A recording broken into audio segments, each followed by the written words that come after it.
Hey, what up everyone? I'm Sinnycool, and this is Gems of War. And today we got the Chat-a-thon. It's actually number 11. I thought it was number 12. I went and looked, and counted them up, and searched it up, and yeah, it's number 11, not number 12. But that's okay. Still good. Still the next one. Whatever. Anyway, today, hopefully we're going to have a really long live stream. It's at least going to be an hour and a half long. We got an hour that's free. We got 30 minutes already from Glorfindel. So, yeah. Sorry it's late. Number one, I haven't been feeling good the last couple days. Not been getting a lot of sleep, just some other stuff. And I was making sure I was okay to even do it. And I felt okay when I woke up. And I was just, I wanted to be up for an hour or so, make sure I was good. And I'm feeling good today, so that's good.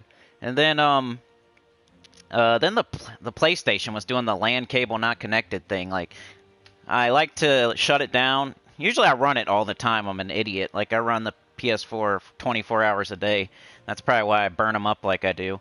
But I shut it off for like an hour to give it a break, and then whenever I restart it, it does this stupid thing where it says the LAN cable's not connected.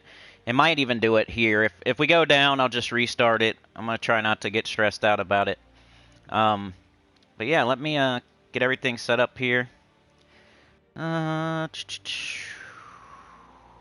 see. Let's do this.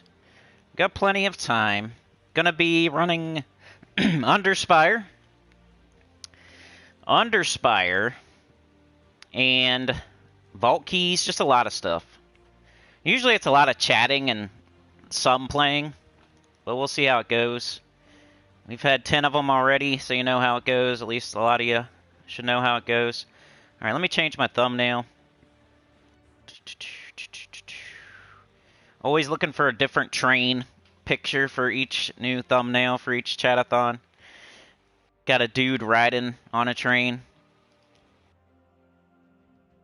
Like a tiny train. I thought that was funny. Alright, got that. And then I'll jump into the chat and we'll get going. You guys ever look at this calendar here? You got your 1 gem key for being revered. That's your honor. You got your calendar stuff. You got your PvP loot. You got your guild loot. You got your faction loot. Some people wonder, where do I get ingots from? Well, look at that faction loot there. I'm getting 61 ingots a day. They're not exactly the best. I got like a bunch of commons, but I think it's random which ones you get. And like those blue ones are hard to get. Weirdly, I've had people ask about that before. Like, how do I get those ultra rare ingots? Or how do I get the a certain trait stone? And sometimes they're not easy to, like the middle rarity ones are harder to get than like the top rarity ones for some reason. All right, let me go find the chat now. But mostly UNDERSPIRE until we get it done. I don't know if I'm going to make it all the way. I was buying the first 2 torches each day, trying to test if that would get me to the end. And I think I forgot yesterday. The worst day I was having was Friday. And then I was kind of like recovering Saturday.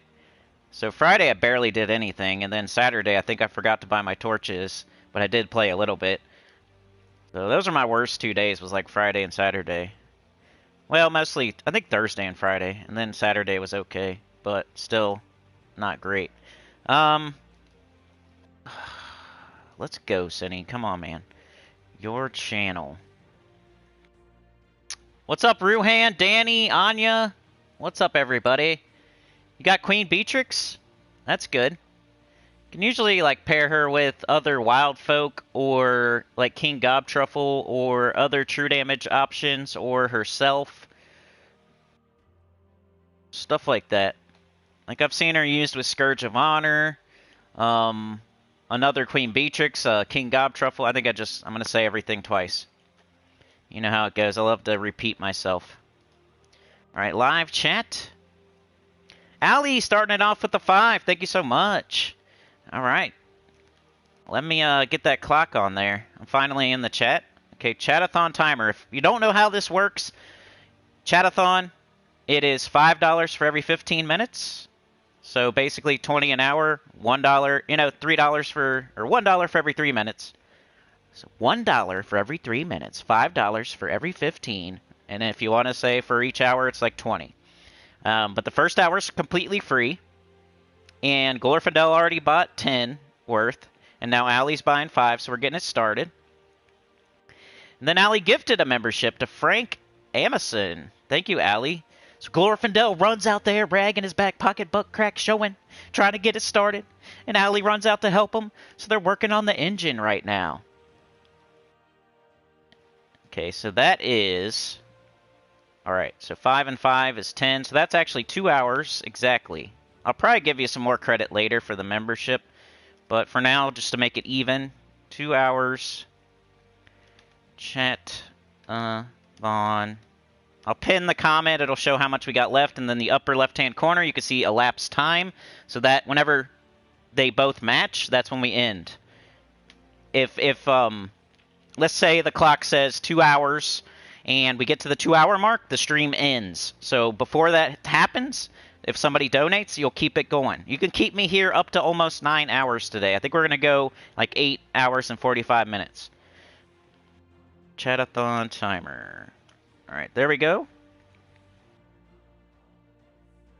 Pin, message. So now we got the timer up. Just keep me honest. We had $10 from Glorfindel. He did a super thanks, and he said he wanted it to go to this. And then we have Allie with the 10, so that's an hour already. So we got 2 hours buffer, which is great. It's a good start.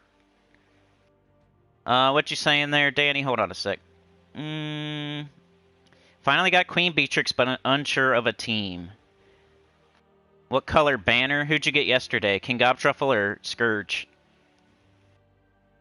Allie says Queen Bee goes great with Phenoxia. Yep, that's a good one too. Any true damage that's hitting all enemies is a good one. Let's grab the Blinkies. Glorfindel! Good morning, everyone. We got bad news that their train has piston trouble, compression trouble, and a wonky rod. It's gonna cost you. Oh no. He's out there working on it, man. Is he gonna be that mechanic? You gotta charge me for something that's not even close to the engine then, you know? You gotta charge me for like the caboose. You go in with engine trouble and they're charging you for the back of the train. For some reason they're looking at that. You go in for a tire and they're talking about your battery. I got a screw in my back tire. Well, your battery it only has 90% charge, so you need to buy a new one because you're missing that 10%, and that 10% charge is very integral to the operation of your vehicle. Like what?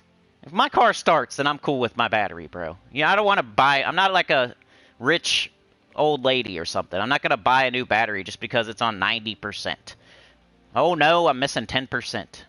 If it starts my car, then I'm good with it. I'm cool with the battery. If it starts the car, I'm good. Even if it's 10%, I don't care. As long as the car runs and I don't get stranded somewhere, I'm good with that battery. I don't care what it's on. Quit diagnosing my battery when I bring my car in for a tire, sir. Alright, so you got Gobtruffle? Well, then you would want some sort of green and blue banner. Either double blue green or double green blue. And then look for a color that you're not using on the entire team and minus that. Let's do Adventure Board just to get going, get ease in. Using Rowan. Leveling up a class. Some of y'all don't need to do that anymore. I'm doing it the free-to-play slow way, where I do it while I do other things. I'm never going to stop and just level classes, ever. I'm going to always do it while I'm doing something else. And the way I'm picking the class is I'm going around to all my kingdoms. That was weird. Kind of like jerk to the side there. I go around to all my kingdoms and I look for a class that, hey, if I level it, I'll get a kingdom level. Or kingdom power. So I went and I found one, I think it was War Priest. Which is what, Leonis? Yeah. So I only need 6 levels there to get to the next, which is not a soft caps. That's why I didn't care enough to sit there and level all my classes to 100.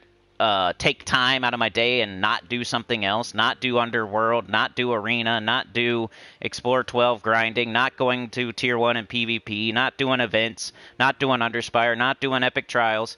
I wasn't just sitting there doing my classes and leveling them to 100 in Explore 1 when I have all these other things I could be doing. So I do that. I do it alongside of everything else. So I'm doing Adventure Board right now, which is something I do every single day. And while I do that, I'm going to level War Priest. I'm not like super... It's not super consequential whether I get this to 60 or not. It's just the next one I'm going for. But yeah, with Gobtruffle and Queen Beatrix, just look at their colors. They're both green and blue, so pick a banner that's like double blue-green or double green-blue, and then minus a color that you're not using at all. Or if you're using like Leprechaun, you can minus purple since it starts empowered. You don't really need that purple. You're just going to do this. And then you're not going to really need it again, so you can minus purple. Unless you're using like Black Manacles, then you might not want to minus purple because you're using purple twice. Good morning, Beg. Good morning, Sane. I don't know why my chat's already acting up. We got Danny, Anya, Ruhan, I remember. Ali, Glorfindel, Sane, Beg for Mercy. Good morning, Beg. Hey, Sane. Glorfindel said we have piston trouble and compression trouble. He's being that mechanic, man. Being that mechanic. I hate that we started so late. I apologize, but it is what it is, and we're going now. The clock has started. So we're going now, you know? It is what it is, and I apologize if somebody was waiting to be at the live stream at 5 a.m. I appreciate that. It's probably better off this way, honestly. That's why I didn't feel like terrible about it. Like, the later we start, the more safe the stream is, kind of. Just gonna suck towards the end when it's like 3 o'clock my time when we're ending. But that's okay. We'll be alright. If it goes that long. You never know. That's the exciting part of a chat-a-thon, is you don't know. You could get into some danger. The zombies could converge. You have to fight them off. Right now, you're fine. They're far away. They've been spotted in the next city over, and they are coming this way, but they're moving slow. They're not the fast-moving zombies. They're the slow ones. Right now, at least. So we got the slow-moving zombies a city away, and we're working on the engine. Allie, Glorfindel, out there trying to get it started. We know they're coming, so we got to get on it and head the opposite direction. Maybe we're going to the sea to get on a boat and go to an island. It's usually what they do. That's their bright idea. We'll go get on a ship and go to an island. There can't be zombies there. That's what they usually do, right? And I got some stuff for later. You know how we did the movie stuff? Well, I got something slightly different that's similar. Because I know we had some fun doing that, so I got something else, and we could do that too if you want to do that. We got rants, of course. Anytime you want, you could probably trigger one of those. I'm pretty good at ranting just on random stuff. If you wake up today and you're thinking about something, like you're mad at something, say McDonald's, you're mad at McDonald's for some reason. They didn't give you your fries. They didn't give you your chicken nuggies. Then you can just say McDonald's and I'll rant about it. Of course, there's the old classics like mechanic or dentist or hillbillies or driving. There's always those. The grocery store. I probably haven't done the grocery store in a while. I just went to the grocery store yesterday. But I'll try to talk about Gems of War too, of course. Just doing my adventure board, leveling a class, keeping this habit. I don't think I've, like how many adventure boards have I missed? I'll probably get 90% of them done. There was a time where I got 100% done, I would say. Or 99%. I'm sure I missed a day here and there. But I'd say I'm still at about 90%. I practice what I preach. The only one where, if you go back like 2 years or so, and I don't still practice what I preach, is probably the dungeon. But they changed the dungeon, so If they change something, of course it's not going to be the same advice as it was 2 or 3 years ago. I have that in the comments sometimes. People will say something like, how come this or how come that? It's like, well, that video is 2 or 3 years old. So sometimes advice changes. Even within a week or two, advice can change, like the UNDERSPIRE. I didn't think we were going to be able to get so far for free in the UNDERSPIRE. So I was giving the advice that you should double the first boss's loot, which I still don't. I'm going to still do that. I've done that the first 2. But if you're going to make it for free all the way to the 4th boss, then yeah, save your lantern for the 4th boss. Like, that's common sense. But when we first started it, and we're on like the 2nd or 3rd day, and I'm trying to give advice in a video, like, what I was thinking was, you know, just secure the double loot from a boss that you know you're going to get. Like, the 3rd boss isn't good, the 2nd boss is a lottery ticket. No one's ever said to double the 2nd boss or the 3rd boss. Most of the advice is double the 4th boss or double the 6th boss. But when I was making that video 2 or 3 days after UNDERSPIRE even ever existed, of course, I didn't think we would be able to get to the 4th boss or with free turns. Which I'm still not sure. I got to test that out next week. This week I did the buy 2 torches every day strat that I was trying to test this week, which I kind of screwed up. I think I didn't buy them yesterday, but we'll buy 3 today. It'll be pretty close. Or I'll buy none today and I'll just see, and then like I'll buy them as we need them, of course. So that's adventure board down. Got some War Priest class experience. You get 2 per there. That's why you would do the adventure board with the class you need to level, so you can get that double class experience. Yeah, welcome back, Joshua. Usane gifted a membership. Okay, so that adds 15 minutes. Let's add 15 minutes to the timer. 2:15:00. And we got 2 memberships so far. I'm probably going to add more for that, but let me keep it easy right now to remember. For every, like, membership given, I might give a few extra minutes. Like, if we're... Yeah. Alright. So just know that there's a little wiggle room there. And I'm not jipping you or anything. Alright, added 15 minutes. That you're laying down the track. Sane runs out there. She wants to help Glorfindel and Allie. And they get it started up. They're revving the engine. They're turning up the bass, the music. They're being a parking lot DJ. Let's try the dungeon. Let's see if I can get it perfect. I actually got it perfect a couple days ago. Finally. Finally. Neophyte is here. Danny Lennon says, sure, you put videos on these teams. Probably. I do videos about the underworld and like all the good troops there, and I might have said something about Queen Beatrix there. I use Queen Beatrix quite a lot. I use her on my blue Guild Wars team, so if you want like a specific team, go check out my blue Guild Wars team. I have a video where I go over all my Guild Wars teams, and it's pretty recent too. It's like from a month ago, maybe 2 months at the most. And the team is on there, so you can go to that video. It's called, like, All Colors, All Teams or something, Guild Wars. It's probably called something like Gems of War, Guild Wars, All Colors, All Teams. It's probably the name of it. And the blue team has Queen Beatrix, so if you need a specific team and you want to see a team in action, we could even do it here on the stream, but... Alright. Man, I've been picking 2, 3, 6. Just... sticking to a certain pattern. It's not been great. I was doing 4, 5, 6 for a long time, for like 3 months straight, and I got like no perfects. So I got to switch now. I'm not getting any perfects.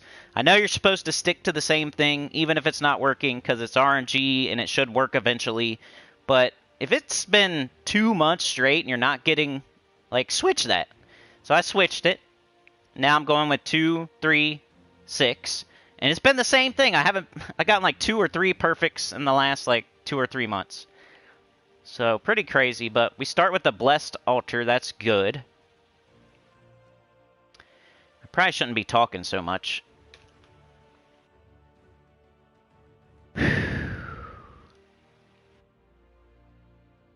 What about the ever-complaining people? Beg says, in the Underspire, I saved my lantern for Dragon number 4 and lost it because it was hard. That's what I was saying about securing the lantern. Like, I see advice out there, and it's good advice, right? I'm all, here comes Sinnycool talking about bad advice, right? No, I'm saying it's good advice. There's some advice out there, and it's good advice. But it's for the top tier, like the super duper high level people. This is the meta. This is what if you got all the stats, if you're level 1750 or higher, if you're in like a top 10 guild, if you're in bracket 5 or up, if you have all the troops, you have the whole underworld done, you have all your classes to 100, you have, that's what that advice is for. That's who that advice is for, is those people. Is it the best advice? Yeah, it is, but it's not for everybody. There's beginners, there's mid-level players, there's average players, there's above-average players. I try to give advice for those people because the highest level people that are doing the, meta stuff, like doubling the 4th dragon or doubling the 6th dragon with the lantern, they know they're always going to get there. They're VIP 50 million, right? They're level 2,000. They have every single thing in the game. They have all the stats. Of course they're going to do the meta thing and like double 4 or double 6 or whatever. But for me, I'm trying to give advice to as many people as possible. Not the top tier. I'm not like, just because I'm this level and I have this many troops and I have this many stats, I'm going to give advice to only people that are the same as me. No, I'm trying to give advice to everybody as much as I can. So sometimes that advice, you can take it and maybe not directly do exactly what I say, but apply it. Just apply the idea. Oh, I know I'm going to make it to 4 all the time. I'd rather have that. I'm going to double that. And that's just you applying my advice, not directly and not like literally, but you're listening to the lesson and then applying it to your account. Of course, a spike trap. Gotta love it. That's with everything. When I put teams out for the World event, I'll put a high-level team, a mid-level team, and a low-level team. You could take part of the mid-level team and mix it with part of the high-level team and most likely still be fine. The only thing I'm saying, so a high-level team, I can use whatever I want. In a mid-level team, I can't use mythics.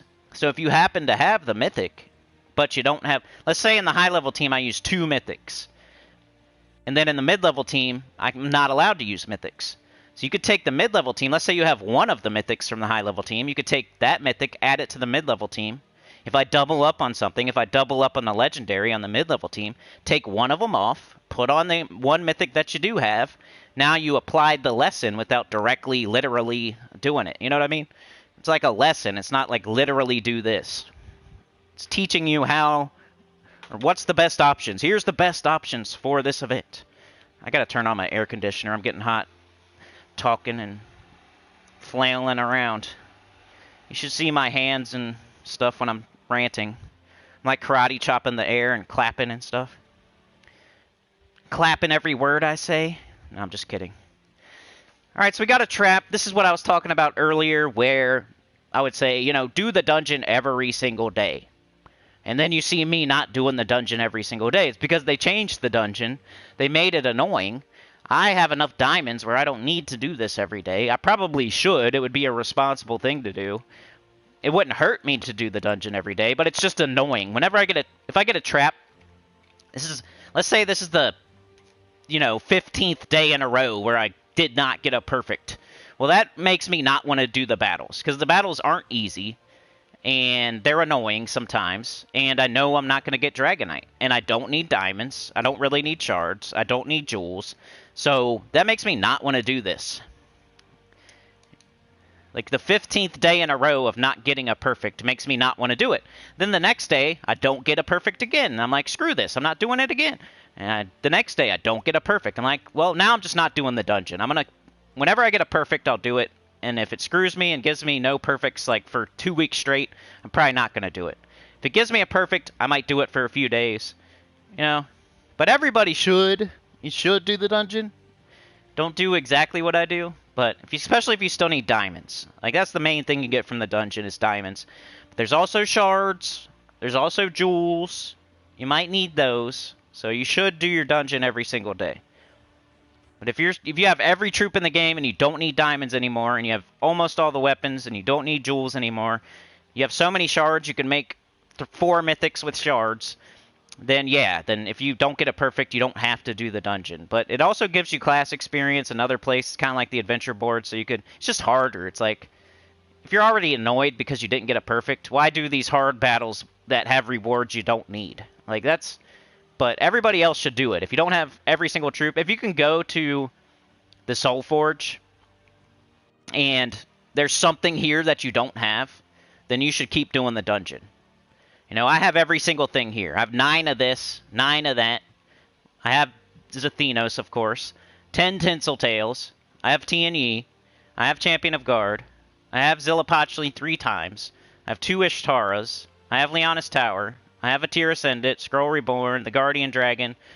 You know, I have all this crap, so that's why when I'm annoyed at the dungeon, and I have every single weapon in the Soul Forge too, which it changes every week, but this happens every single week. I have everything every single week, so there's never a time where I'm like, dang, I don't have enough diamonds, or dang, I don't have enough jewels, or man, that's getting close. Ooh, I can make 18 of these. I might do that. I've been, trying to get my, Zul'Kaeri to 20. I got Darkstone to 20. Now I'm going for Zul'Kaeri, because it's the, only green Magic Kingdom. It's the only Magic Kingdom that's not purple. So once you get a Magic Kingdom that is purple to 20, you want to start working on Zul'Kaeri. I recommend Darkstone or Karakoth. I picked Darkstone. And then after that, it's Zul'Kaeri. There's no ifs and buts about it. After Zul'Kaeri, though, it's like, what do I do next? People say Sword's Edge, because it's able to go to 30. Even though it's not a Magic Kingdom, you got to do, like, you already used all your purple, you already used all your green, so you got to kind of do something else. And Sword's Edge can get to 30, so people say to do that.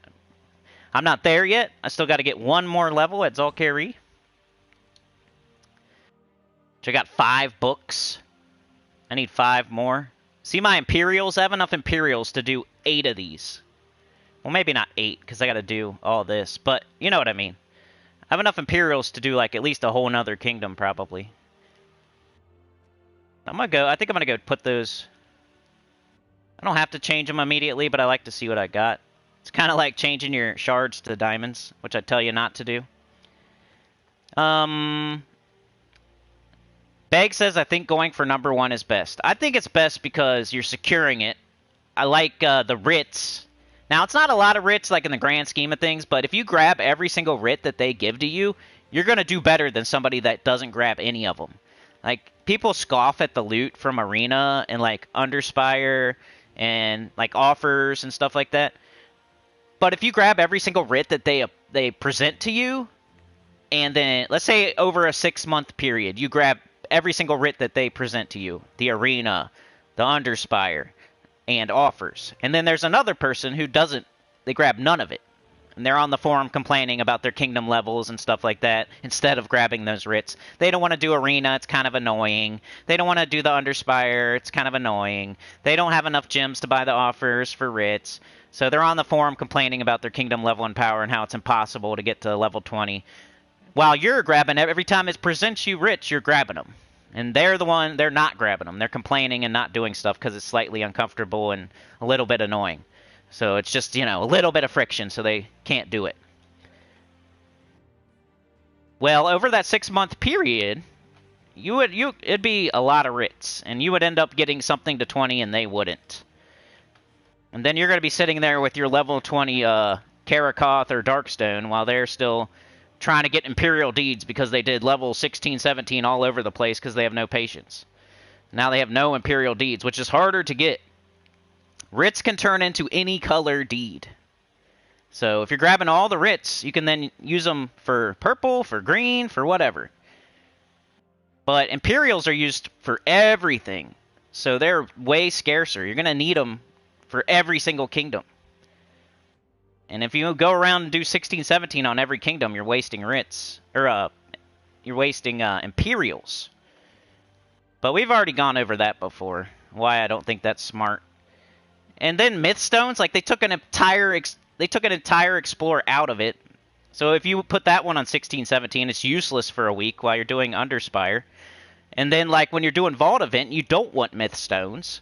Because every time you clear, you're going with the Ironhawk or Rowan or something, you don't want more Mythstones. That's going to get you to the boss chest faster, and that's going to waste your time and give you less gnomes and less vault keys and all that. What's the most important thing in the entire game? The Vault Event. So everything I do is like tailored around making that as good as it can be. So having more Mythstones in every single kingdom is not going to make... It's going to make the Vault Event slower, because you're going to get to boss chests faster. There's nothing... I don't need like that extra 10% or 20% of Mythstones for what? I can get so many orbs now through the Underspire, through vault keys. I don't need to go like token farm so much that I need those extra 15% or 20% Mythstones. And then like you're getting 60 and I'm getting what, 55 or something like that? You're getting 90 and I'm getting 80. That's the difference. It's 10% or 20%. So just trying to explain it a little bit more. I know like if you already did it, you can't undo it. But maybe you do a alternate account in the future. Maybe you haven't done it yet. Yeah, there's people here that haven't done it yet. Let's see what y'all are saying. Rant-a-thon Summer 2023. Yo, Brian. I think I got it, dude. Allie? I know. So, Glorfindel, you did 10, right? So that's 30 minutes. And then Allie did 10, which is 30 minutes. So that's why the Chat-a-thon timer was at 2. And then Sane did 5, which is 15. So it's at 2:15. Right? Beg says, new boss, really good in Delves with HKI and cannot use Zol. Yeah, that's what I was saying. As soon as I started using that troop, I was like, I don't like the Zul'Goth, but what if we put it with High King Irongut? And I was using it in difficulty 12 Explore, so I went with Great Maul instead, because it's a guaranteed Devour that makes yellow and brown. The new boss troop uses yellow and brown and puts yellow and brown on the board. Of course, if you're in the underworld and you have extra stats, that was my first thought, was High King Irongut. The first day, my first thought was after Zul'Goth team. After I didn't like Zul'Goth team and it was missing something, my first thought was High King Irongut, and I tried it. But I was trying it in difficulty 12 Explorer, where he only has like an 80% chance. So then my next thought was the Great Maul, because it has a 100% chance. And I was only using like High King Irongut once or twice. And it can just devour once, make that yellow and brown, get up Kathy, and then cast Kathy. Alright, so let's do... let's make sure the world event is all buttoned up. But yeah, High King Irongut was like my first thought. And that led me to the Great Maul in difficulty 12 Explorer. Of course, if you're doing Underworld, where you have the extra Horde level stats, and your High King Irongut has a 100% chance, that's why I did the Great Maul in difficulty 12 Explorers, because it was a 100% chance. So High King Irongut is definitely better, because you can cast it multiple times, it has an extra turn. So if you're in the Underworld using Kathy, CT, Thrask, or whatever its name is, of course use High King Irongut. That's the same thing I was talking about earlier, applying the lesson without directly applying it. You're using the thought pattern, but not using the exact literal team. And then, well, I guess yellow and... Doesn't High King Iron... Does he use yellow? What is he? Brown, blue, yellow? So I guess you would never use the Great Maul in the Underworld. You would use High King Irongut. Or maybe you don't have High King Irongut, though. This team's still killing it, by the way. Was my first thought on Monday, and it's still killing it. I love it. I haven't seen anybody else using this guy. He hits every single person on the other team. And he has a 50% start. Why would you not do that? It's crazy. Ruhan says, most important question all stream long, new boss or enraged Kurandara? I think new boss. That's how I'm feeling. And Beg agrees. Beg says, new boss, really good in Delves with HKI. Cannot use Zol. Yo, Chat-a-thon, says Brian. I'm so excited. I have a good shot at High King Iron Gut. All right. Rant-a-thon, baby. Neo says people have been asking me if I'm going to aim for the 2000 level. I might if the game doesn't change too much with unnecessary mechanics or effects that mess up the gaming experience, but I haven't decided yet. A lot of people quitting, but I don't know. Why are you quitting? They're going to fix the card thing. They're all complaining about the card thing. Like, the visuals. Which I completely understand if you have bad vision.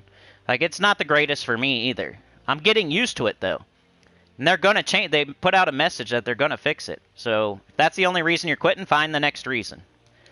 Always have another reason, because they're usually your first reason they'll fix or isn't a good reason. So, if you want to quit, just quit. Like, you don't have to come up with some reason. Because your reason's not going to make sense in like a week or two, because they're going to fix the cards. They're going to make the font bigger. They're going to tone down the rainbow crap. Maybe they'll put the traits back. That'd be great. I love it when people are complaining and they're talking about quitting, and then they totally fix it, so it's a moot point, and then they still complain that they're going to quit. Like, well, they fixed the thing you were complaining about. You just find the next thing to complain about then? That's cool.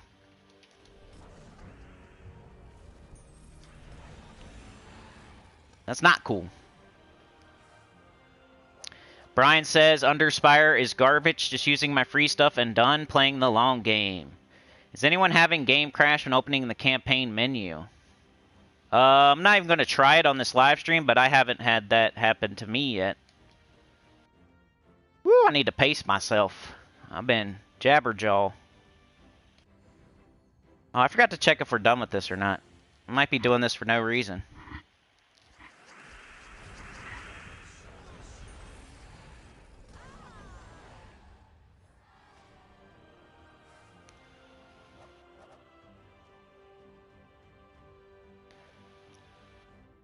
Okay, we're not done, so I'm good to keep going. That might be one of the biggest wastes of time in the game if you continue doing an event that's already done.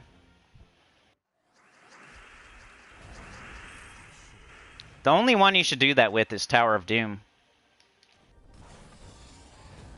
Because you actually get, you know, the ones where you get something for, like there's early invasion or raid where you get like gems or something to making it to the 4th tower, or the, you want to do that.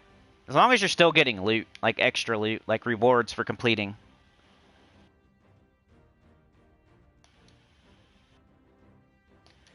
Just make sure there's still a reason for you to be doing the event.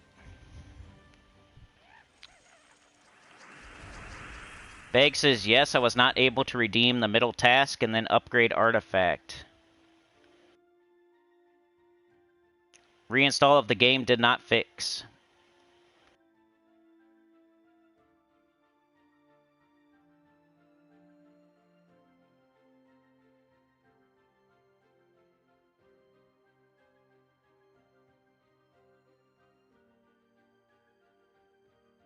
You got it done first day. Just wondering if it was just me. Reinstall is what figured that would be the fix. Thank you, Beg for Mercy. Hey, thank you, Brian. So Brian, they get it started. They're done annoying the neighbors. They're done being the parking lot DJs. They got it moving. Brian jumps on. So Glorfindel was the engineer. Right? And then Allie ran out to be the conductor. Sane, big bicep bodyguard. Brian gives the shovel to Glorfindel. He runs to the back, and Brian takes the wheel. Appreciate it, man. I'll add it to the clock. Angel is here. What up, Angel? I hope you have a wonderful day. What do you think about that offer with the shiny token? Gonna ask me about an offer? I don't even look at them. That's how I, like, don't get tempted. Like, I'll never buy anything, but another way to, like, not tempt myself is to never look at them.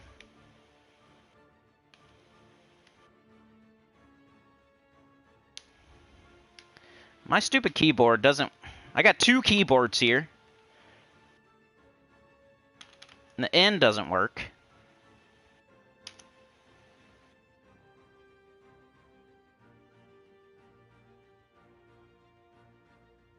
You hear like little bouts of silence. I'm just like, it's part of why I haven't felt good. Is probably not going to be talking's not going to help that. So I'm going to try to pace myself. I might have bursts of ranting with little periods of silence or less. Try to pace myself. So we're only 40 minutes in, and I've already been going off like a machine gun. Which is a good sign that I'm in that mood. It's like, can my body keep up with it? On like the 4 hour and 40th minute.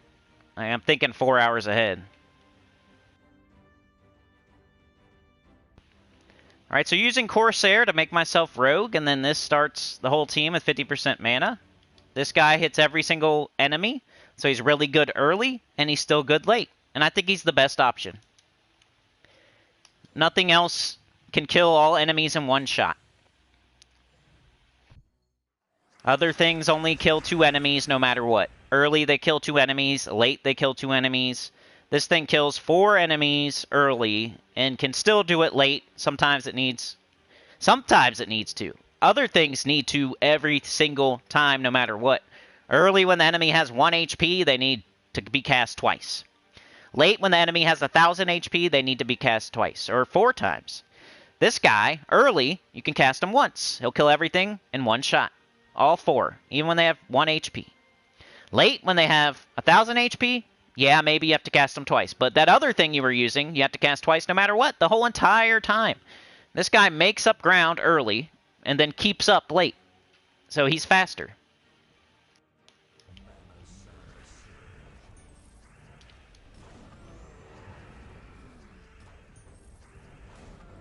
Bang, bang. That is what your other team will do even early. This is still doing it late. And will kill everything in one shot early. So I was feeling it early, like Monday, and I'm still feeling it now. Sometimes that don't happen, sometimes it does. When you make a team at 4 a.m. on Monday, it's not going to always be 100% always the best, but that's why I do 3 of them. That's why it's just an idea for you to mix and match, but I think I nailed it this time.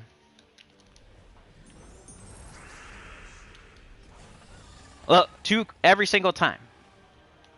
I think max 2. Nimue.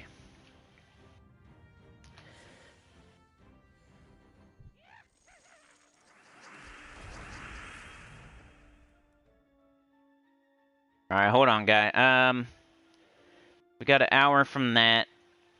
I'm gonna double check the timer here. 1:15 there. 1:30 there. Oh, Sane, thank you very much. Another gifted membership. Let me add it to the clock. 2:45. You just powered up. So you're the big bicep bodyguard. Now you're putting steroids in your veins, and your muscles are getting even bigger. That's what happens when you give more than once. You get level up. So now if the zombies jump on the train, guess who's going to be got a cape on, you know, flying through the air, smacking all the zombies off the train? Probably Sane. So that's 2:45. You'll be the main character in the story. Well, you and Glorfindel, who also did the same amount, so he'll be smashing them with the shovel, knocking them on the ground, putting the shovel on their necks, and then stomping on the edge of the shovel, you know. He's going to be doing that with his golden shovel. Keep forgetting my N doesn't work, and I have to use the other keyboard. I need to just copy-paste this like a smart guy. Copy. Copy. Now you can just paste it, you idiot. Dum-dum.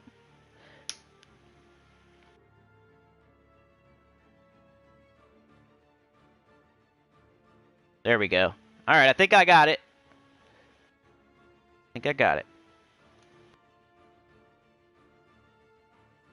So maybe I'll gift a membership later on for the... You know how you usually get extra time? Well, we'll see. I'm going to apply... Like we have... Usually I give extra for memberships, right? I haven't done it yet. So we'll see. Like, I'm going to kind of keeping that in the bag as, like, I don't know, like backup ammo. Maybe if we make it and we don't need it, I'll gift a membership myself. But if we do need it, I'll apply it. Yeah, I'm not going to say it, but we got that extra ammo in the bag. I remember, I'm thinking about it. You know, Ali, Sane, Brian, and then Sane again. So it's not, I'm not giving it. I'm just keeping it in my quiver. But what is the offer? Let me look at it. Let me finish this battle, and then I'll look at that offer. That's one way. That's a good thing I've probably never said. Like, if you want to not be tempted by offers, just don't look at them. I know it's common sense, but just don't look at them. If you're trying to not buy offers, don't look at them. Well, here he's showing being a bad boy. Here we go.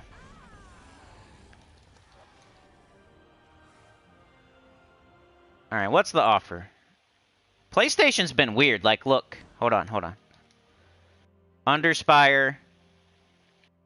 I can't buy lanterns still. I'm not going to buy those yet because it's the last day. But, can't buy lanterns still. Deep Shrine, I can't buy a Deep Shrine. Wouldn't want to anyway. I was right about the Deep Shrine from the beginning. I know there was some confusion out there, but from the beginning I knew it would be something you would buy with money. That's what freaking shrines are. That's what they're always going to be. So even if it's called the Super Duper Rainbow Deep Shrine, it's still going to be for real money. They're not going to all of a sudden make it something you get for free. No matter what the Deep Shrine is called, as long as it has Shrine in the name, it's probably something you're going to spend real money on. So just remember that. Shrines are worthless junk. You should never... It's a waste of money. And the Deep Shrine, I don't even look at it. So, you know, if you want to waste time looking at that, then it's up to you. I got gym keys here. Is there another offer? I don't even really know how to look at offers because I don't do it so much. Maybe it's like over here. Or,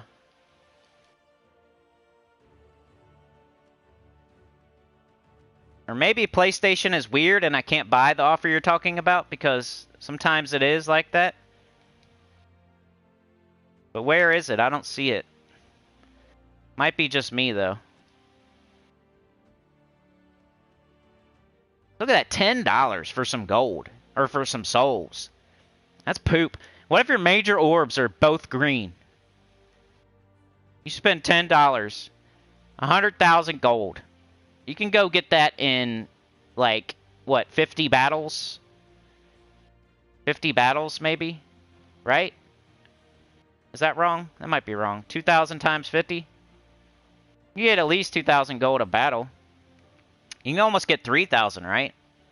So you could probably get 100,000 gold in 33 battles if you do the right team. Which would take you, what, 30 minutes max? You're spending $10. I mean, that's what, you know, hey, you got to think, how much is your time worth? If you're a $20 an hour person or a $30 an hour person or a $100 an hour, like your job, like maybe you're a big wig at a company and you make $100 an hour, then maybe this is worth it. But to me, $10 for 30 minutes of my time,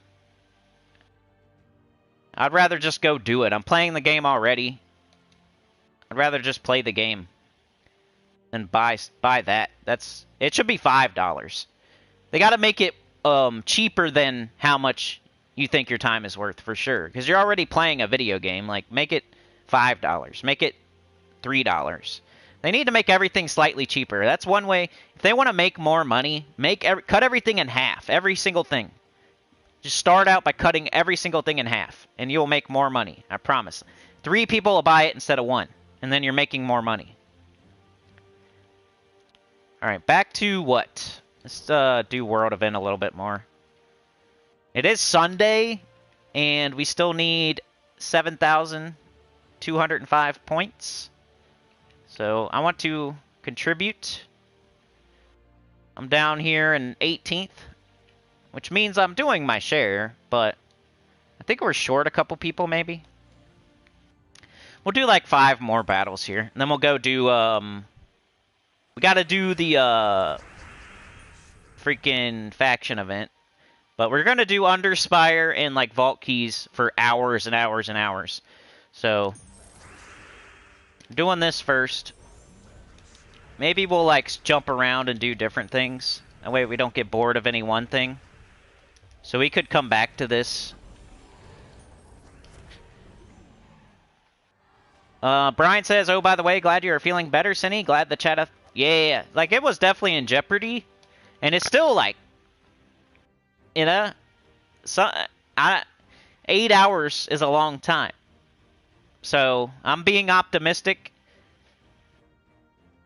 But, yeah. It's happening. And we're an hour in, almost. And, yeah. It's not a...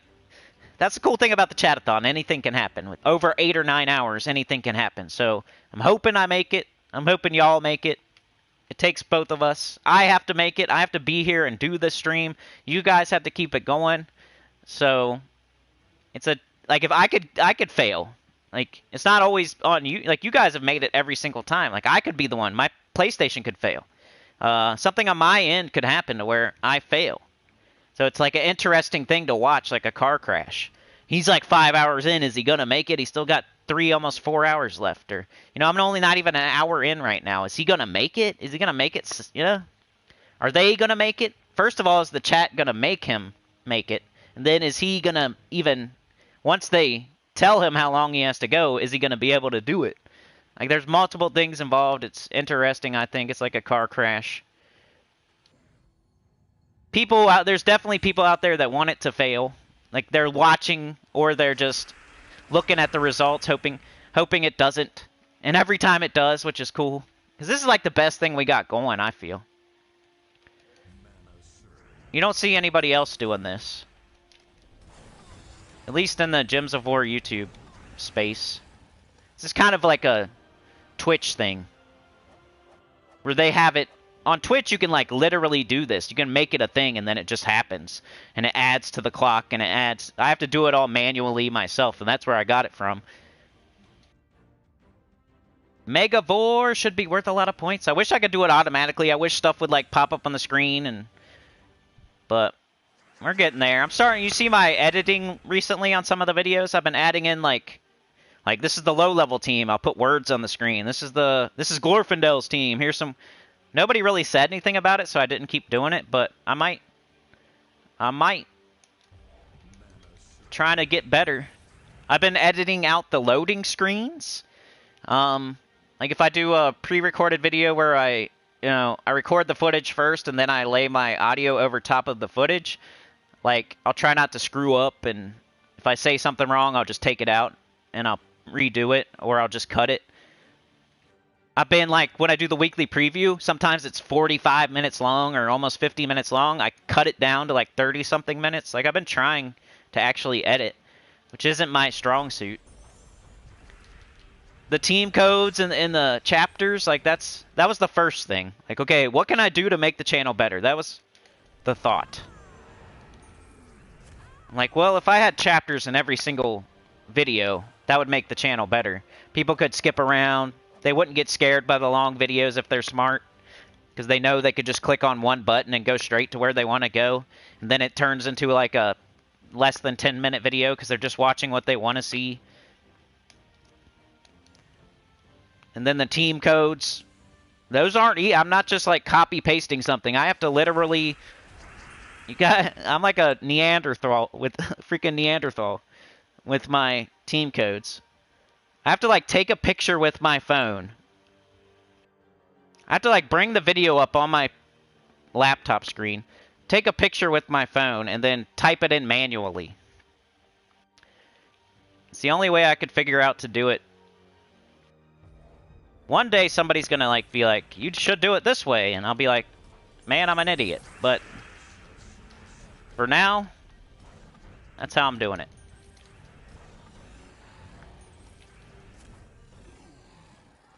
Captain McCall.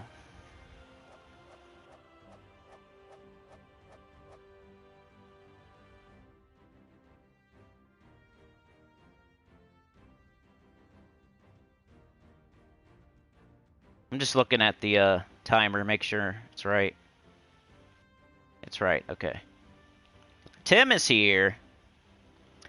Sane says I use that team too. That's good. Juiced.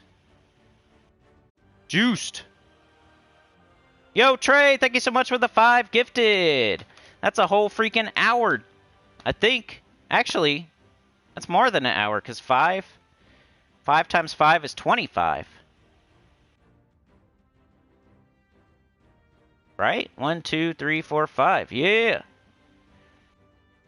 Tim says, I always think Cindy is like James Brown, putting cape back on, keeps going. Yeah. I feel good. Alright, let me figure out Trey's stuff here. Oh no, what'd I do? I clicked something weird. Alright, so that's an hour at least. So that's 3:45. And then, so that's 15, right? So that's 4 even, right? With a little bit of extra ammo and the quiver if we need it.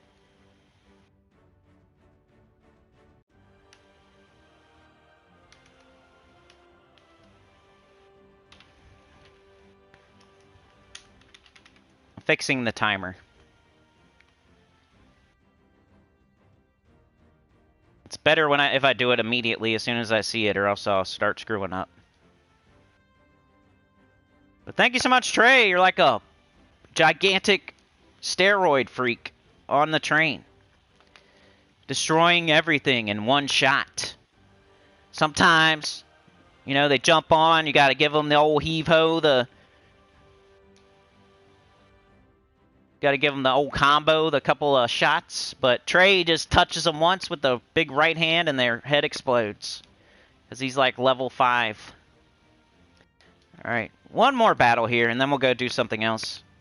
I'll try to jump around a little bit on the game. Yeah, that's amazing, dude.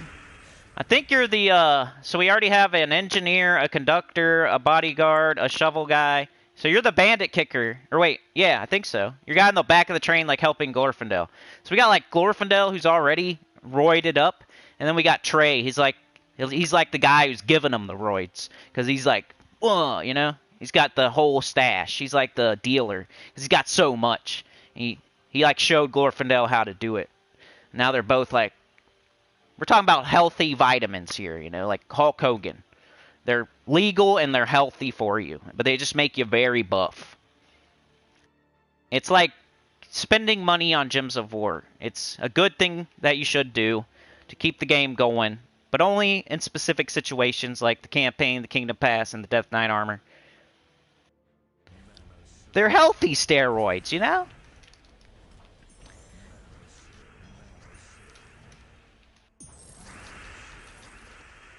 Sometimes I forget we got Skull, too. I think we do. I always go with Spell. I go with Spell like 95% of the time. It's just... Skulls are always going to kill one at a time. It's the same thing as using like a troop that hits really, really hard. Like, but it only hits one thing. Anytime you use Skulls, you're pretty much using a troop that hits one thing. So whenever we have Spell damage, I like to use a troop that hits all 4 enemies. You're getting all that extra spell damage. Like, 1 medal gives you 160% extra spell damage. It's not magic. It's not a stat. It's like the literal spell damage. 160% extra. And that's just with 1 medal. If you get 2 medals, now you got 320% extra spell damage. So if you're hitting all the enemies with spell damage with a decent troop, and then you it's 320% more, you're going to kill them all in 1 shot or 2 shots every single time.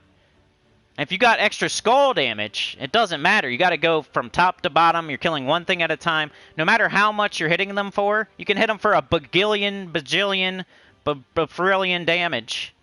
But you're only going to kill one thing because it's hitting that one thing with all that skull damage. A quadrillion damage is cool, but it's still only going to kill one guy.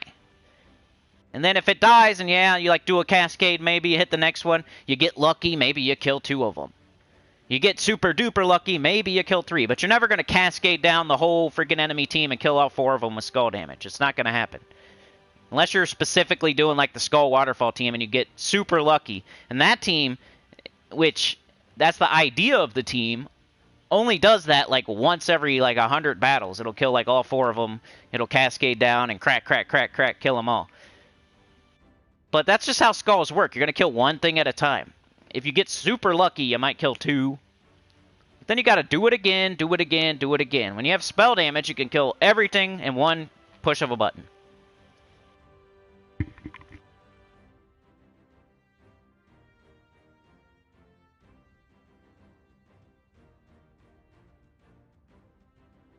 Sometimes I say things, but then I want to explain why I'm saying that thing.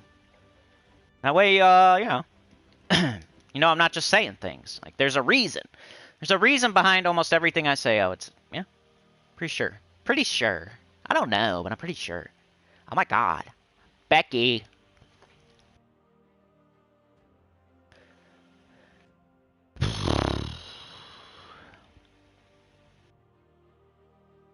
Glorfindel says, I pity the zombie who goes to the toilet after me today. Bane juiced.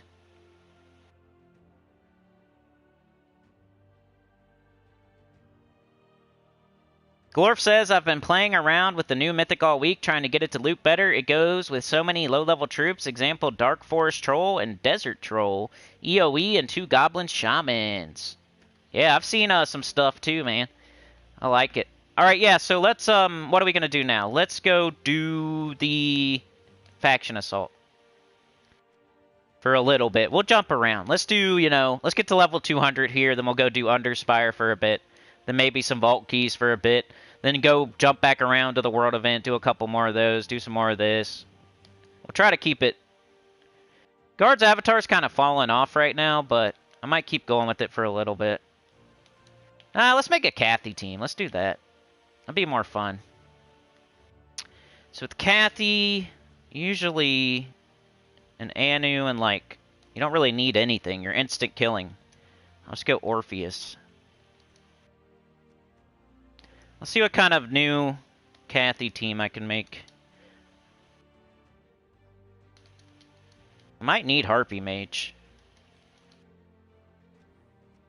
Alright, let's go grab CT. I could do double if I want to. I bought 2 of them just for that video, pretty much. I'll probably never use 2 again, but...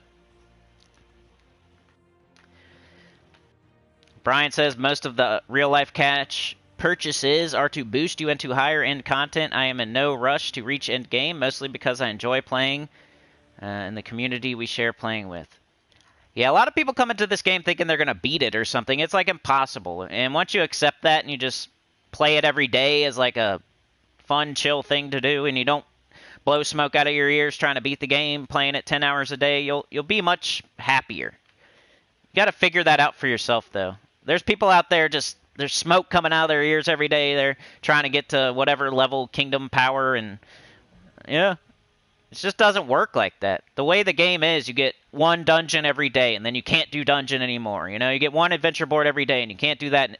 You got a faction event, and then you can't keep doing faction event. You know, you could if you buy with gyms, but there's like things happen on a day-to-day basis. You're supposed to play the game for like an hour or 2 a day. You're not supposed to play it for like 12 hours and beat it in one day.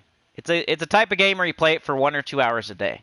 Once you accept that fact, you'll be much happier playing it. And some people, they start out hot and heavy, and, you know, there's a lot to do in the beginning. You got to get, when there's so much to do, you can play it like 12 hours a day. But eventually, you're going to get to that mid-level where it's like, it's better to be playing it 1 or 2 hours a day, because you're getting diminishing returns, basically. If you're level 200, you can play for 12 hours a day and not have diminishing returns. If you're level 500, you could play for, you know, 5-6 hours a day and not have diminishing returns. But once you get to level like 700, 750, 1,000, you'll figure out the game loop and how it works on a week-to-week basis, on a day-to-day basis, and how you'll start having diminishing returns after like 2 hours a day. Once you get into that 3rd or 4th hour each day, you're having diminishing returns. You're not getting as much for your time. You can keep going if you want, but it's like the Tower of Doom going to level 26, 27, 28, 29, 30. It's diminishing returns. It's like your kingdom levels going past 20 where you get a stat. Everything after that is diminishing returns, and you're just getting less for your time. I try to get you the most out of your time with my advice. All right, so High King Iron Gut probably would be the way to go. I think that's like an obvious. And then I still need to use my hero because I still need to level stuff. So I'm going to use a weapon. But what weapon should I use? Probably Wand because it's fun. Let's go Z to A. Appreciate everybody that's here right now. It's super early in the morning. And you guys are hanging in there with me. Keeping me going. Everybody's helping. Keep the convo going. Give me ideas of what to talk about. You know, back and forth. You guys are all part of this.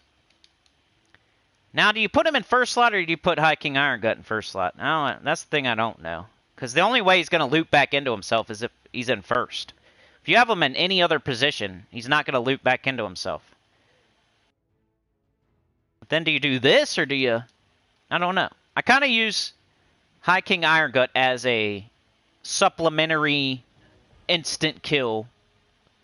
But you could make it a High King Iron Gut team, and then CT could be your supplementary instant kill. So it's up to you. I'm going to try it this way, and I might switch it. Just like the Great Maul team, I kept saying, well, maybe you should put it in first slot. I tried it one way, and then I tried it the other way, and I haven't decided yet still.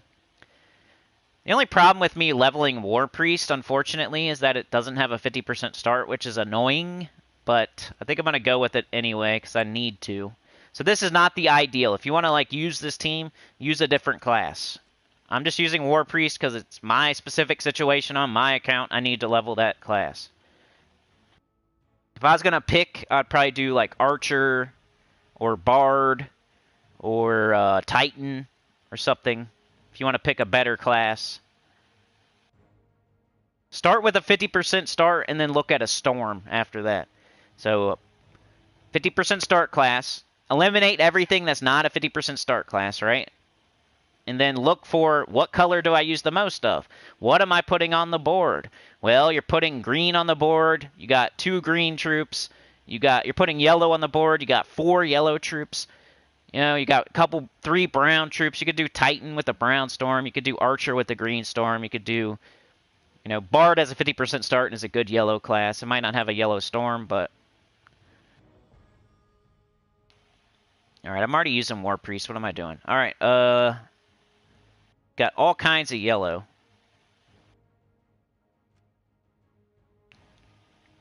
And then we're not using purple, really, except for on the wand, which doesn't count. We're using green, yellow, brown, blue, and red. So purple's the only one. So that's how I pick my banners. Like, which color do I use the most of? Check mark. And which color do I not use or I use the least? X. We got double yellow, brown. That's pretty good. But yellow, green. I don't think it's going to get much better than double yellow, brown. So...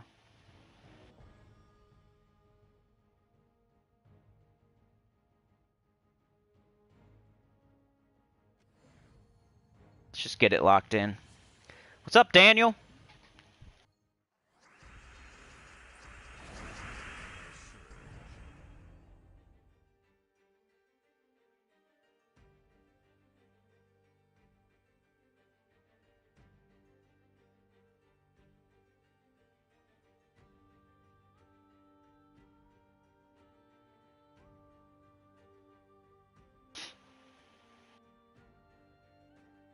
Holy crap, Trey, you the man, says Glorfindel.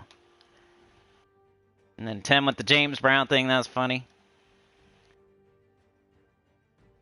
Beg says Xbox has an app that you can copy and paste code into the app and accepts keyboard input. It's called Xbox Smart Glass. Yeah, I always hear people talking about Xbox, but I've never heard somebody say, yeah, but on PlayStation you can do this, this, this. It's always like, on Google you can do this, or on Windows, or this, you know, on your computer you can do that, or on Xbox you can do this. PlayStation's just the least.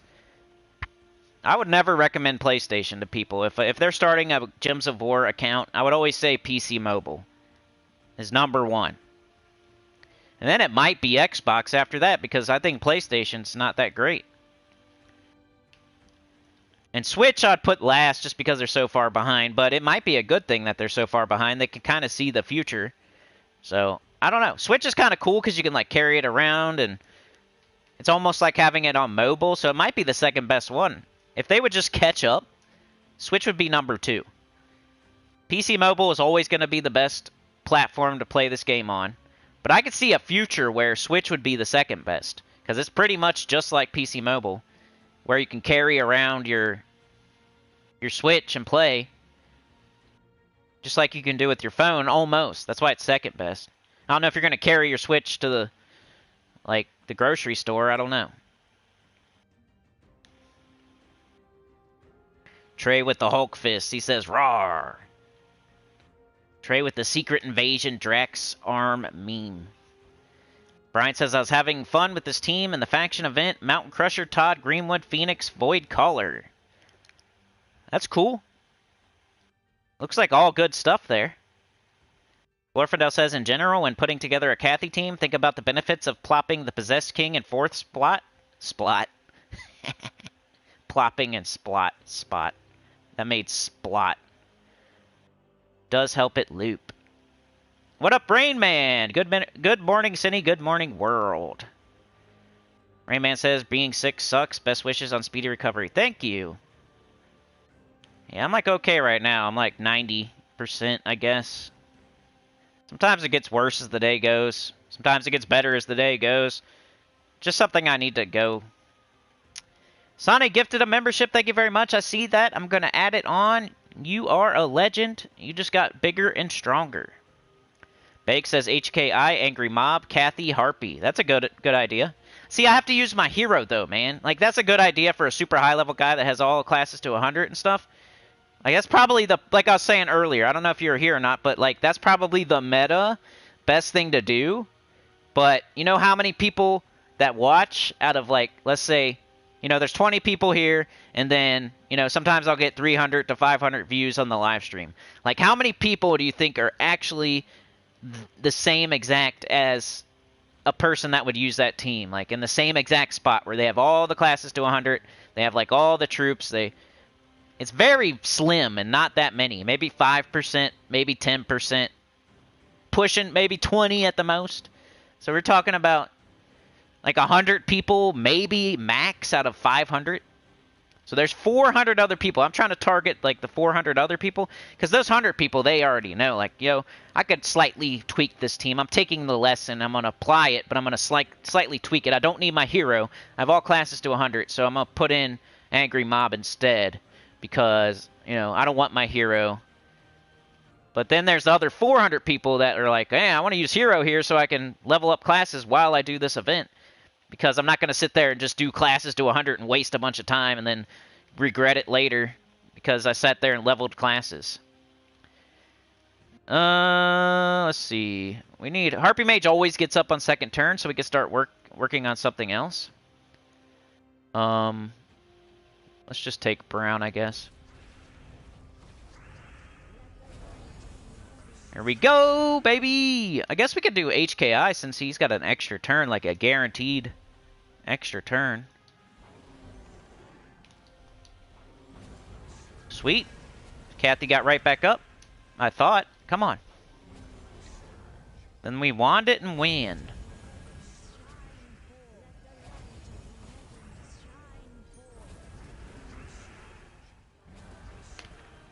That wasn't bad. Cranking up that rant party. Oh, did I put that on? No. Okay, 4:15. You probably could have saved yourself some money by getting, I don't know. You know how Trey, like, bought 5 of them? I think it gives him a discount for doing that. But I don't know, like, I don't know. I haven't done it before. I'm just trying to help you out. Probably too late now, but...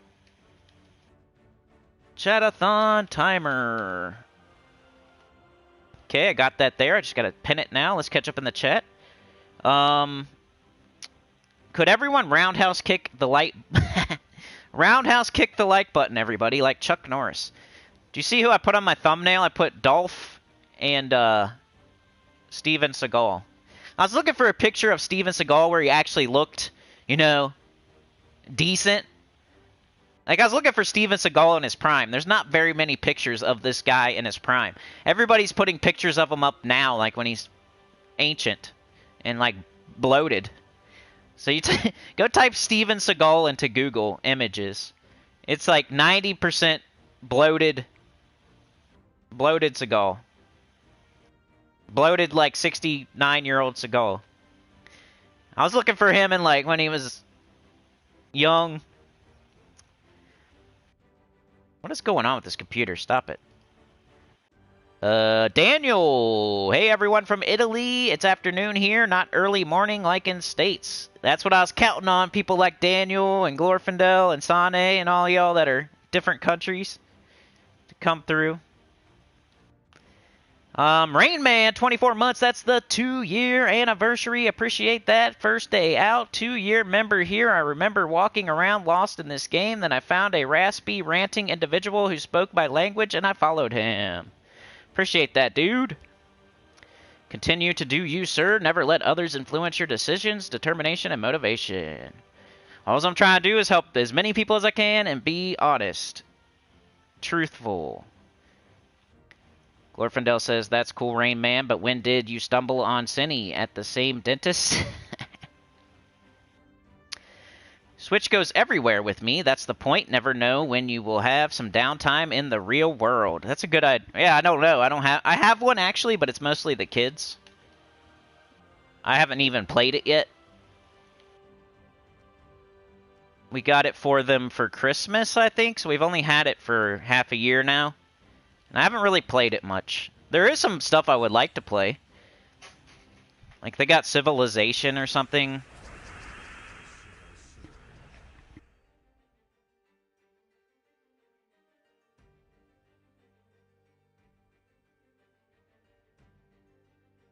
Alright, let's see how this battle goes.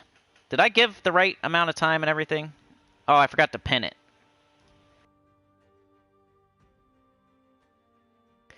Alright, we're at 4 hours and 15 minutes. We're only an hour and 17, almost 18 in, so that is perfect. You guys are chugging along, like running them over. We don't even really, they're not even getting on the train. We're sticking our shovel out the window, chopping their head off. You know, shooting bow and arrow with explosive darts on the end of it into a group of them. Just running them over. Maybe one jumps on the back and Trey power bombs it off the back of the train. So remember, Harpy Mage gets up second turn. Oops! See, I made a mistake. I already had Kathy. It's okay, though. Do this first. You guys get what I mean about the Wand of Stars and how it should show every single color? That's, like, annoying. Like, when I cast this, I want to see... Will an Elemental Star more likely get an extra turn, or will an Umbral Star... Which one is more likely to get an extra turn? This shows me nothing. I want to see brown, blue, green, and red. How many are there? Are there 9 of each? Then yeah, I'm going to cast Elemental Star. Is there 14 purple and 11 yellow? Then I'm going to cast Umbral Star. I wish it would show that. Somebody needs to complain. Like, complain about some good stuff. If you're a complainer out there and you're listening, like, a day from now... Go complain about that on the forum, like something useful that they'll actually do, because they might actually do that. Complaining about the Underspire and, like, yeah, I don't know if they're going to change certain things, but that's easy. They could just put all the colors there.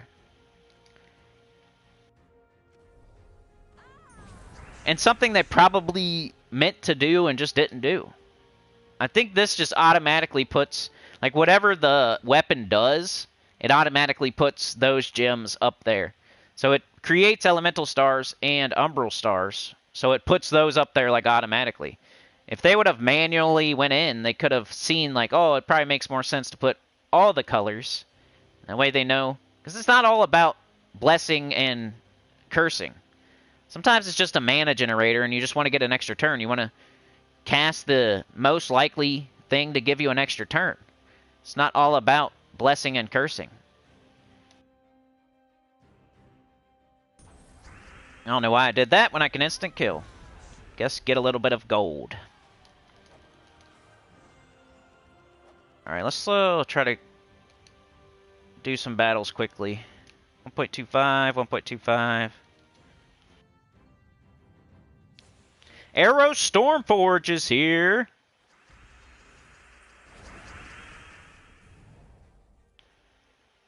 Got a membership. Hey. Welcome to the choir. You found me in YouTube land. You never had the looks. You have to eyeball the colors on the board before you cast Wand of Stars. I know, but it's like, look at this one, for example. Does that look like more yellow and purple? Or more green, brown, blue, and red? I mean, there is a lot of yellow and purple, but there's also a lot of red. So, I don't know. I guess I would cast Umbral there.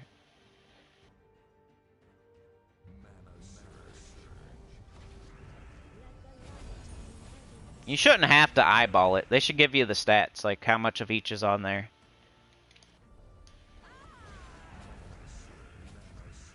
Like they do with, let's see. They don't with him either, but... Like, see, that would be better too. They should do that with him too. Like, put brown, yellow, and green. Because those, they're the exact same thing. Why is it just showing cursed gems, big yellows, and fairy fire gems? They will match with green, they will match with yellow, they will match with brown. They should put all that. I know it's something that they consistently don't do, but I wish they would do it. I'm not saying, like, they screwed up and they should have did this. I'm just saying I wish they would add that to the game. Like, put how many green, how many yellow, how many brown. That way I know if I cast it, how likely am I to get an extra turn. So that's very important. That's how I run a lot of my teams, is like extra turns. If the enemy never gets a turn, you're not going to lose. It all ties in together. Like, that's what helps the most people, too. Teams where the enemy never gets a turn and you're just looping or something, you can get everything done that way. It might not be the fastest, but it's the best for the most. I cast that one because there was a green extra turn, and I thought it was best. Do that. I'm just going to cast this because there's a lot of green and brown. We got an extra turn. Nice. Let's do this again. Extra turn. No, but hey. So far, so good. I like it. Going pretty slow, but I'm talking a lot, so. Faceless One is here. Good morning. How's it going, man? Trying to pace myself, but I have been like a machine gun so far talking.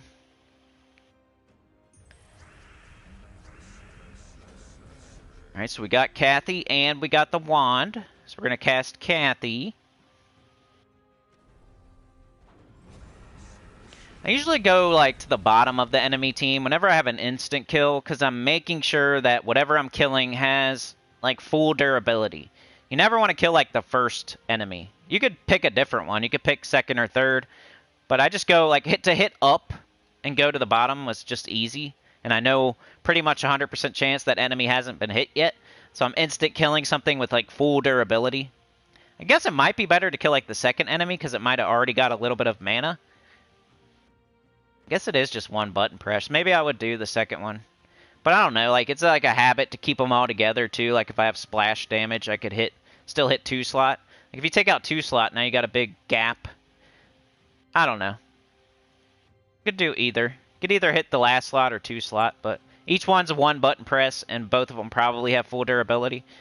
But just to keep like, even though I'm not using splash damage or I'm not using charm, it just looks. It's like a habit to keep, like, the 3 together there. I don't know. I guess. See, it looks like we have a lot of yellow, at least, but I don't know. We only have, like, 4 purple. So do I cast the Umbral Star? I'm probably going to go Elemental. Somehow that didn't count as an extra turn. I do this first. Let's devour that. Now I'll do this.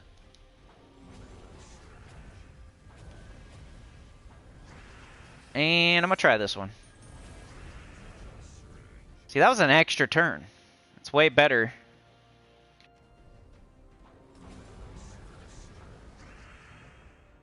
Okay, looks like I'm gonna keep going with the Umbral. Only thing that happens to Kathy sometimes when you have it in first slot is it will die. That's why you always want something else, though. I think Kathy needs another troop that can do an instant kill. I think that's the best way to go with Kathy. And it has to be a reliable instant kill. It can't be something where it's like a small percentage chance. That's my favorite so far, at least. There's probably other ways to go, like trying to put a bunch of green or yellow or brown on the board.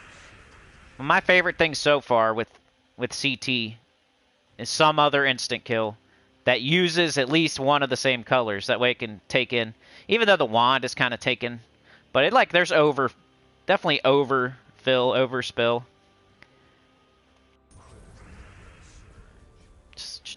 Like right there, I just took an extra turn. I got a bunch of yellow. Now Hiking Iron Gut's up. I can cast it. Now Kathy doesn't have to kill 4 things. It only has to kill 3 or 2.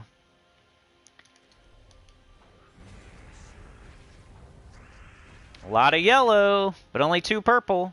Look at all that brown and green, and you think that Umbral Star would hit one of those yellows at least. And they're giant yellows too.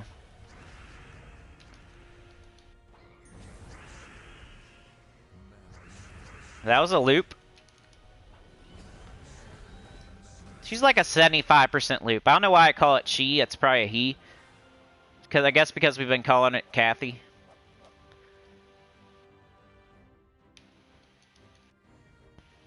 It's like a 75%. Eggy toast. What up?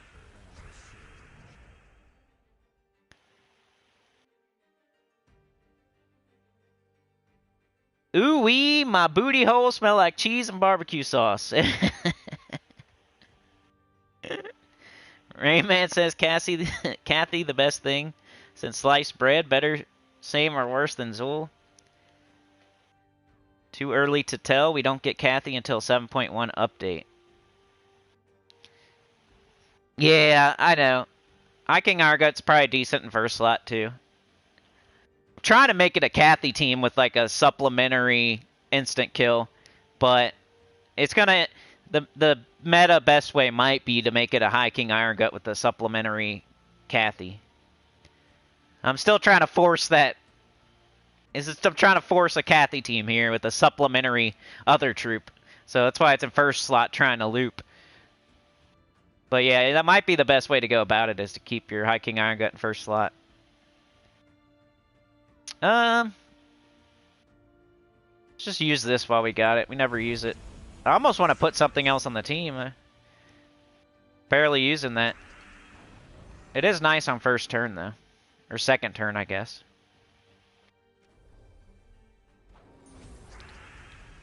Extra turn. Nice. Look at all that yellow. Extra turn. Still our turn. I don't think the enemy got a turn.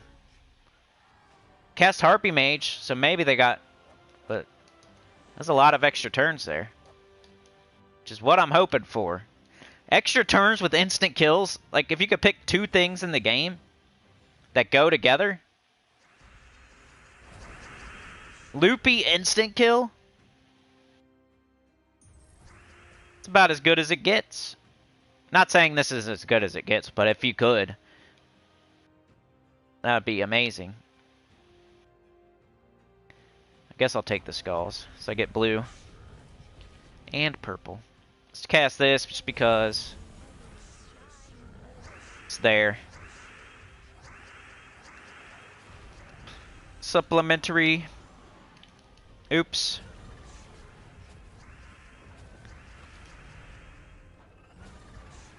Yep, didn't loop there. It's okay, though. A lot of green. We got HKI. Probably should have cast Kathy. It's more likely to kill. Something might have immunity to devour, but... Yeah, I think I like this troop better than Rage Kurandara. Zul'Goth's still slightly better.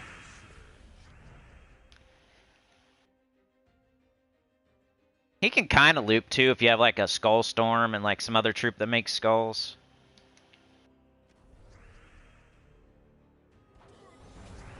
Hey! Looped! Hey! It looped again! Now this is like total loop. Enemy got 0 turns. That was perfect. Might not have happened if she wasn't in first slot. Mountain Crusher in first, that's a good idea. You can do this team many different ways, I think. You could do a lot of stuff. I'll probably end up trying High King Iron Gut in first. Just like I did with Great Maul. I might even do a Great Maul just to show. If you don't have High King Iron Gut.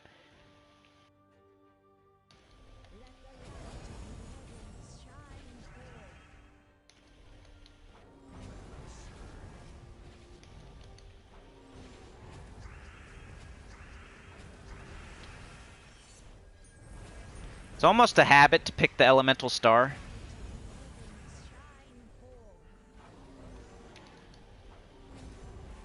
That's pretty good. Hey, War Priest Champion level 55. And this team would be even better if I was actually using a good class with a 50% start. You're kind of watching it slightly hamstrung.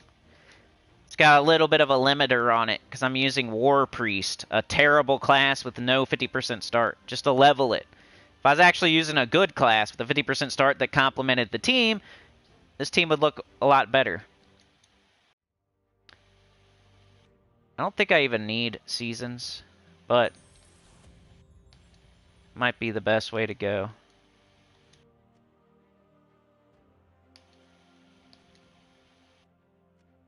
Alright, I was talking about getting to like 200, but I'm taking forever to do it, huh?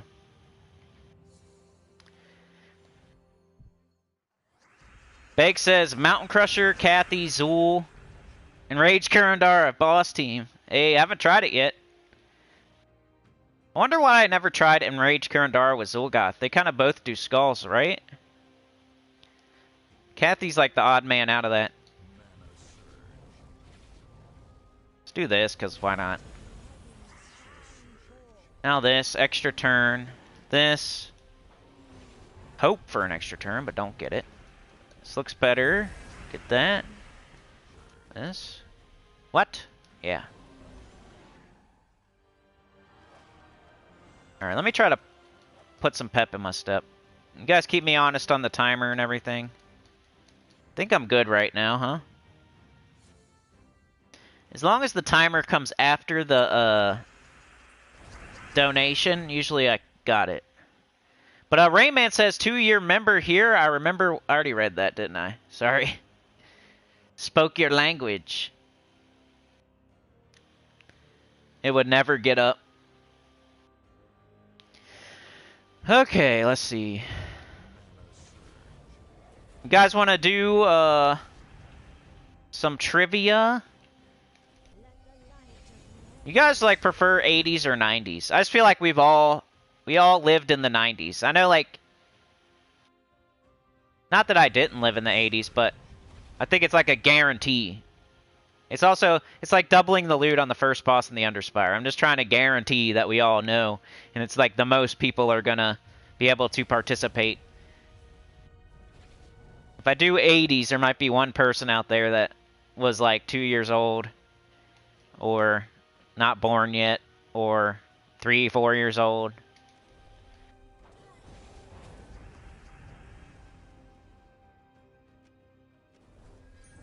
That's usually why I pick 90s, but I could do 80s or 70s. I would probably suck at 70s, but I'm not the one doing it. Half a century.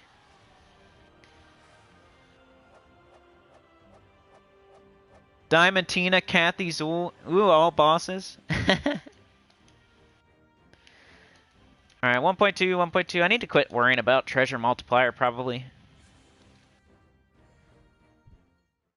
So we're an hour and a half in with 4 hours and 15 on the clock. It's looking good.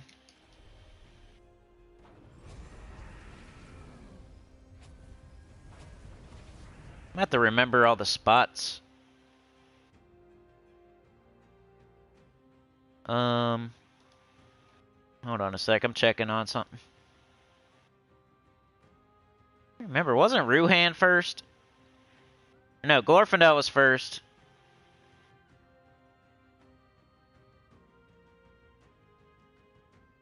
I swear I wanted Ruhan.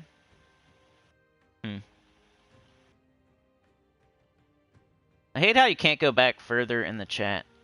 Maybe I haven't. Oh, wow. Now I really screwed it up.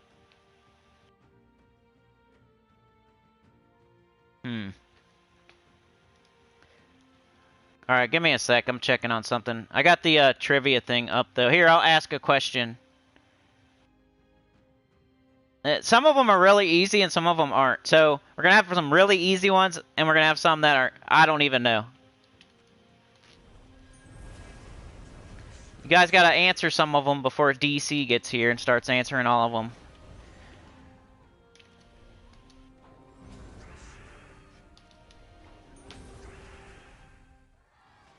Alright. This one says, alright, don't go looking up on Google. Like, you know, don't cheat now. No Google. You have to keep Google closed if you want to participate. Because you could probably find exactly what I'm looking at and get everything right. Or you could just Google the answer. So try not to Google stuff. We'll just do the honor system here. No Googling. Unless, like, nobody's getting it and it's been, like, 10 minutes. And then, yeah, I guess you could Google it. But try to do no Google within the first couple minutes. This is movie quotes from the 90s. We can switch to the 80s if you want, but what character said, "Do you understand the words that are coming out of my mouth?" And in what movie? That's a pretty easy one, right? Maybe you won't get the movie, though.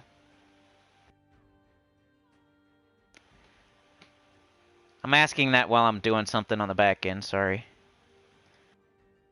See if anybody gets the answer. Yeah, I think Rayman got it. Rush Hour. James Carter.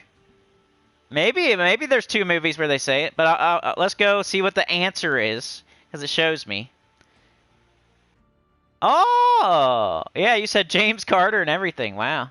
Detective James Carter, Chris Tucker, in Rush Hour. Good job, Rain Man. You got it. Alright, I'll do another one while I'm messing around here on my back end. Suspect. What character said... Oh, this might be hard because you have to, like, say the name of the character. Because this one I know for sure, but... Like, you have to say the name of the character, too. So, what character said, "I see dead people," and in what movie was this line said? I think everybody knows the movie, but do you remember the person's name?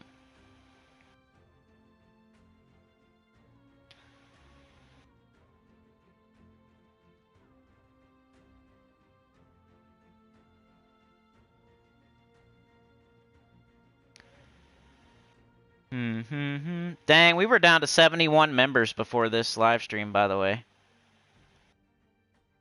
Which is still cool and everything. We were up to 113 at a point. Sometimes when I'm bummed out about something that seems like I shouldn't be bummed out about it, it's because we hit some other... That's what happens on YouTube, though. You have high peaks and low valleys. You're thinking about your peaks and like, man, I used to be there. And then, like, you say something like, and it sounds like you're being a little brat, but it's like, well, I used to have 113 and now I have 71. That's where the brattiness is coming from. Not because I think 71 isn't a lot and, like, I don't appreciate it. Of course I do. But I think it does sound a little bratty, but... Man, I hate how I can't keep track of this stuff. I think, wasn't Ruhan on the train? That's what I'm trying to look up. And I already forgot. Once it gets to so many people... I know we had Ali and Glorfindel and Sane. And then we had Trey. What a bad memory. Goldfish, man. Alright, who got it first? Character's the hard part? Yep. Here, I'll get the answer. Do you know do you know his name? Like his real name in real life? That would be better. That's better than not knowing any of the, of it.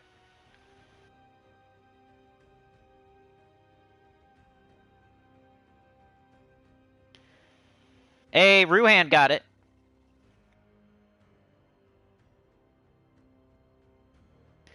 Beg says I was playing around with Diamantina, Harpy Mage, Essentia. Fun and fast. Ruhan said Haley Joel Osment. The character's the hard part. Don't know the name. Yeah, Ruhan got the name of the guy, the kid who played the character. That's pretty good. What movie was it, though? You didn't say the movie. That's part of the question. What character said, I see dead people, and in what movie was this line said?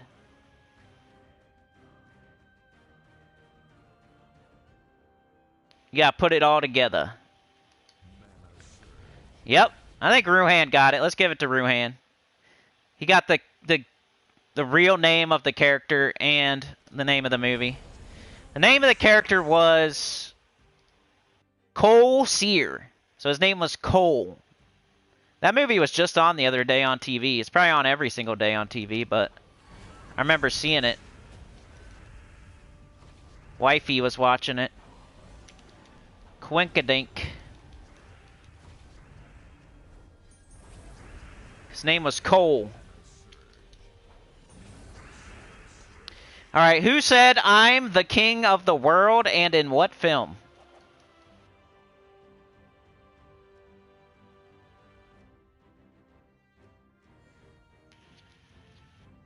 I'm the king of the world.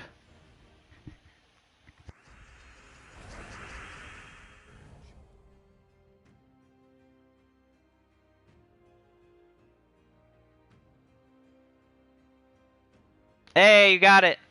Faceless one got it. Nice. Is that 2 for you? You said 2 for Faceless and 1 for Ruhan?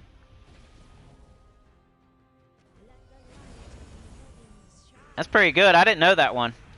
I thought it was Denzel Washington. Training Day. I was wrong. He says something like that, don't he? Alright, next one. In what movie was the line, "Keep the change, you filthy animal," and who said it? That's gonna be hard, like, the name, that's always, it's like the character that's hard. The movie's not hard. Like, the Sixth Sense one, everybody knew it was Sixth Sense, but it's hard to remember, like, the kid's name, Cole. This one, "Keep the change, you filthy animal," I think a lot of y'all know the answer to the movie, but who said it? Like, do you even listen to the name of the guy?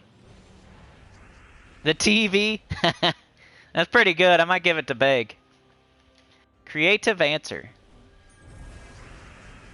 No one else gets it, then Beg gets it. I haven't seen the guy's name yet.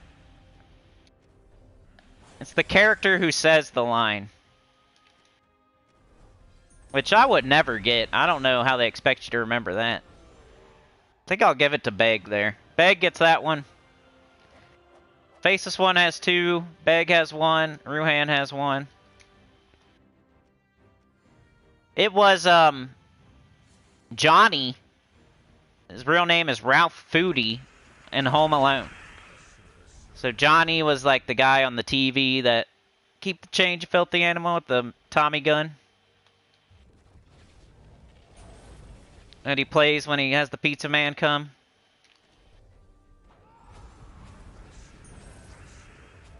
If you have any Gems of War questions, definitely ask. We're trying to fill Trying to fill like 4+ hours right now, so doing some trivia. You want me to rant? You can always trigger a rant.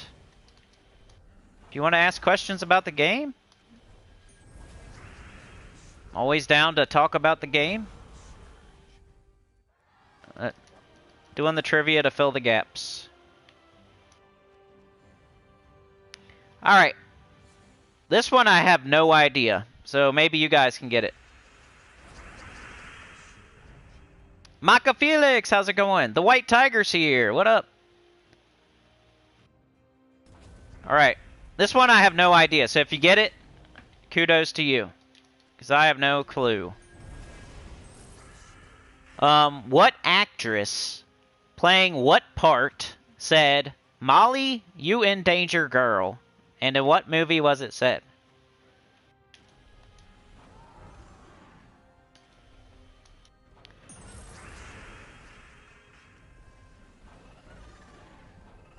I'm gonna have to look at the answer on that one. Ah, okay. Yeah, we talked about her before. Ruhan got it. Ruhan's got 2. Faceless got 2. Ruhan got 2. Beg got 1. Terminator.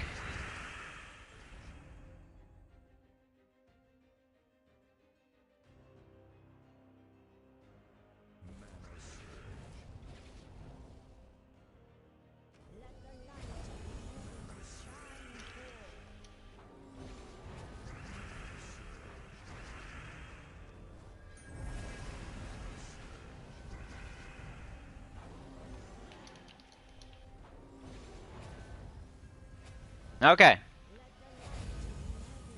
Who said what's in the box and in what movie?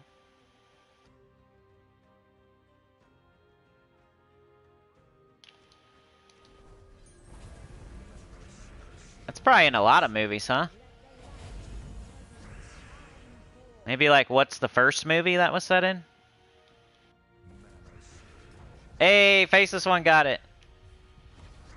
Hey, there are horror movie trivia, if you guys want to do that. That's one of the options. I could do horror movie trivia. We could switch to that in a little bit. Like I said, plenty of time. We got at least 2.5 hours left. Let's do this last, we'll do level 140 here, and then I'll switch to the UNDERSPIRE. Alright, so what is that now, Faceless one? You got 3? I'm keeping track of like 3 different things right now. And trying to play the game and trying to talk. It's kind of hard, you know? It's almost easier to like record footage and then lay the audio over because you're doing one thing at a time. Could you imagine like doing... The worst one's EverQuest. Whenever I'm playing... That's why I don't do it that much. That game's hard. You die, you lose hours of your life. On top of that, if I'm recording and like doing live commentary, it's not hard. It's super hard, I mean. Like the overload on your brain. Already you're giving so much of your brain power to the game because it's super hard. I'm a shaman. Like, think about Karnor's castle, right courtyard, left courtyard. Some of y'all don't know what I'm talking about, and I'm the shaman, I'm like the healer, I'm keeping up with buffs, I'm trying to keep people alive, I'm doing like 50 different things just on the game, and if I make a mistake, it's like catastrophic, so I'm like giving a lot of my brain energy to the game, and then I'm trying to record a video on top of that and say things that make sense to like while I'm recording, so I'm playing a hard game where if I make a mistake, we're all screwed and die and lose hours of our lives, so that's already like really hard, and then I'm recording that, so the footage is being recorded, so that's in the back of my head. And then I'm doing commentary on top of that. It's like almost too much. That's why I don't do it very often. I'll either do like a chill camp where I know what I'm doing and I can talk, or it's like a lower level easy thing where I'm not going to die probably. But it's the same thing with Gems of War, like playing the game, talking, paying attention to the chat. You're doing like 5 things at once. It's way easier to record footage and then... So you're just doing that. Like, do one thing at a time. Record the footage. and then record the audio, and you can do it 50 times if you want and get it right. If you ever hear anybody out there getting perfect audio where they never make a mistake, they probably sat there and redid it like at least 3, 4, 5 times until they got it right. And that's what you should do, but I don't have time for that a lot of the time, so make mistakes. Mistakes were made. Did I ask the next one? No. Alright, what veteran actor said, "You can't handle the truth," and in what film? It just asks for the actor. That one's pretty easy, right? I think I would get that one. You can't handle the truth. Who said that? In what movie? What actor and what movie? Faceless one got it. It was Jack Nicholson. You almost got it, Veg. I don't know. Yeah, if like I was not looking at the answer, I wonder if I would have said Tom Cruise too. It's just the way he says it. I think I might have got Jack Nicholson because the way he says it. Tom Cruise doesn't really say it like that. I think I remember the way it was said, so I might have got that right. You can't handle the truth. Yeah, they both might say it, but like I'm going right here, it says Colonel Nathan R. Jessup, Jack Nicholson, and a few good men. So maybe you should both get the point. Maybe you were doing, Sane, maybe you were doing more important things than watching movies, you know? We're a bunch of degenerates that were watching movies. Tom Cruise says, "I want the truth." You can't handle the truth. Yeah. Clarification. Let's do, this one. So, who got that there? You might want to keep track of your own points. Not that you're going to get anything. Hey, Hunters with the 2! Thank you very much. Appreciate it. Definitely helps keep it going. Let me fix the timer. So 2 minutes is worth $2 is worth 6 minutes.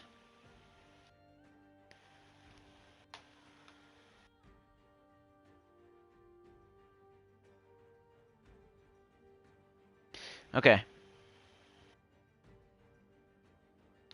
So 421. You almost got that 420. Is that what you was hoping for? 421.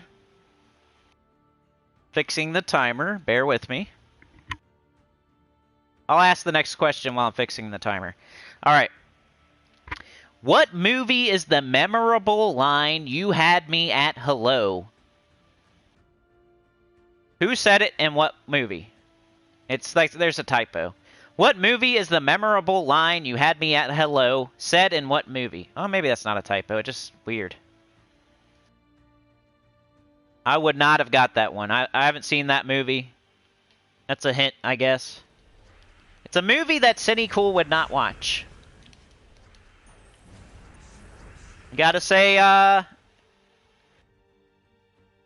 you gotta say the character or the actress. The movie and either the actress or the character's name. I'll give either or.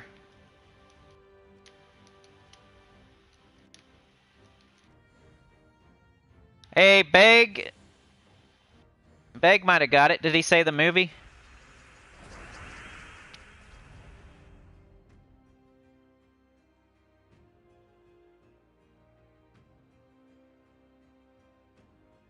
Oh yeah, the pure faction for this. Yeah, it's annoying. I only had one Blade Wing left when I beat it. I went like triple Queen Zachi with the Harpy Mage for my pure faction team. Because like whatever you start with, you're not going to end up with at the end. It almost doesn't matter. You're going to have all these different summons. And almost just make sure you pick something that has a summon on it. And like Queen Zachi does damage and like has mana generation, so I think Queen Zachi is one of the best options. So I just tripled up on her with the Harpy Mage to get it started. By the time you're done, you're going to have a completely different team.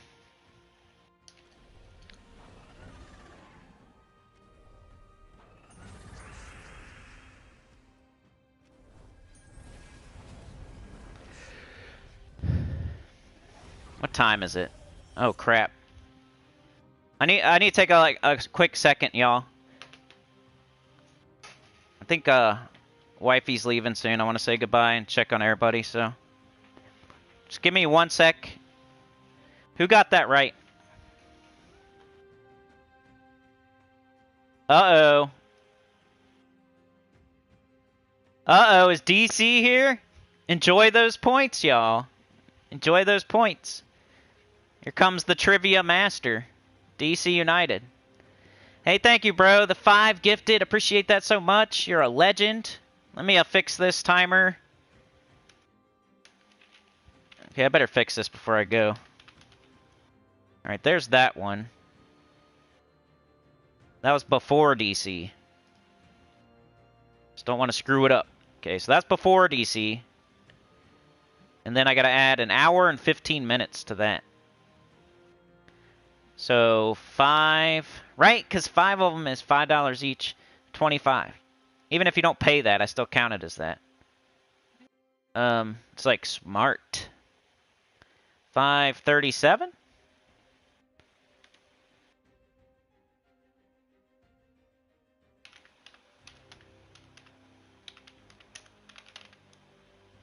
I think that's right. And what up, DC?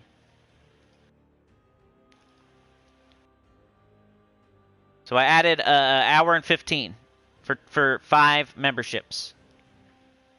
4 memberships would be an hour, and it's 1 on top of that. Oh yeah, man! You can be you want to be. You can either be like a Marty McFly hoverboard guy. You could be a rocket launcher guy. You could be almost whatever you want that involves being outside of and around the train. Because we got all the inner spots filled up right now. Or you could just whatever you want to do. I would probably put you on the hoverboard doing clotheslines, but you could do the rocket launcher on the top, or... I don't think anybody said the entire answer on that last question.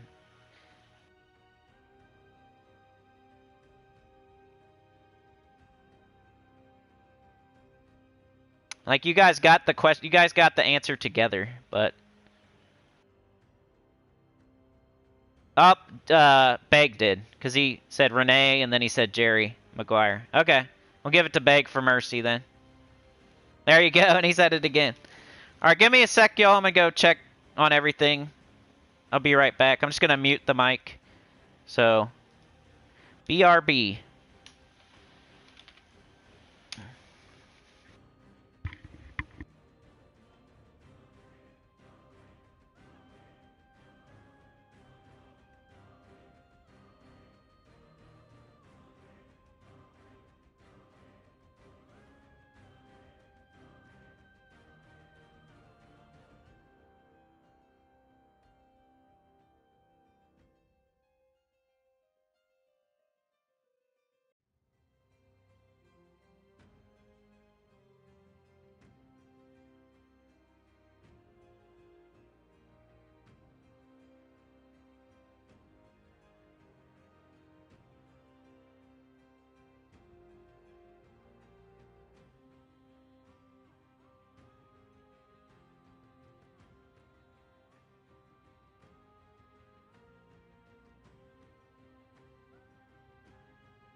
I'm back.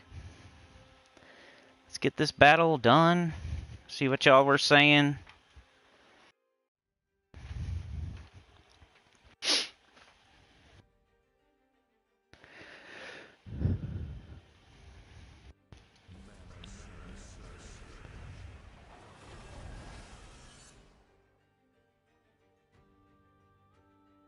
DC needs to rename to the Chicago Fire.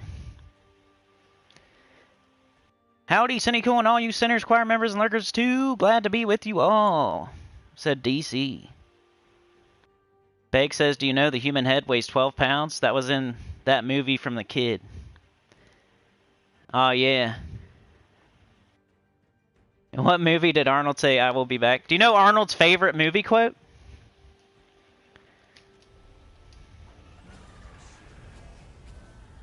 Oh, no. That's annoying. Well, that's why we have High King Irongut.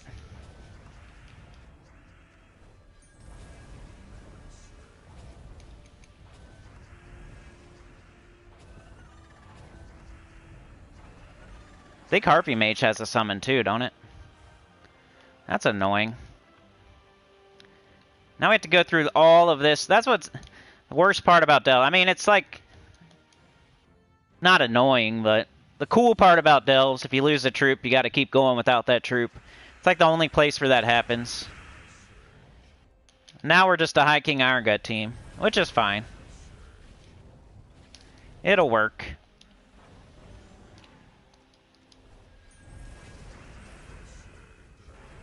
And there's our Blade Wing.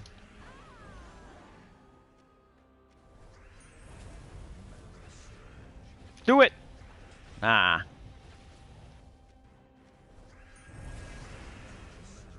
Do it! Should probably quit casting that. It's alright. Terminator 1 and 2, Last Action Hero, must be others too, right? You were only supposed to blow the bloody doors off? I don't know. Yeah, you're right. Get to the chopper. That's his favorite. It's from Predator, right? Get to the chopper. I was just watching there's this YouTube channel called Heavy Spoilers. I think I've shouted them out like one other time. Not that they need it. They're way bigger than me. Just a channel that I enjoy watching. Heavy Spoilers. They like meticulously go over those kind of movies and show you like stuff you didn't see and explain the whole story pretty much. But in like 20 minutes, 30 minutes. Behind the scenes, like what the actors were feeling and talking about. Like the guy who wore the Predator suit, like at first was Jean-Claude Van Damme. Did you know that? But he didn't end up doing it. Like the Predator looked way different at first, like an insect, more like a praying mantis or something. And Jean-Claude was in it. And for some reason he didn't continue. Like they put somebody else. They switched the costume and put somebody else in it. I forget why. I think it was something up with Jean-Claude. He was like getting too hot in the suit, or I can't remember why, but somebody might know. So I think he's like technically still in the movie, because when the first things they recorded with him were, you know, when the Predator's like invisible and he's moving through the woods and he just looks like you barely see him. He's just like that. I think Jean-Claude was actually a part of that part. Because they recorded some of that. They used like a red suit. Like the jungle's green and the sky is blue. So they had to use like a red. They put him in like a completely red suit every time he was invisible, so they could, like the chroma key color correction, they just turn the red all the way down. I thought that was interesting. Jean-Claude Van Damme. The guy who ended up being Predator was like, I don't even know who he is.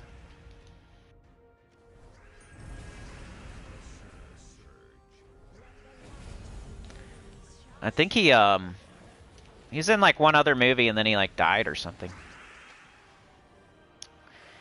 Behind the scenes Predator info is fascinating. What tagline did Arnold say in Predator and Commando? It's not a tumor. It's not a tumor. It's not a tumor. Boys have penises and girls have vaginas. It's not a tumor. Stick around. I don't know. I don't know the answer. I need to watch those movies more. I've only seen The Predator like probably 2 or 3 times. I've only seen Commando like 1 or 2 times. I need to watch those more. I like probably seen the Terminator. I've probably seen Terminator 2 like 10 times at least. If I was going to say which Arnold movie I've seen the most, it's probably Terminator 2. Which is like, most people probably seen that the most.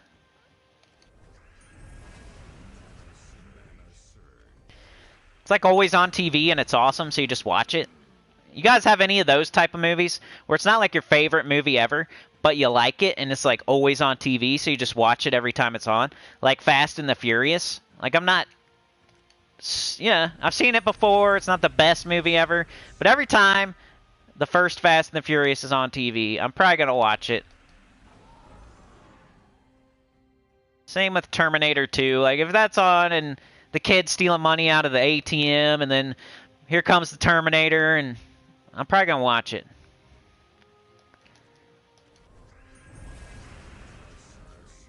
They fight in the mall. He rides the dirt bike. They're trying to find him, so they're going to the different houses, looking for Sarah Connor and John Connor. The bad Terminator goes to like the wrong house and kills the wrong lady. And then the Terminator... I watched heavy spoilers about Terminator 2 also. Did you know? I didn't even know that they use dogs to alert to whether Terminators are present or not. Like, I feel like that's a main thing in the story, and I didn't even know that. Like, they show it in the future. They got dogs, and when you walk into their base, the dogs sniff you because they can sniff out Terminators. And Terminators can look like humans. So, like, later on in the Terminator 2, when the bad Terminator comes to the house and the dog's, like, barking a lot, barking, like, trying to get him. That's just to show that he's a Terminator and, like, the dog knows he's a Terminator. And then, like, the Terminator, like, Arnold on the phone, like John Connor calls his house and the Terminator, bad Terminator's already there and he already killed his parents and, like, the milk thing and, like, the big knife and stuff. He's on the phone with John, like, mimicking his mom's voice and everything. Like, hey, John, where you at? What? Come bring you a pie. I got some allowance money for you. My voice doesn't want to do that today. Then the other, like, Arnold takes the phone, and he does John's voice to the other Terminator who's doing the mom's voice. And he's like, why's Woofy barking in the background? Why's Woofy barking? You know? Because he knows that if the dog's going crazy barking, it's because the Terminator's there. The other Terminator knows that too, so they almost know that they're talking to each other, even though they're both doing different voices. They know. And he says Woofy, and the dog's name isn't Woofy. And the other Terminator's like, Woofy's fine. So then Arnold knows, uh-oh, dog's barking like crazy. He got the wrong name, so that's not the mom. And the dog's going crazy, that's probably the Terminator. I never knew that. I wasn't thinking. I was thinking about chain guns and bullets and explosions and motorcycles and semi-trucks. I wasn't thinking about dogs barking at Terminators and using the wrong name on purpose.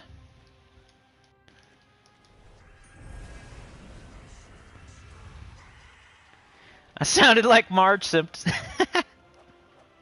Marge Simpson.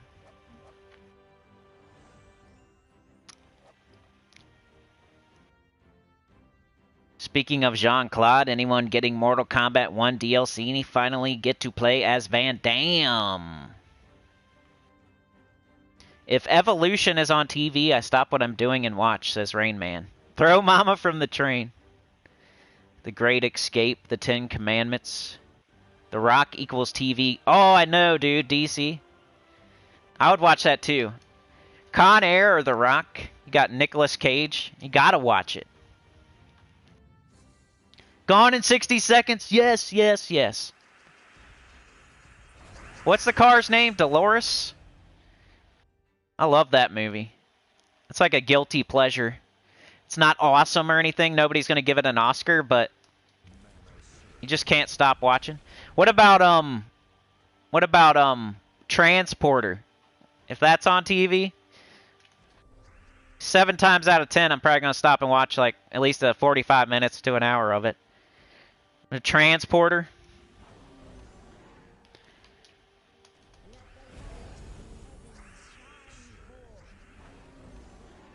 That dude was like my favorite for a minute. Jason Statham. I gotta go for the instant kill.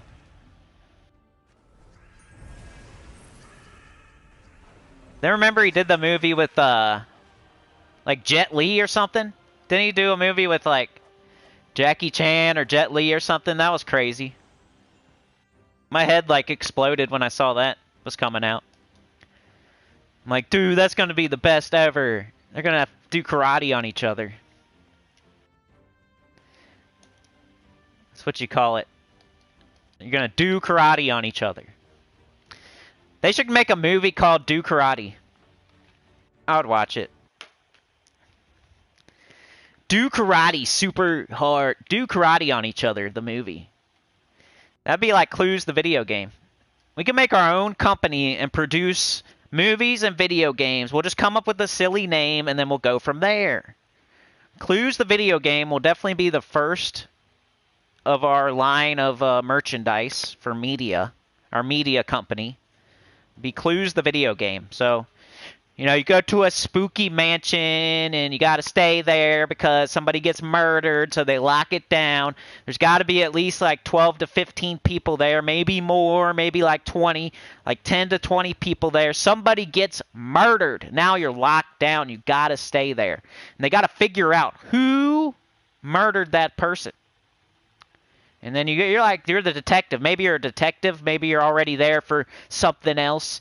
Like there was some shady business with the will. Like an old man died and he gave his money to the family, and it's the family that's there. And then somebody else dies who was supposed to get like the bulk of the money from the will. And then like you're a detective who's there trying to investigate, and you know, they lock it down because somebody else dies while you're there. There's the butler, there's the maid, there's the cook, there's the whole family, which is like 10 people at least, maybe more. There's like there's the gardener guy, there's like another cop there, there's a lawyer. You know, there's like all these people, and like any of them could be the person. And then after like you're investigating for like a good 30 minutes to an hour, maybe you eat dinner or something, and somebody else dies. They don't come to dinner, and you're like, where's this guy? And then they die, and now there's like 3 dead people, and somebody's killing everybody. And you got to figure out who it is. Clues, the video game, right? That would be our first game. Our first media. Next would be Do Karate on Each Other, the movie. And we would just pick the coolest karate guys and make a movie. And you could just do whatever. Like we could do Karate on Each Other #2, and you could put whoever. Do Karate on Each Other #1 would be like Jason Statham versus Jackie Chan or something. And then Do Karate on Each Other #2 would be like Chuck Norris versus Steven Seagal. And then, you know, you go to Do Karate on Each Other #3.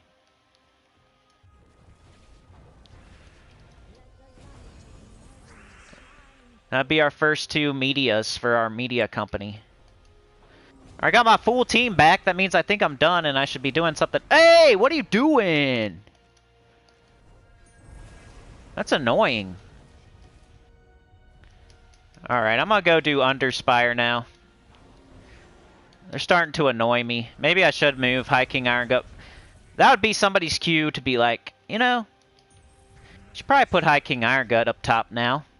It was all fine and dandy earlier when you were trying to loop. But now that it keeps dying, maybe you should move that High King Iron Gut up to first slot. Like, now would be the perfect time. I want to see how far I am in the event. Oh man, I still got quite a ways to go. Welp. Enough of that, though. Let's go do Underspire. I might have to not do Vault Keys the way this is going. Might have to, like, go back around to World Event and then do... I don't know, maybe we'll do, like, 10 or something.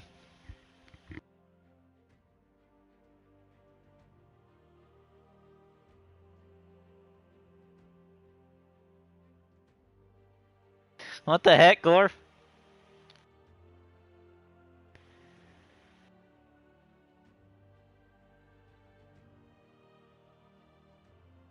Hey, Sleek Peak, what up? Die Hard with a Vengeance. Any Die Hard, dude. I think I would watch any one of them. Even number 2. The one with Samuel L. Jackson. The one with his kid in it. Like, where the kid is like...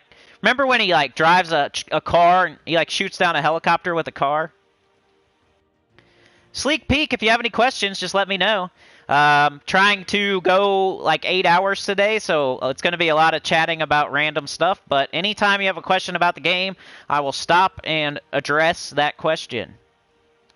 Put the bunny down.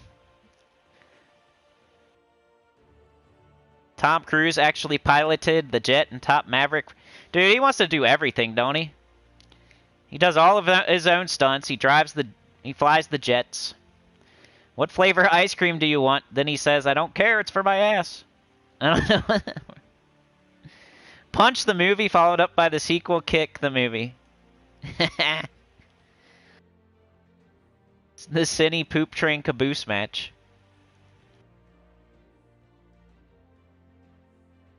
Alrighty.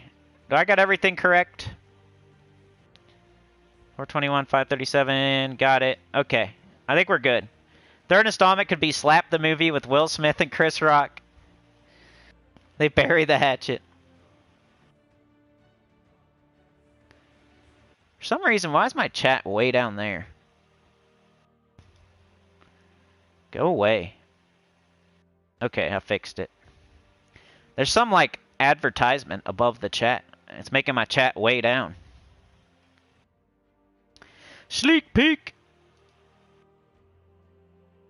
Did I like my own stream? Yes, I did. Okay.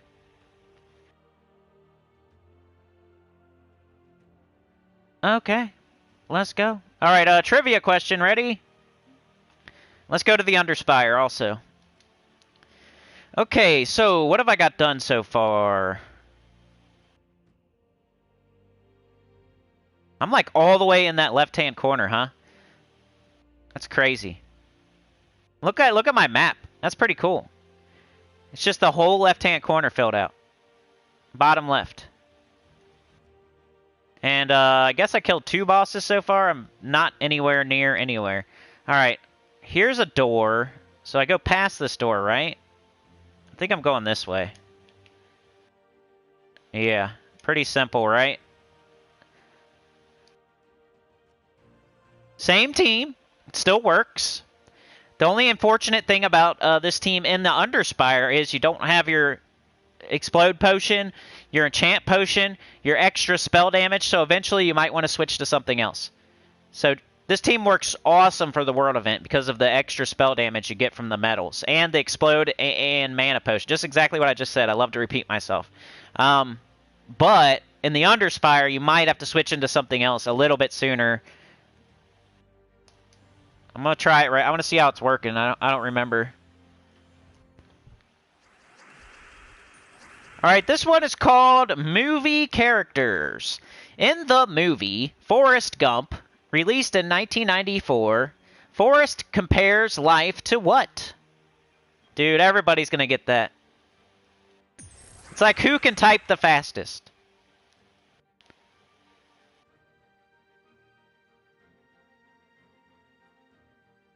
Trey typed the fastest. Good job. Trey gets the point. That's like, who can type the fastest? Who's sitting there ready to type an answer? That was Trey. You see what I mean about the Underspire here? And I need to cast twice too. Probably need to get up the weapon.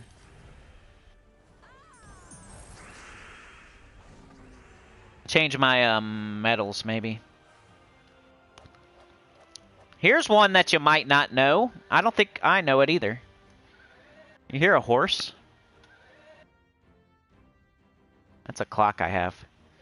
What are the names of the two mice in The Rescuers Down Under?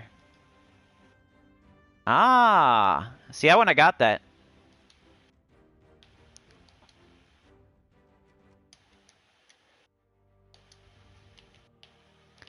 We're going all Nisha, y'all. Ben and Jerry. Whoa, Anya got it. Good job, Anya. It's Bernard and Bianca. Good job. I'm switching to all Nisha. Anya gets the point. What actor voiced the villain for the 1997 animated movie Hercules? I would not get this one either.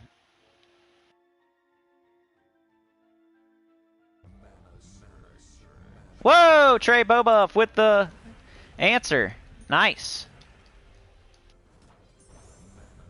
Trey gets another point. James Woods.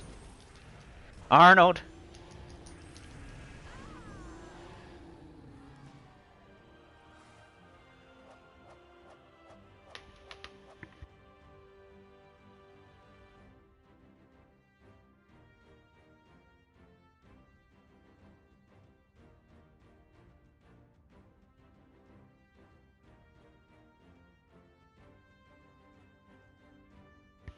A piece of candy?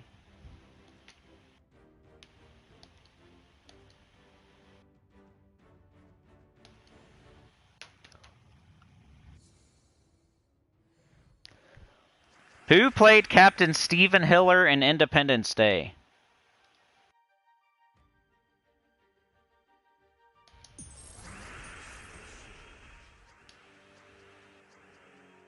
Might want to get them both up, huh?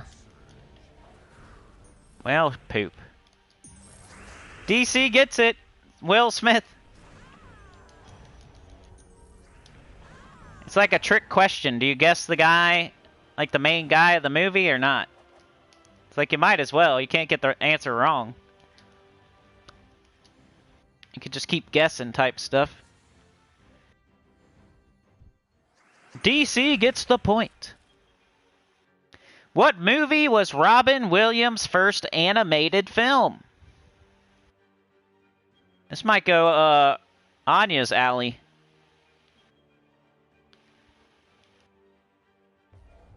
If she knew The Rescuers Down Under, she might know this one. What movie was Robin Williams' first animated film?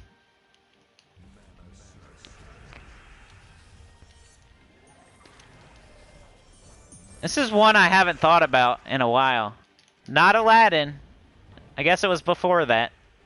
So before Aladdin.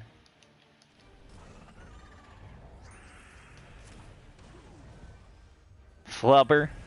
Mork and Mindy. I haven't seen it yet. Don't be Googling until nobody gets it. I prefer you don't even have Google up, but... Popeye? Was Robin Williams Popeye? Not yet. It's like a movie like I haven't heard about in a long time. There's animals, of course.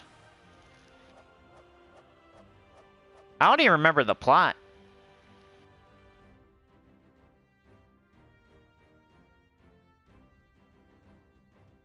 I'm about to look up the plot to the movie. Maybe I can do that. You guys can get it. Yay, Trey got it. It's Fern Gully. I don't even remember what that's about.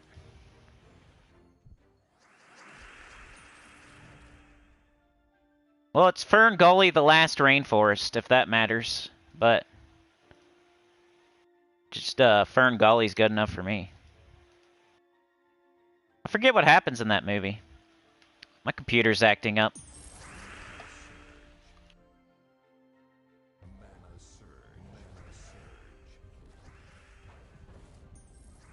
Hey, good job, Trey's wife.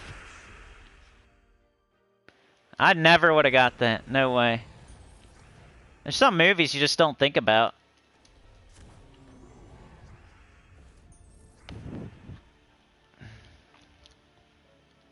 What do I got here? Nothing? Come on. He was the bat in Fern Gully? Aladdin was a good guess, though. I would have guessed Aladdin, probably. Like animated Robin Williams. That would have been my guess, most likely. Because wasn't he the genie? He sang a rap song? He was in Popeye, but it was a movie? Ah. Alright, which way do we go, George? I'm gonna go this way, I guess.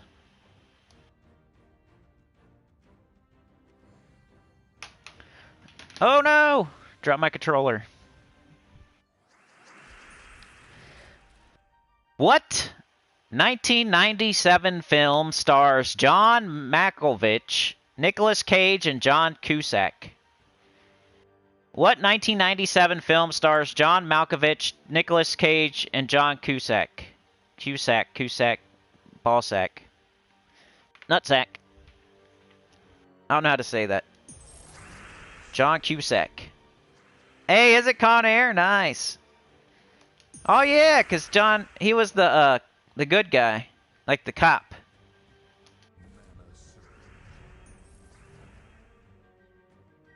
That's funny. We were just talking about that. Kinda, right? Wasn't Malkovich like a bad guy? Like the main bad guy, kinda? Of course, Nicolas Cage was Mullet Man. And, John was the good guy, cop guy. Con Air is the answer. DC United. Oh yeah, here's the door. So we had to go this way no matter what, so I did not waste anything. We have to fight this battle no matter what, so let's fight it and see what's to the right. Because we have to fight it. Even if we find the dragon, we still have to come back here and fight this fight. So I'm going to fight it, see what's over there. What actor spoke the part of Moses in The Prince of Egypt? I have no clue. I don't think I've even seen that movie.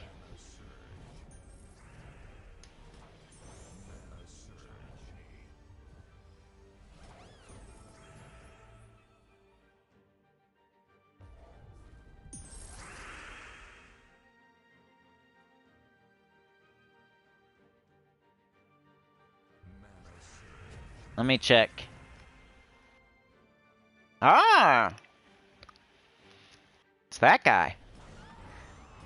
We've talked about this movie already, kind of. Think about a co-star of a movie we were talking about. Not Con Air. It was back further. The guy who does his own stunts. A co-star of his. Something we already talked about. That'll be your hint. He's the best. He's the best actor in Tombstone. Well, he plays the best character in that movie.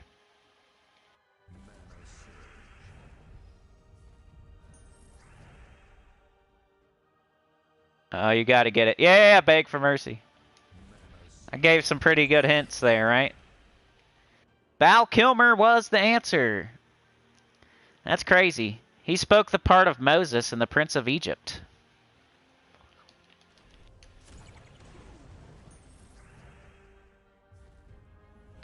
The Saint.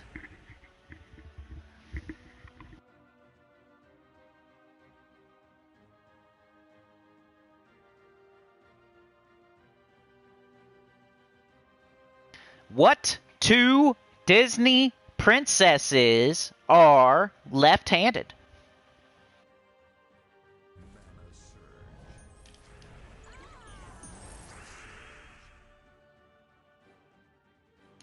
How the heck would you know that?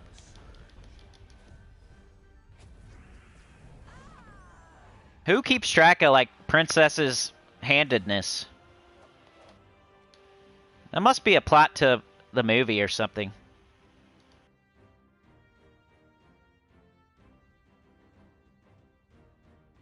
Wow. It's too pretty, like... It's not like Snow White and Cinderella.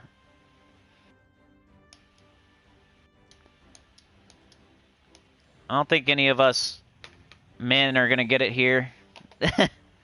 Not to be like... I'm giving the ladies a hint there, you know? They might be able to get it.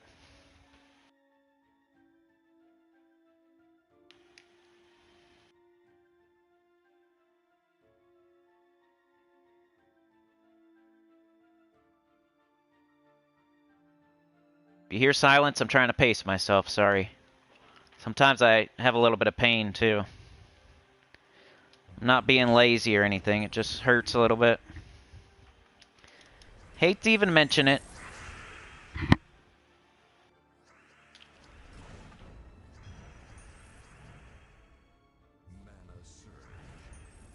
Oh man, get to that 3 hours. That'd be good so far.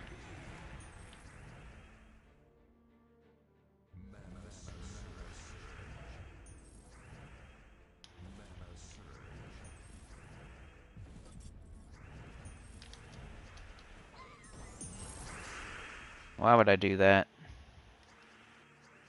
Pocahontas? Nah. No idea. It's pretty hard. That's probably the hardest one so far, you know? I guess if, I'll just say the answer. Because I don't even think I could give a clue. Ooh, Rain Man got one of them. Tiana is half of the answer. We should probably just give credit to Rain Man, huh? Unless somebody has the other princess, like right now. The other one's actually more, I actually know the other one, kinda. Like Tiana, I have no idea who that is. But...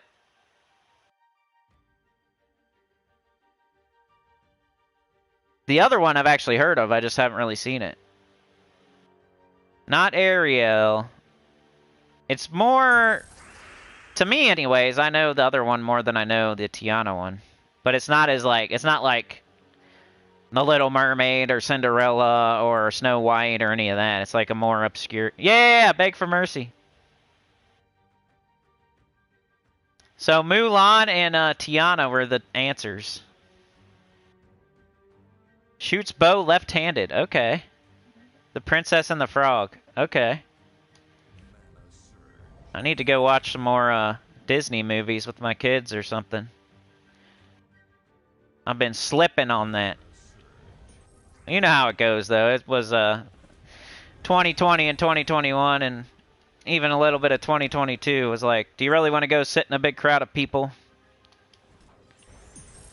But now, I have no excuse, and I should probably go get back to it.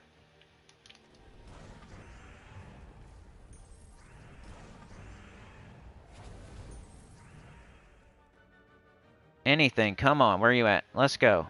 I might want to switch my team soon. This is going to take all day. Why'd I do that? Come on, dummy. Red, purple, brown. There we go. Jeez. Let's see. What actress plays as the main character in the movie Clueless?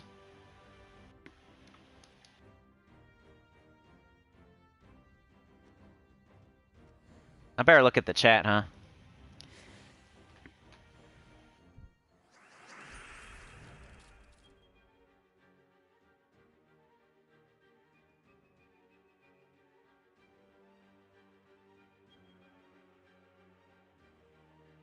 Brian had said, comedian deathmatch the movie or video game. Who would you like to see fight? Who do you play as a fight in the game?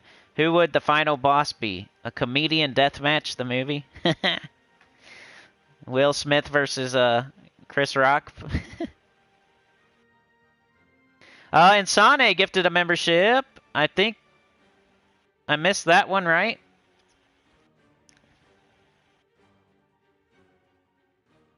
I did.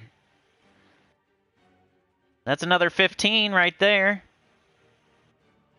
Heck yeah, keeping it going. Thank you very much. So that is 52. I'll go ahead and give the credit for all the... I'm sure we've had at least 8 of them. I'll give an extra minute or two. Let's go and make it even. So 15 on top of 37 is 52, right? So I'll make it an even 6 for all the memberships. I usually give a little extra for memberships because it could potentially be future, members. Like they get a membership, they see the badge, they get, maybe they decide to stay on, and then that is worth a little bit more than, but, So I'll make it an even 6. It's not like a lot, but it's something. It's like 8 extra minutes for all the memberships. It's kind of waiting for an opportunity to make it even like that.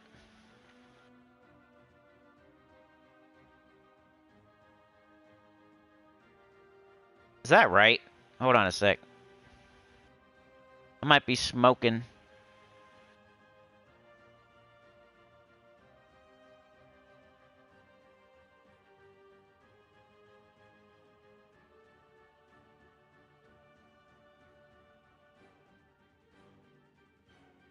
Yeah, that is right. Okay.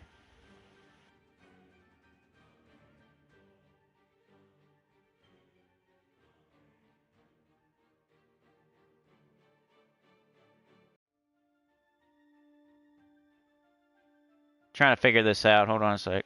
I think that's right. Everybody keeping me honest there? If anything, I gave extra, I think. I think we're good, though.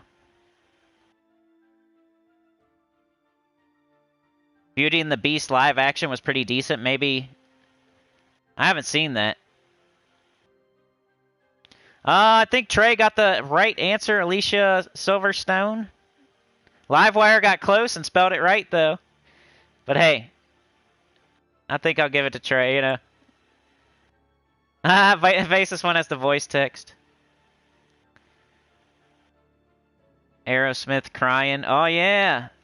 I remember that music video. Back in the day.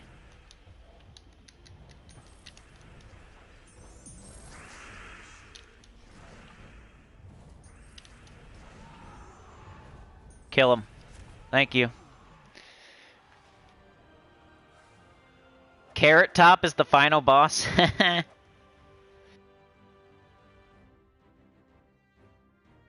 Gallagher.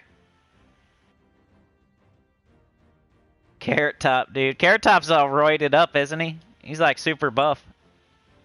He would be the final boss. Look at this right here. We got 2 things. Didn't somebody say, like, there's 7 rooms? Like, if you're going to the boss, like... I've seen it on the forums, I think. If you're going to the boss, there's, like, 7 rooms off the main path or something. Like, that's probably not going to happen down here. You see what I mean?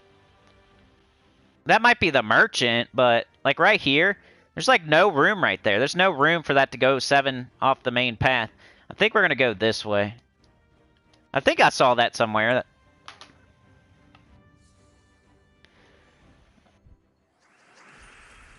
What actor played... I don't even know how to say that. Kaiser Soze in the film Usual Suspects. I'll just guess. I need to watch that movie. That's a major blind spot for me. What actor played Kaiser Soze or Soze in the film The Usual Suspects? Faceless won! That voice text Kevin Spacey.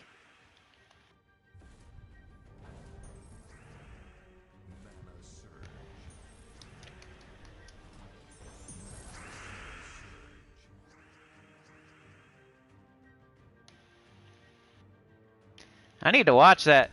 I've never seen that. You know, at one point in time, I had never seen Scarface, but then I watched it like a bunch of times.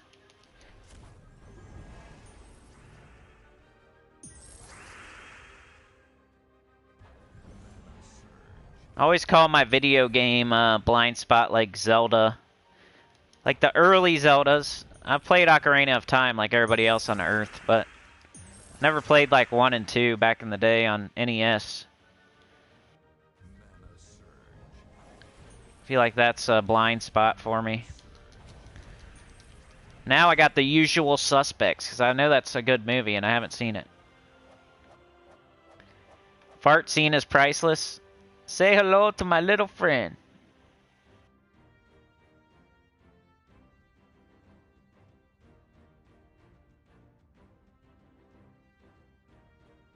Aren't they like lined up? I've seen parts of it, you know. I've never. Oh wow, that's a dead end. Are you kidding me?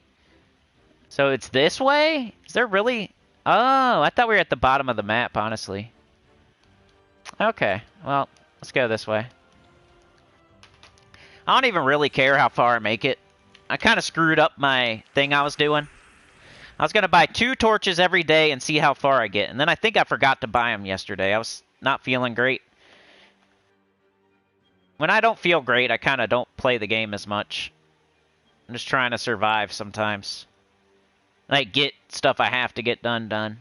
Like, I did the video. That's more of a thing I feel like I need to get done than, like, playing the game. Alright, here we go. Name the movie. What was the highest grossing film of the 1990s? Like, the entire 90s. What was the highest grossing film of the 1990s? I might have got this one. Rain Man got it already. It was Titanic. Oh, DC comes up next. Zero idea from Faceless. Titanic was the answer. Is this going to be a dead end and then they're going to send me... There's no way this is right. I don't know, though. I guess we should just clear it. It's either... What the heck? This is weird. There's no other way to go. Right? Oh, down here. Okay. Well, no, that's not right. That's behind the door.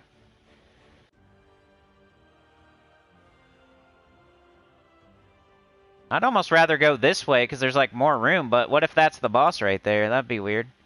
Okay, let's see. 1, 2... That does make 7. It's not off the main path, though. I don't know what they were talking about with that. Less than 2 months before the film's release on October 28th, 1983, Scarface was given an X rating by the MPAA for excessive and cumulative...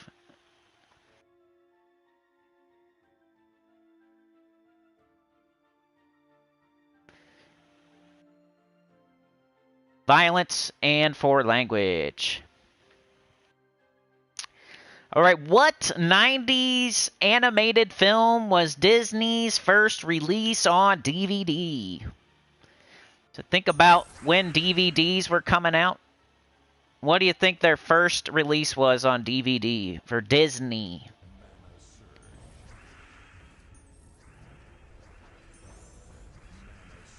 Beg says Little Mermaid. I haven't looked at the answer yet, so... Oliver and Company, says DC. Face One says Cinderella. Anya says Lion King. We'll just let a bunch of people guess, you know, so everybody can participate. Beauty and the Beast. Aw, I missed a blue extra turn, dummy. Cars?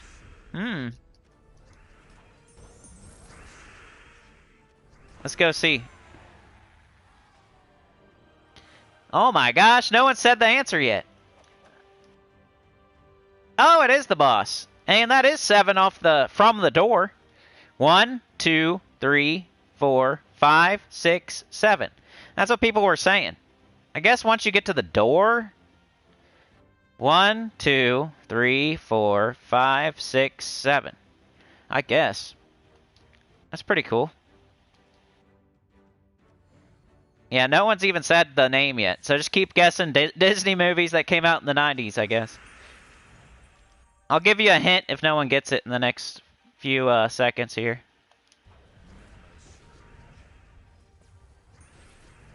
Not The Lion King, not Bambi, not Mary Poppins, not Robin Hood.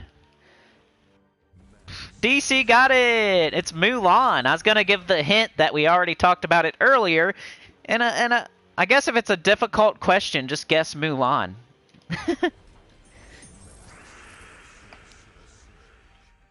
I think I've seen like a little bit of that movie. I like kind of know, like if you showed me Mulan, like the character, I would be able to say that's Mulan, but that's about all I know.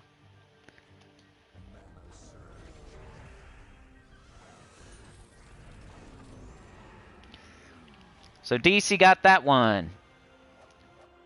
If anybody's watching, don't be afraid to ask Gems of War questions. This is a chat-a-thon. It's so far we got like 6 hours on the clock. I'm just trying to like keep it going, fill the gaps. And I brought up some trivia from the 1990s to do that. We can switch to the 80s, we can switch to the 70s, we can switch to horror movies. Alright, so we went past the door. So I feel like in my UNDERSPIRE video, the most valuable information I gave, besides like just general stuff you do in the UNDERSPIRE, is don't go back past this door. You don't, you know, you keep going forward. You wouldn't go behind it. You stay ahead of it. And then don't waste torches on dead ends. Like, that's my 2 favorite tips I gave. It might be obvious to some people, but to other people, it's not obvious. I've seen other people, like, go through and actually complete, like, dead ends. Or go back past the door and do stuff behind the door. Like, you don't need to do. If you can get it into your head, like, most people probably already do. But there's probably some people out there. Don't go back past that door. Everything's ahead of that door. And then never go to a dead end. And waste a torch on a dead end. If you're out there not completing it for some reason, or not getting to the boss you want to get to, that could save you some torches. You might be wasting torches going back behind the door and going to rooms that would get you nothing pretty much. Maybe you're looking for a merchant on the second boss area when you're looking for the 4th boss. Like, it's not worth it.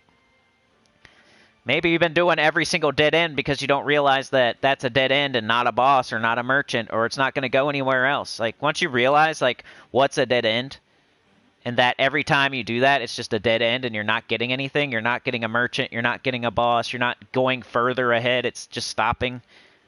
Once you realize that, you'll stop wasting torches on... Just trying to get, like, the basic info out there with that one, that video. Help more people get it done sooner. Of course, there's going to be more information that comes out on ways to do everything better and faster. But if that information doesn't come out until the 3rd week the UNDERSPIRE's out, then you're not doing the best you can in those first 2 weeks, so...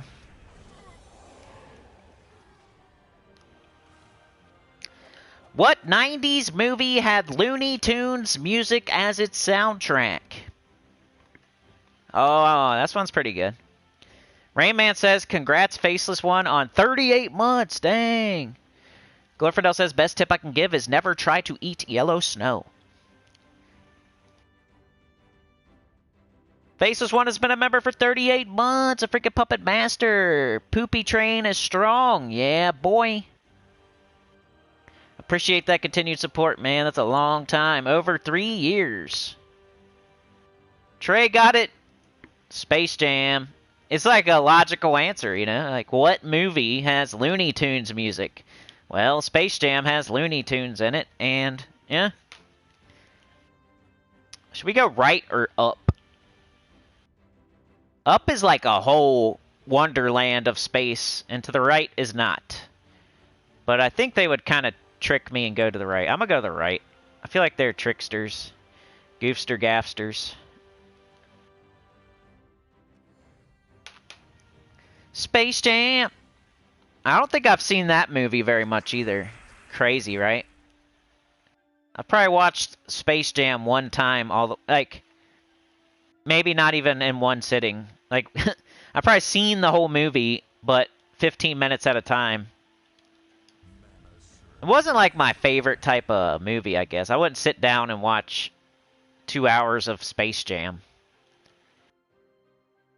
I'm down to watch Space Jam for about 15 to 20 to 30 minutes, maybe. And then I'll catch the rest of it next time. And I think I eventually ended up seeing the whole thing. For sure. I know like the aliens come or something and take over the bodies of like the NBA players or something, and then like the Looney Tunes have to play, and then they go get Jordan. I kind of know. I might be saying a little bit of it wrong, because I've only seen it like once, like I said. I might not even have seen the whole thing total, but pretty close. I think I know the plot.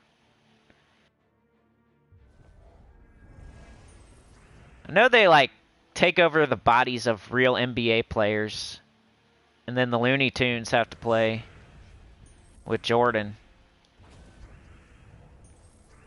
Right?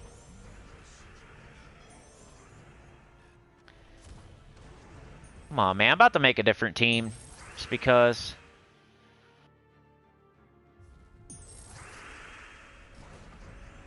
Maybe. Pretty soon. Definitely after this boss. I might stick with this team for the next boss, but that's about it.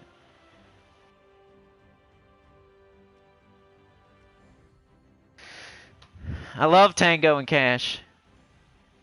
I would watch that once a week.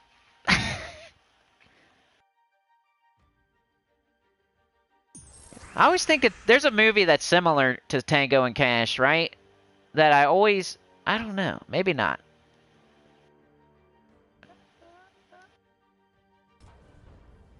Tango and Cash just has like a bunch of different... There's like the beginning, right? And then there's like the middle part, and then there's like the end. And I always feel like it's multiple movies, but it's just the one movie. It's so awesome that it seems like it's 3 different movies in one, you know? They're like in jail. First they're cops, and then they're like in jail, and then they're like out in the SUV, like causing havoc.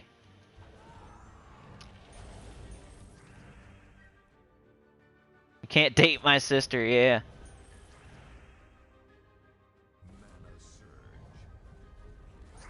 Big Trouble in Little China, I watched that.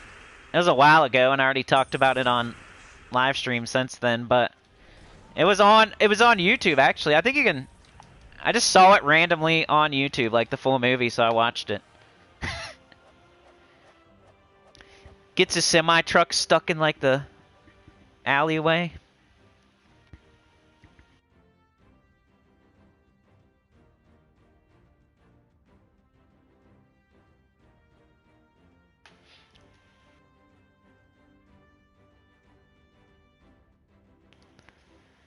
Bill Murray is the real star.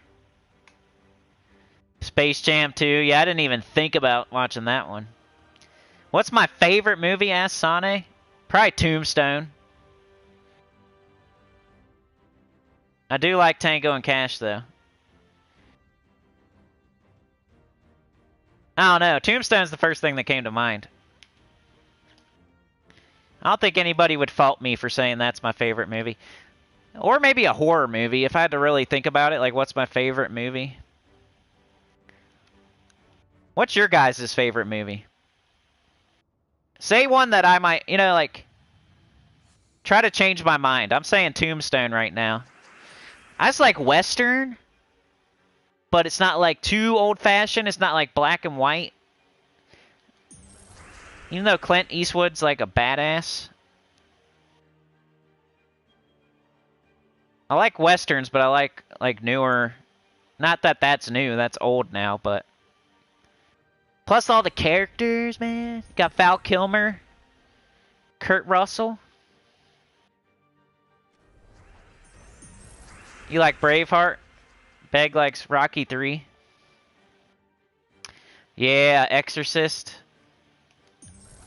I'm trying to think of a horror movie that would come on and I would just watch it automatically. What's my favorite? I used to say Dawn of the Dead was one of my favorites. I just like the whole concept of them being in the mall and like the newer one, not the old one. I like the Ving Rhames one with like the remake one, the Dawn of the Dead. I like what's it called? Like if Paranormal Activity's on, I'll watch that. I like that. Blair Witch is kind of cool. Even though like a lot of it's them just wandering around in the woods.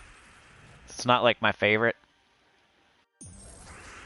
The Conjuring is pretty good. You know one movie? Here's another one that comes on and I'll just watch it. It's not like my favorite thing ever, but it's one of those where it's like if you see it and it's on, you watch it. 13 Ghosts, I think it's called. The one where there's that house and then they have all the ghosts trapped in like these things and like the house moves around and stuff. I just thought all those ghosts were like really cool. Ooh, 28 Weeks Later is a good one.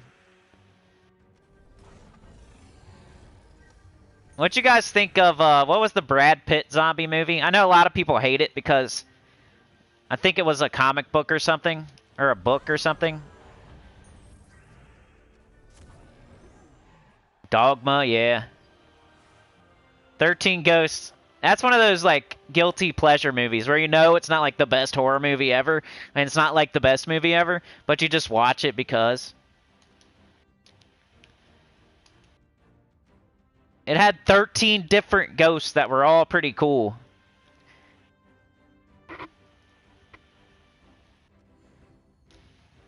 Forrest Gump is your favorite? See, World War Z. That has the, you know, it was a book, so people hate the movie condition. I didn't mind it, actually. I watched it at the theaters. And it wasn't the best movie ever, but it wasn't terrible. I just never read the book, so I probably just don't know what I'm missing.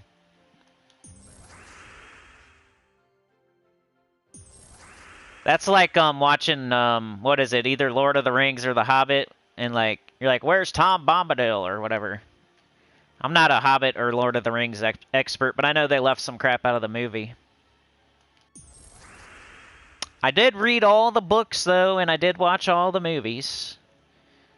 But I haven't in a long time.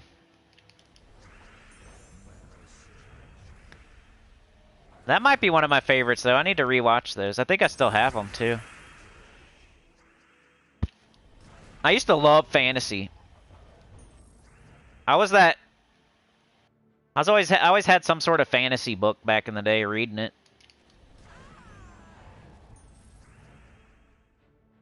I used to read Terry Brooks. I didn't know he was like a like real fantasy book reader. People don't really like him because they feel like he's a copycat or something. I didn't know that though, so I was just reading them. I thought they were good.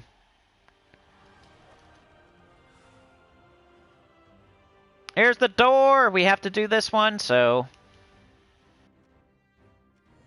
let's do it. The first Matrix. What about John Wick? When John Wick is on, you gotta watch it.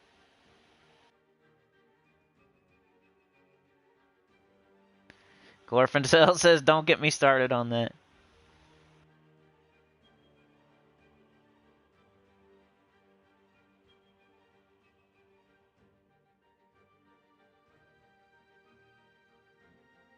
Constantine. Ooh, dude, you read my freaking mind. That's weird, Sane.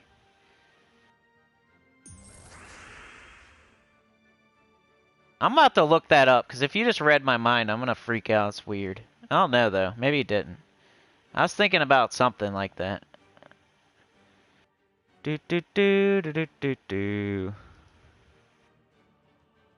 Maybe that's not what I was thinking it is. You guys ever seen The Punisher? When that comes on, you kind of watch that too. Not the greatest, but There's those guilty pleasure movies where you just watch them. You can't stop. Kevin Nash is in that. You know Kevin Nash, the wrestler guy?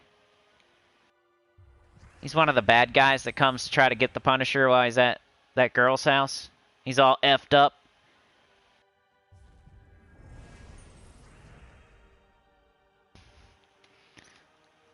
I'm making sure Constantine is what I think it is.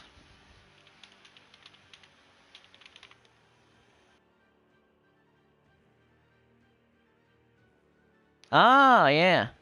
I don't know. I don't think that's what I was thinking, but that's a good movie. Right?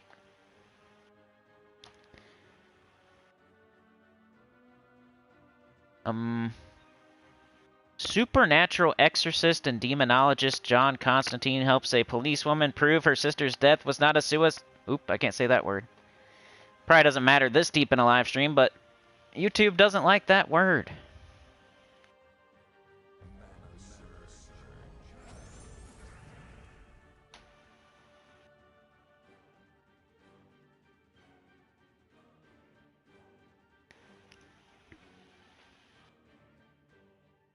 What is the best Marvel movie? Mine's Captain America: Winter Soldier. Doesn't that have GSP in it?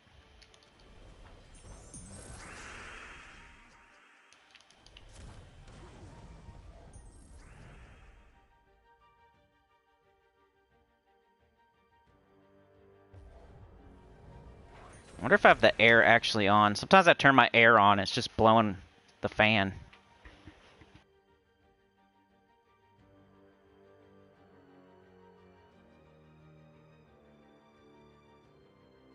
I do. I think I'm just getting hot. This headset makes me hot. It covers like my whole ears.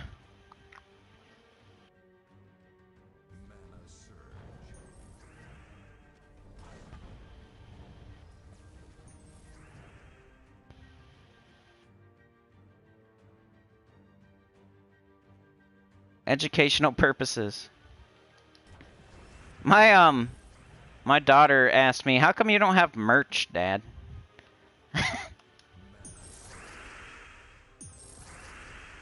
don't know. I said I'm not big enough yet.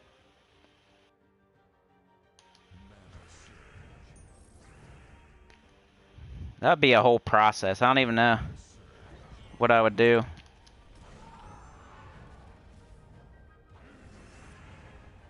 I see other channels doing it that have like around the same subscribers as me, but they get way more views and stuff. Like I've been watching, like I keep saying, I've been watching these, I watch the ghost hunting stuff because it's interesting. I like watching people pretend to be scared and stuff. And then I went down this rabbit hole of watching debunkers, like debunk all those channels and like show where they make mistakes and stuff. Like here's a reflection in the mirror of this guy actually being the one that pulls the string that makes the chair move or makes the door open or close. You can see the fishing line, the flashlight hits the fishing line for this frame of this whatever.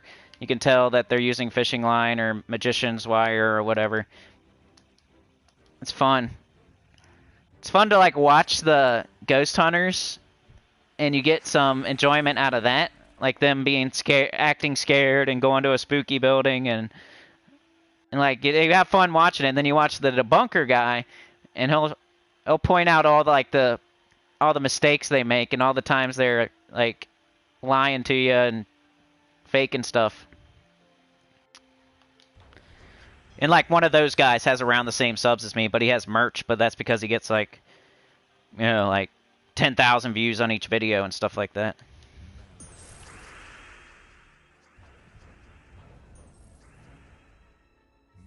That was the point of that story.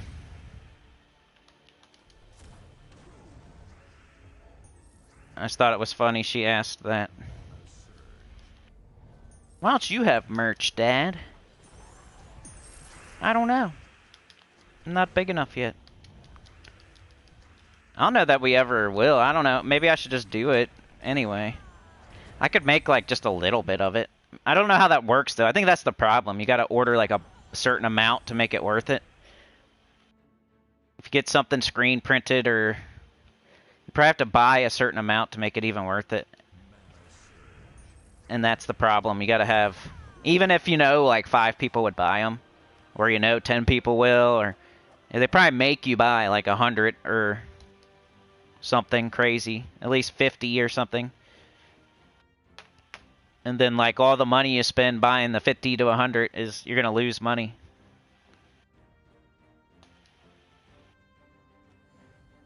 Even if you break even, it would still be nice because people are they have your shirt and they're wearing it and like gets it out to the. But I don't even think I would break even. Knockers of War. Gemma Jameson, Knockers of War. Educational purposes. Clues the video game. Do karate on each other, the movie.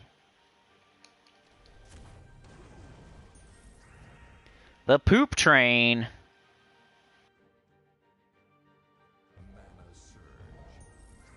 I could definitely come up with some shirt ideas. Just think there's a... Gotta get to a certain point where I would be sure that this many people would buy them. I guess I should look into it first and not just poop on it before I even look into it. Maybe it's not as bad as I think. That's one of those things where I'm just not doing it because I assume. I'm assuming it's not worth it.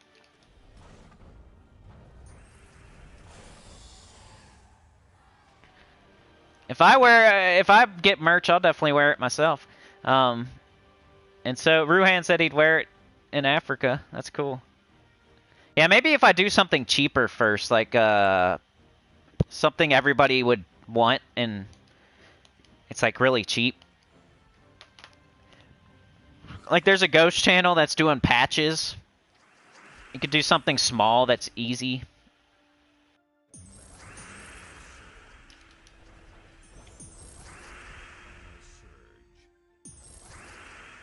Bleach blankets, pens, and keychains. Yeah.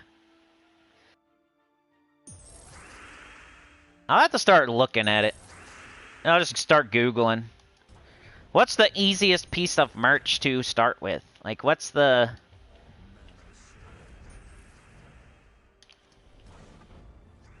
What kind of merch is the first one you should start with if you're trying to do it for the first time and don't want to lose your butt on it?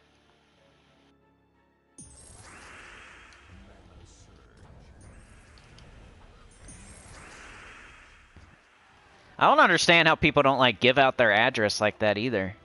If you sell something to somebody, you're gonna ship it to them. Unless it ships from a third party, I guess. That's probably what happens. Not that, like, if somebody bought a piece of my merch, I really wouldn't be worried about them knowing my address because they're probably, like, one of you guys. But that's a way somebody could buy something and get your address. But you probably, it's like probably a third party thing where it's drop shipped from somewhere. What 90s movie is remembered for songs that included My Guy, My God, and I Will Follow Him?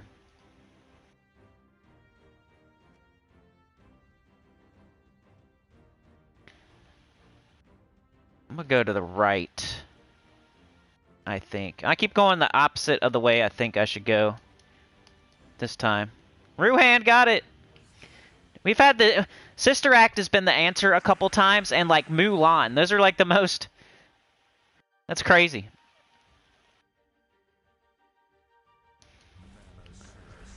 It seems like they pick an obscure movie and then get some facts from it. Not that those are obscure, but they're not... Like I was saying earlier with Mulan, it's not Snow White or Cinderella or Mermaid. That's how you do trivia. You kind of pick not the main, most popular, and then do a question based on that movie. 'Cause some people won't know it. Got the blue.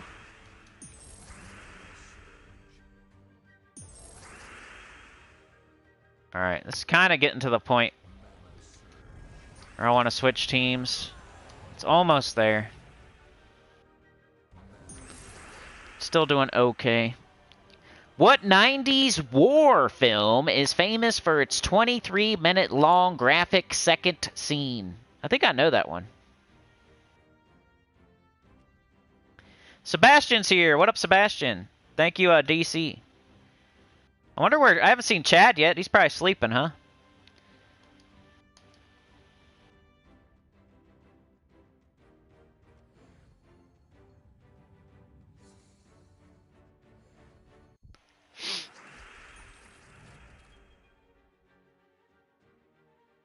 That was my guess, Ruhan. I wonder if that's right.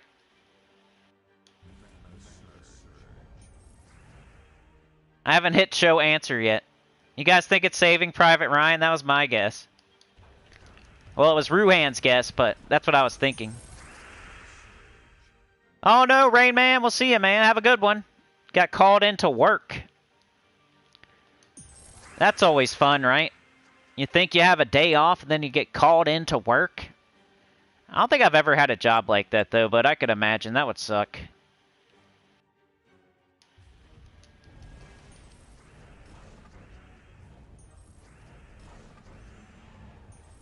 Have a good day. Saving Private Ryan filmed on Caraclo Beach, 15 minutes from me. That's cool. I like that movie, too.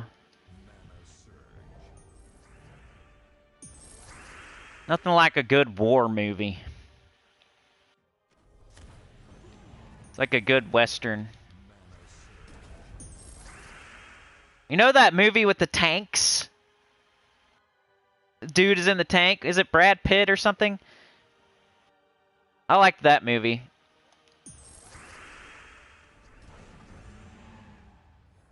I can't remember the name of it. I'd probably think of it eventually. Somebody here probably knows.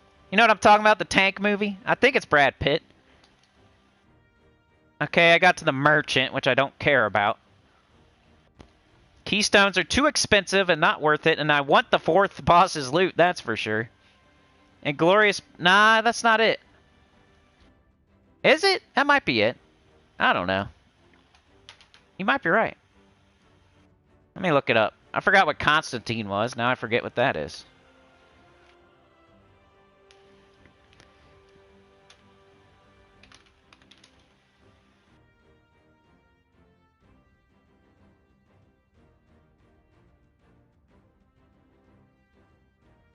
I don't think that's it.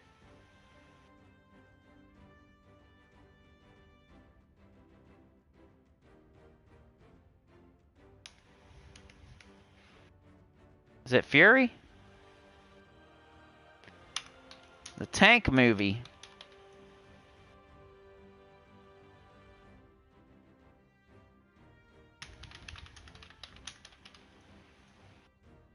It is Fury, huh?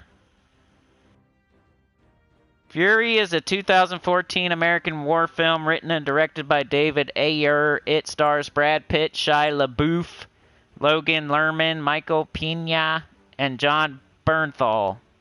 All members of an American tank crew fighting in Nazi Germany during the final weeks of the European theater of World War. Yeah, if you haven't seen Fury, it's pretty good. I don't know, I have like this thing, I like movies where you're like stuck in a place and you have to like fight your way out. I've always liked that. And they're like in a tank sometimes with like a fire like all around them. Like the final fight is really cool. Do you imagine?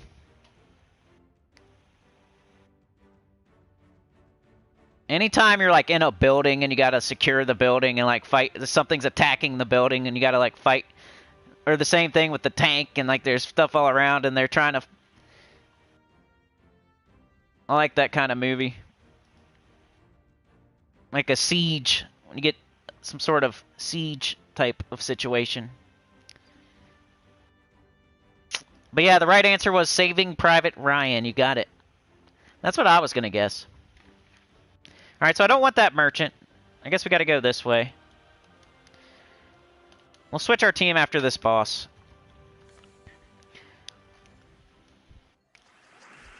Shia LaBeouf. Remember when Shia LaBeouf had a a thing on his ankle and he couldn't go outside of his yard. Was that Disturbia? Is that the name of it? I always talk about that one too. That's a weird movie that no one cares about that I watch every time it's on sometimes. It's the same kind of thing. Remember, like a siege type of deal? He's stuck in his yard. He can't get out, but then there's something happening like on the neighbor's house or something like that. I don't know why that interests me. See the similarities of Fury and Disturbia? I think it's called. And then Dawn of the Dead, they're stuck in the mall, like zombies are attacking the mall. That's one of my favorites. If only Tombstone had a scene where they're...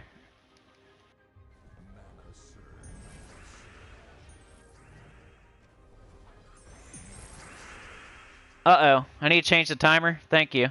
Sometimes I'm looking at the trivia page or the Google. Sebastian with 20, thank you very much. You're a freaking legend. Appreciate it, man. Absolute legend. Woot. 20, that's a freaking hour. So 7 hours on the clock, y'all. 7. Colon. Is that a colon? What's a who's talking about? What you talking about, Willis? 7. All right, let me do this. I'll be right back. Putting the timer up.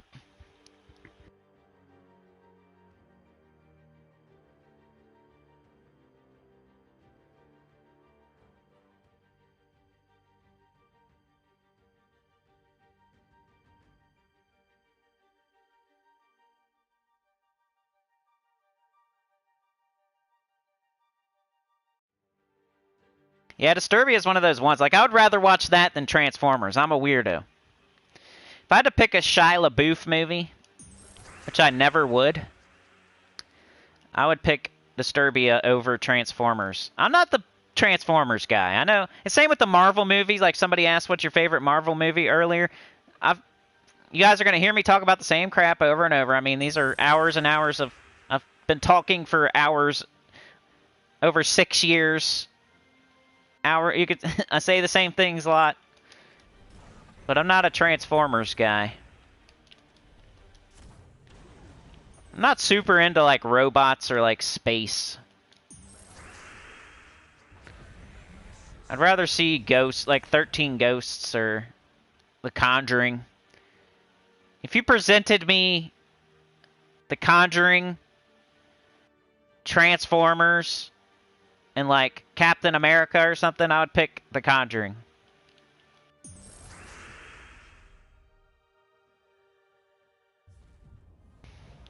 If you put up, like, I don't know. I was going to say that again, pretty much. Why say things twice?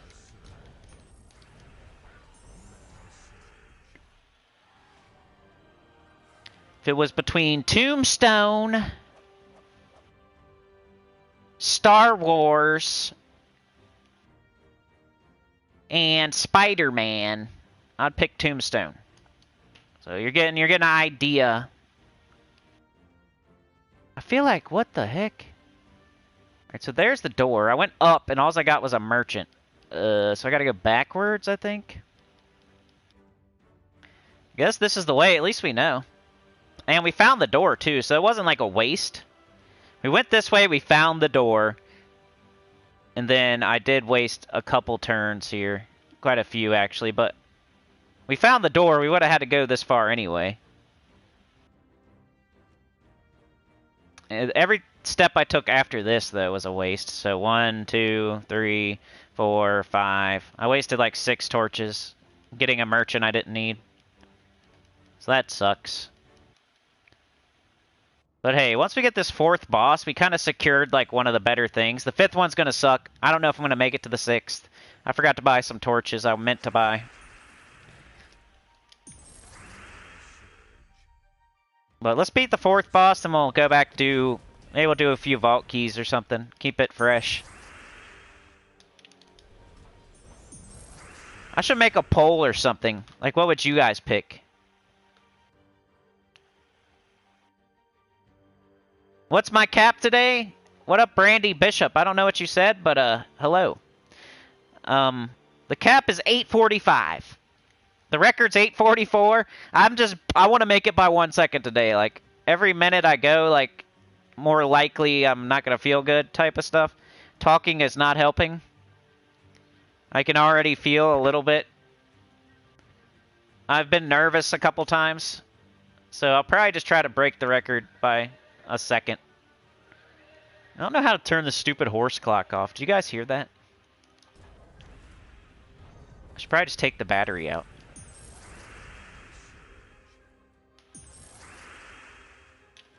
Why do you have a horse clock?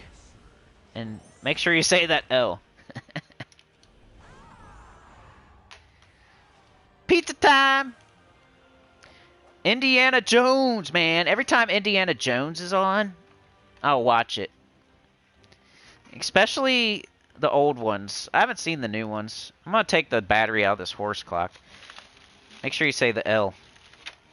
Because the horse has been my co-commentator like twice on this stream already. Anybody else here have a horse clock that makes a neigh noise when it hits an hour? Bet you don't. I'm the only cool guy with a horse clock. I wonder what the closed captioning is saying when I'm saying horse clock. I better say that L real enunciated. Anybody have a cool clock that makes a noise when that hits, like a striking clock? I think it's called a striking clock. When it strikes a certain hour. I remember like going to my grandparents' house. They used to have one of those big clocks that would make a noise every hour. Grandfather clock or something.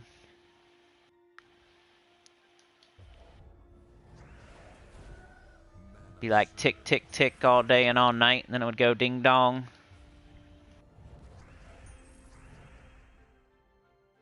The new Indiana Jones suck. Aren't like the new Star Wars sucky too? Not a Star Wars guy either. I was watching Star Trek today, kind of. It was a video game, adventure game. And it just came on while I was trying to make the thumbnail. So I didn't turn it off. Do you ever watch something but you don't...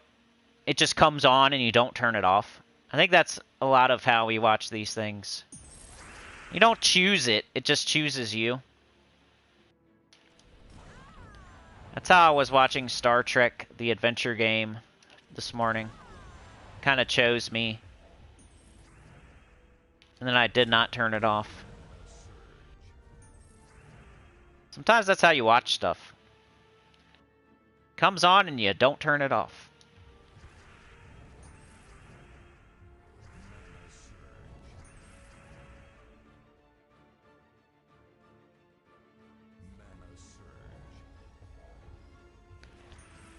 Will he make it? Ugh. Still got 4 hours at least.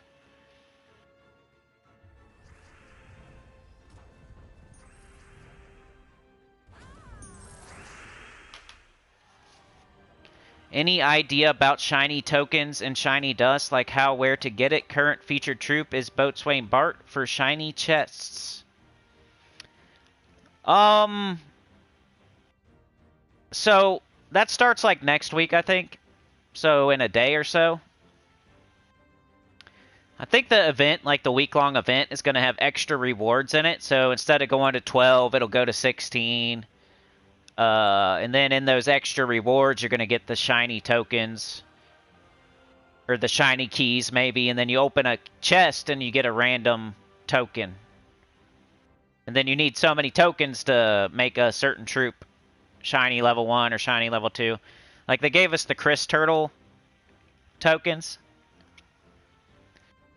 And he went down in a mana cost. So that's the type of thing you're going to get. But that and offers, supposedly, is where you're going to get the shiny tokens or shiny keys or shiny dust. We'll know more about it next week. Nobody really knows 100% right now. It hasn't been put into the game yet, really. It comes out next week, though. We'll know more after next week.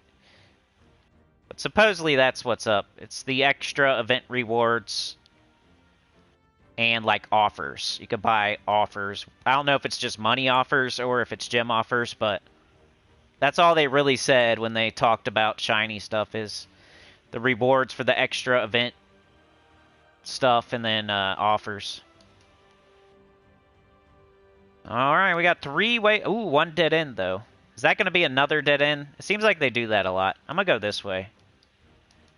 I feel like if you see 1 dead end and then there's... It looks like there could be another one. They like to do that, the double dead end.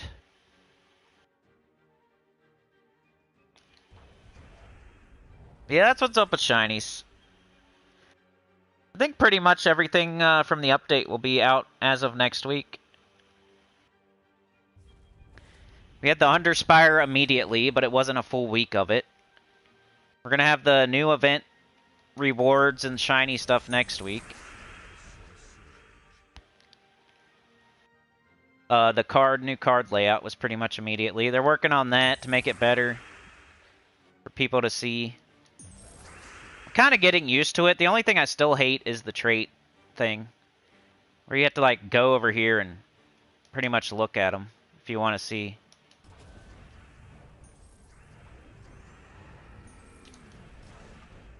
I don't know whose idea that was. Take info off the card, pretty much. Let's make the information smaller and take it off. That's a great idea. It's a great idea, Jared. You're the best. I got an idea, guys. Let's make the information smaller and remove a bunch of it. Good idea, man. Why didn't we think of that sooner? Just take information off there and then make it smaller and harder to see. That's super smart, man. Next time, we're not gonna... You know how we've been accidentally not putting the pictures on mobile? Well, that's just a preview for the next update. We're gonna take the pictures off the cards because we made the numbers smaller and we removed the traits so you don't know what they are. So next time, we're just gonna take the whole picture off the card because that's useless information. Just like we've been testing on mobile. And they don't have a picture for the troop and it's just a black blob on there. That's useless information. Who cares? You don't need a picture of a lion or a picture of a bird. Why? It doesn't help anything. We're going to make the numbers smaller, take away the trait information, and then remove the pictures. Eventually, there'll just be nothing there. It'll be so much better. You know, you live a minimalist lifestyle. You walk in your house and you don't have a couch or a TV. You just sit on the floor and you lay on the floor. And you eat with your fingers, not spoons. You don't use a fork. Use your fingers like a man. When you go to the toilet, you go on your backyard. You don't need a toilet. It's minimalist. So you don't need the numbers. You don't need the pictures. You don't need the traits. It's just like being a minimalist at home. You don't need a bed. Sleep on the floor. You don't need a shower. Just go out in the rain. When it's raining out, that's when you go outside and you put soap in your armpits and you just, like, use the rain. Because that's smart. Being a minimalist is very smart. Because you use everything and you don't have stuff. And you already know everything. So you don't need nothing because you're so smart. You're so smart that you don't need anything. So that's why you shower in the rain. You poop in your backyard. You lay on the floor. You look at the paint. You don't watch TV or play video games. You just look at the paint on your wall. And then when you eat dinner, you don't use a spoon or a fork. You just use your fingers, and you act like you use your fingers and act like it's a fork. And you just... And you drink out of the hose, out of the backyard. Don't need any cups. Drink out of the faucet. You really don't, honestly. That's like traits. You don't need to see the traits. You can always go like this. Just like putting your head under the faucet. You don't really need a cup. I mean, that's probably what they're thinking. Like, if I was gonna go down their line of reasoning on why they took the traits off of, like, the little picture traits off the card, it's just like drinking out of the faucet. You don't need a cup. What do you need a cup for? Just chug out of the 2-liter. Just smash a beer can on your head and then pour it in your mouth from a mile away. You don't need the traits on the card to where you can see like a bullseye or impervious or a fire for something, or you don't need that. Just like drinking out of the faucet or smashing a beer can on your head and then pouring it from a mile away. You don't need a cup. You don't need a bed to sleep on. It's better for your... Don't you know it's better for your back to sleep on the floor, on the concrete? And you know you're supposed to squat when you go poopy? You're not supposed to sit on a toilet? That's what the minimalists like to say. They have all these good facts about like how it's more healthy. It's more healthy to sleep on the concrete floor. Makes your back better. Gives you a better posture. It's better to poop in your backyard because you're supposed to squat when you poop. You're not supposed to sit on the toilet. You're not supposed to sit while you poop. It makes your stomach all bunched up. Like the natural position is squatting. So that's why you should poop in your backyard. You know, in like Japan, they have toilet, like it's just a hole. They don't have a toilet. I think it is. It might not be Japan, but some Asian country, they just have a hole in the floor, and then you squat over the hole. You don't sit on a toilet. Duh. That's too bougie. You don't drink out of cups either, or eat with forks and spoons. That's stupid. Who wants to sleep in a bed? I'd rather sleep on the concrete. Use my dog as a pillow.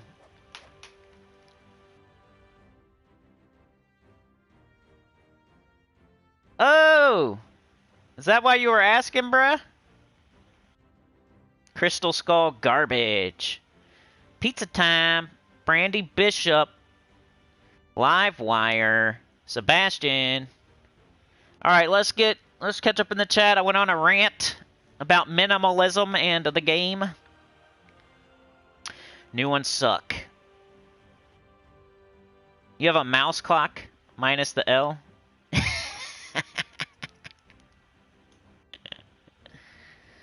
DC said, oh yeah, I already talked about shiny tokens. Glorfindel says, DC, it will be an extended event tiers, journey, TOD, etc. The reward tiers go from 12 to 16 now. That is right. Ruhan says, I bought the offer already. And then Faceless One gifted 5 memberships. Thank you so much. You're a freaking legend. You got the trailing Hummer car with the mounted machine gun on it. And you're following, you're trailing the train. Give us a little buffer zone from the hillbillies in the pick-em-up truck with their foot hanging out the window with no shoe on. Give us a buffer zone. The Hummer, you can like brake check them and shoot them with the machine gun and stuff. And you're like a level 5 Hummer guy. Effley is here. Morning. Love waking up to a Cinny rant. Hey, perfect timing, Effley. Pizza Time says they should have let me join 505 when I asked. Now they're struggling. That's the truth. DC says, in case you haven't already done so, please do leave a like, you wonderful sinners, choir members, and lurkers alike. Appreciate your presence and consideration. Me too. Faceless One says, but wait, there's more. R.I.P. Billy Mays. Oh no, Billy Mays. What did he do? He did, he was infomercials, right? I'm trying to think of the product he's most well known for. Billy Mays. Is it like ShamWow? Am I right? Ooh. ShamWow. Glorfindel gifted a membership as well. We might be at the cap, everybody, so hang in. Hold on a second. We might be at the cap. I don't want anybody to give money without knowing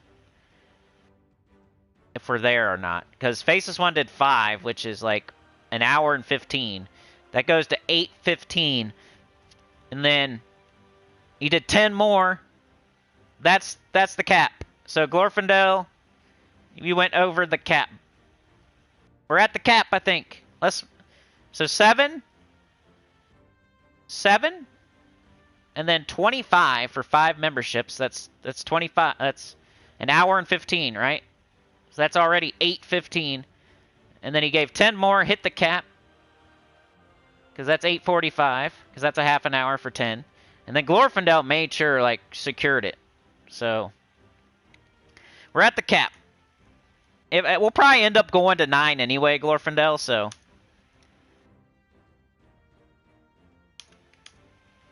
You know how it goes. I'll be talking, ranting, or thanking all the members until 9, so. We'll see, though. I'm going to try to get out of here as soon as possible just because I don't feel great.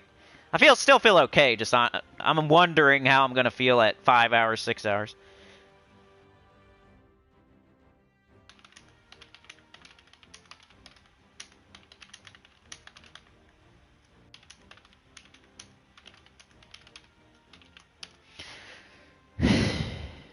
I'm going to pin that so just everybody knows if they give. Now it's just out of the.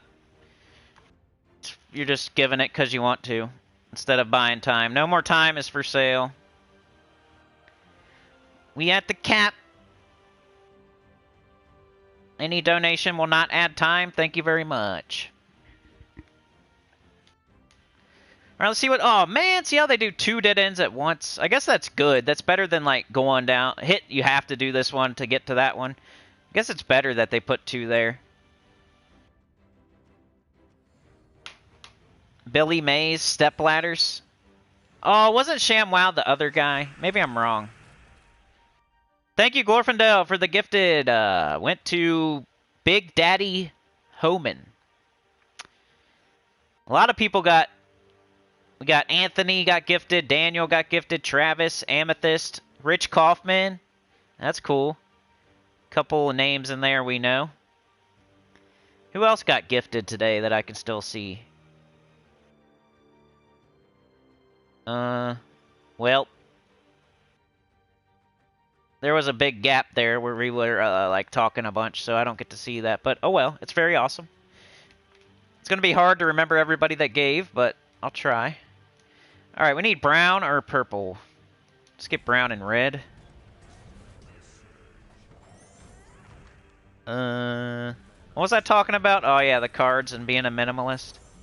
I could probably go on that rant for a while. Who needs wheels on a car? Haven't you ever seen the Flintstones? Be a real man and drive your car without wheels and an engine. You need to just run. You cut the bottom out of your car. Duh. And then you gotta have a buddy to help you run, like Barney. You don't need any wheels. You don't need traits on the cards anymore. We don't need wheels on our... We don't need an engine. We got a hamster in there and a wheel. We use our legs. We run. We get exercise while we drive.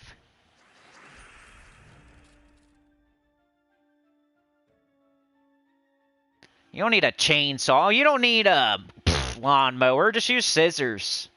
Just use your teeth. Go buy a goat. Who needs a lawnmower? Especially if you got like a 0 turn or something. You don't need that. Push mowers are for wimps, but 0 turns are for big babies. I use scissors on my lawn. I bite my lawn with my teeth. I don't even let the goat eat my lawn. I eat it myself. And then I go take a squat. And I sleep on the concrete with the dog as a pillow. The dogs go to the backyard. Why can't I? It's better posture. It's the way we were meant to do it. If you sit on a toilet, your intestines are like bunched up, like your stomach. If you gotta like be straighter. Make a straight shot From one hole to the other hole, you need a straight shot. You can't bunch it all up sitting on the toilet. You're giving it a little friction there, a little... You gotta make the straight shot.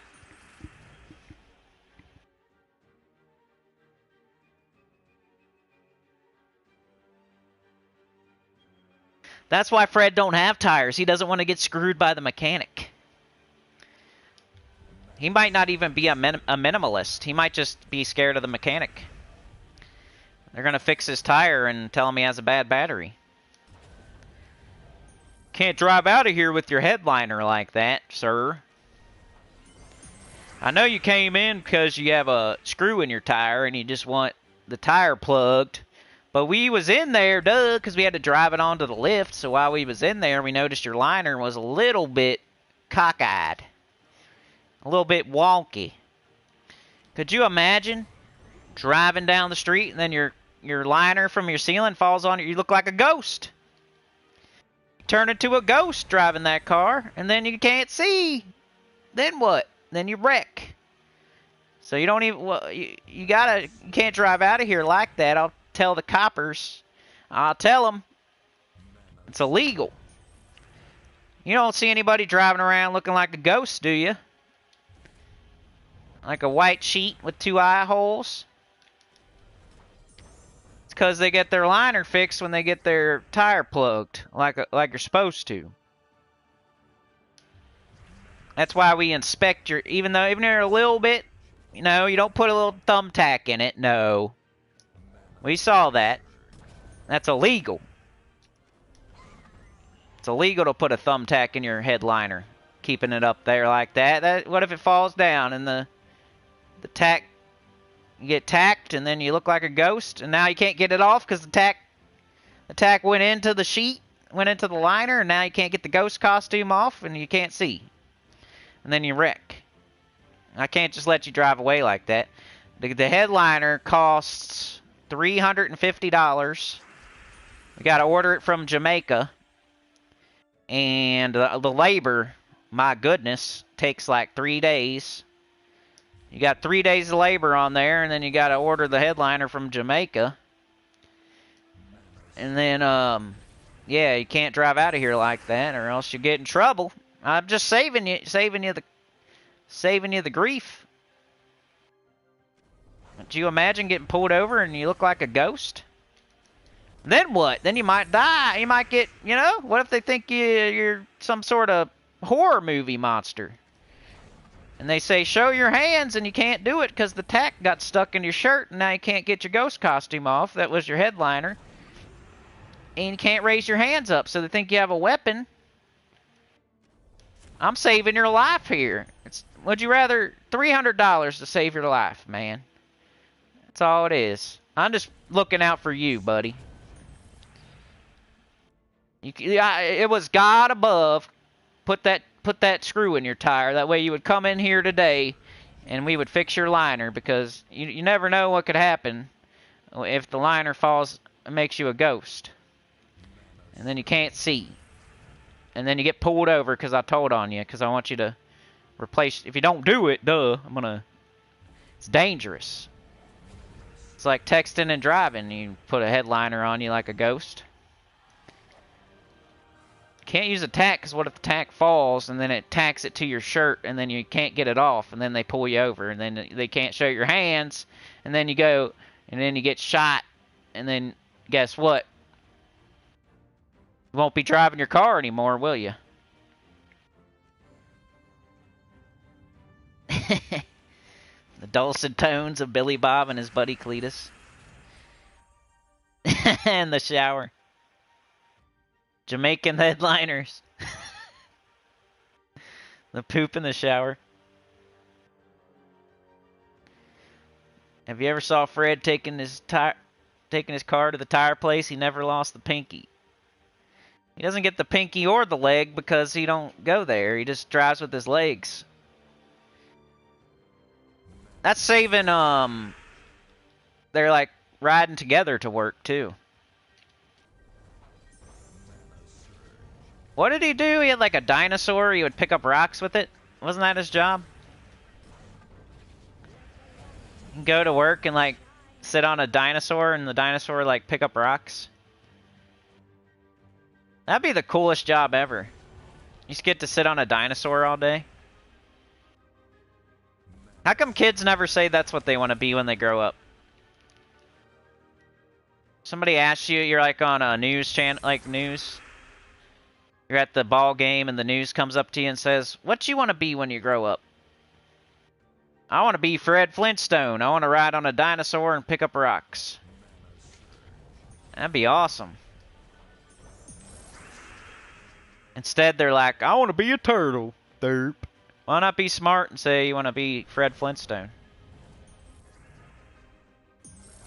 Ride a dinosaur for work. That'd be the coolest job ever. Imagine you're like a forklift driver. Instead, you get to ride on a dinosaur. Excuse me for a minute, but I need to go check my headliner. I am mortified by this story. That's the rambling of old Sinnycool. He can turn anything into a crazy story, even if it just involves a headliner and turning into a ghost. Alright, who wants more trivia?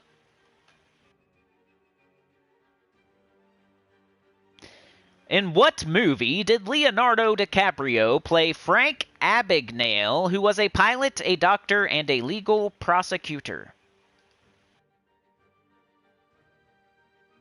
These are 1990s trivia. I'll switch to a different year or something. We can go back to the 80s. I think they have 80s on here, too. Hey, DC got it. Catch me if you can. I should probably let more people guess before I say what the right answer is, because that's more fun.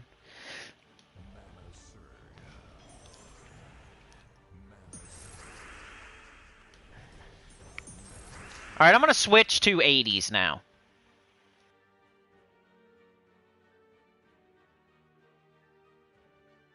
If it'll let me. The computer's being stupid. We'll do horror after that. Give some other people a chance, you know? If you got the 90s on lock, maybe you don't have the 80s on lock, and somebody else does. Alright,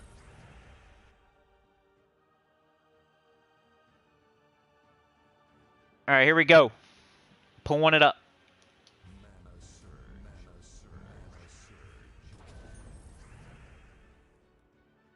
You guys know a lot about music, or do you want...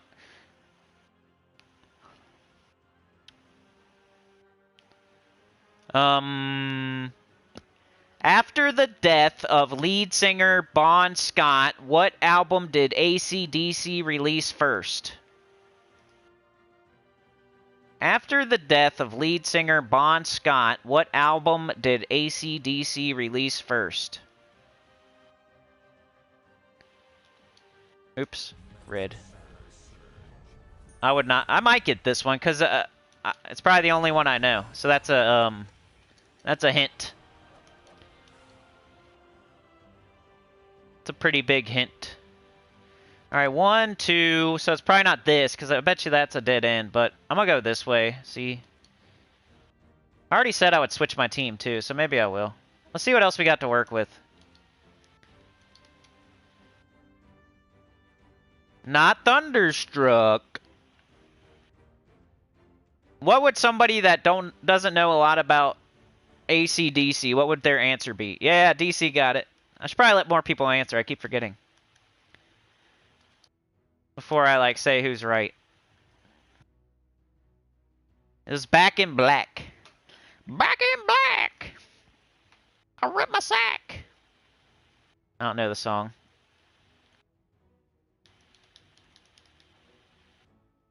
Nutsack! Rick Ocasek was the lead singer for which musical group? I would not get this one. 80s are definitely not my best.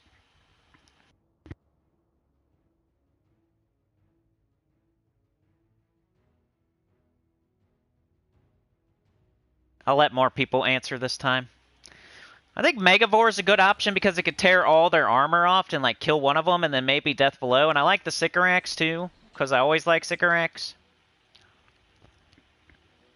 Other than that, though,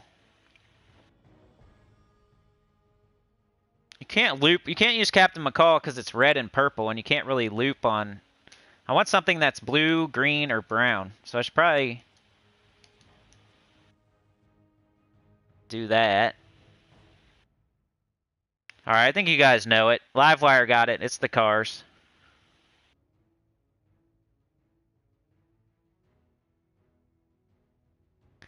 What 1983 Tom Cruise film featured old-time rock and roll by Bob Seger? I know that one.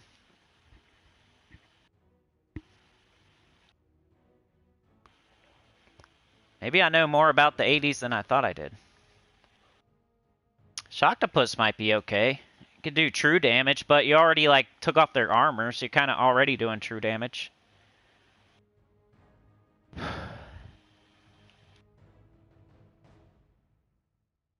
got Kraken, I guess.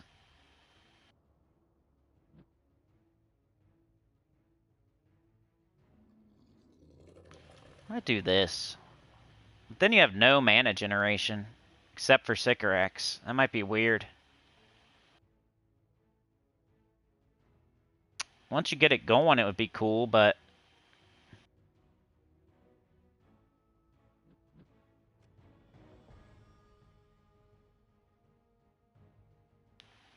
I might just go with the Canter thing. That's what I've always thought. And then we'd have to do a weapon that does for Blackhawk, which would be the Pirate Signet, huh? Something like that. And then what do we got? Multiple green, multiple brown, lots of blue. So blue. Got green, blue, brown, purple, yellow, and red. So might want to minus red.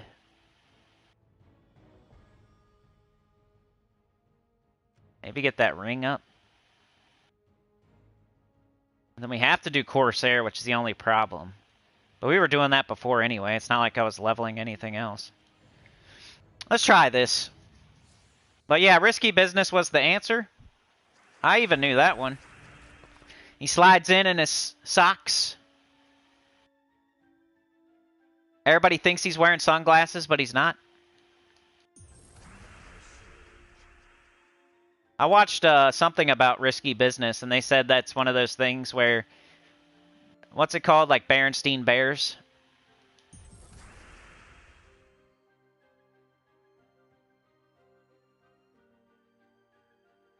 Where everybody remembers something a certain way, but that's not how it was.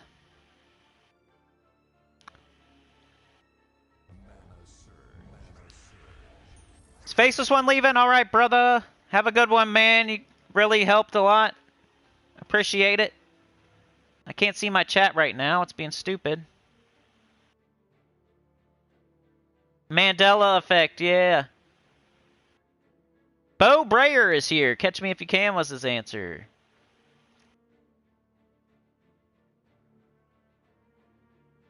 Days of Thunder. Risky Business was the answer. All right, Faceless One, we'll see you. You know we're going to be here. At least I hope so. I'm halfway there. Sliding around in his undies.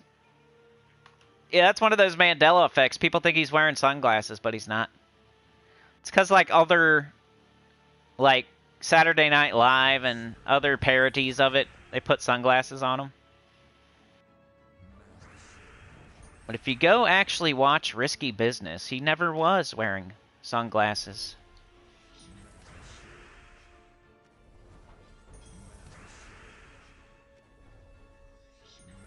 That's how we change it to blue.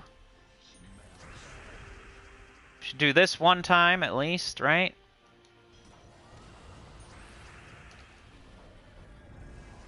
I guess. We're still doing true damage after we already got rid of all their armor. It's still kind of weird.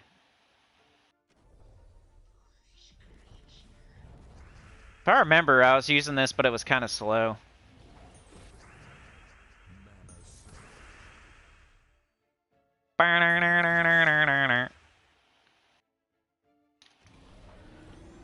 The more blue we put, the better. I think this boosts off of blue, so blue would be the good color. And here I go taking blue off the board.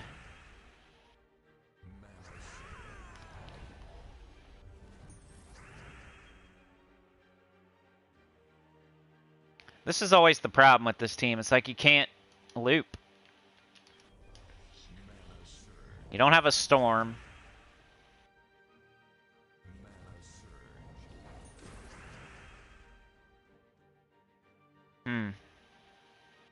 Maybe Kraken would be better because it makes blue. Then our weapon would be using blue, or making blue. Sticker Axe would make blue, Kraken would make blue. Then we'd be looping not on blue, because Kraken is green and purple, though. It's really just not a good team for Deep Underspire. You either got to do double Salt Claw and just deal with it, or something like this.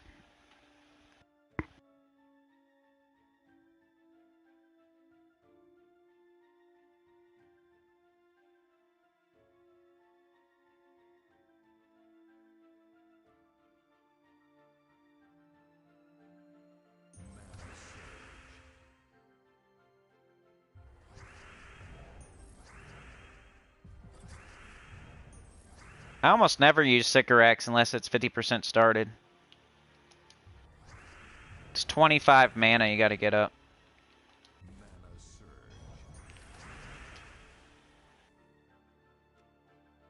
See, brown's our best bet, but I'm gonna take skulls.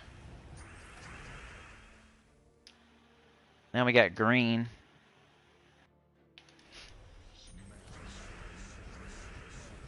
Okay. I think we stick with green. If we could get some death belows, this would be a little bit better. We just haven't got any yet. Maybe we switch to blue now. Get rid of this red. Could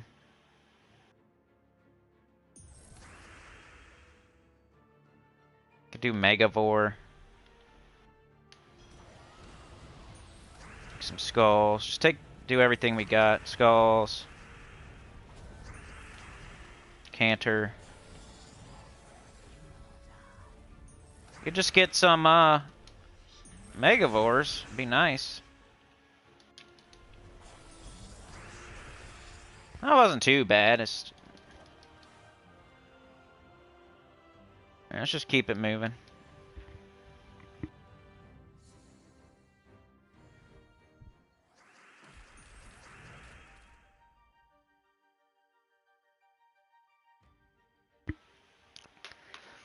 Might have to take a break soon.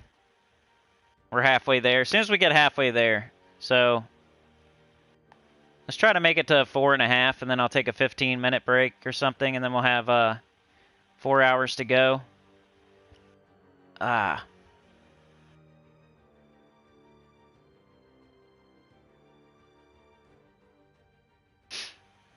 Which song by the Bangles was the Hot 100 #1 song in 1986?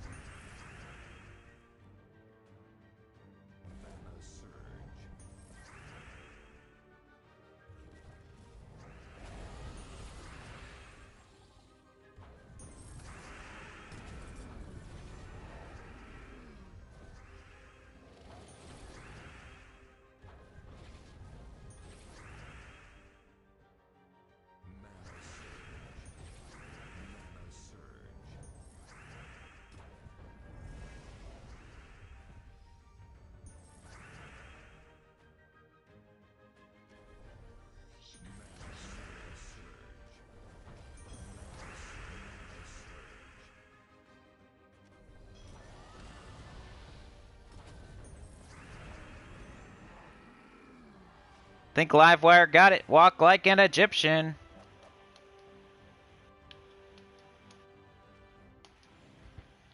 That's probably like the only song I know from them. And I didn't know who they were. I just know that song. All right, let's. You want to keep doing music, or do you want to switch to trivia movies?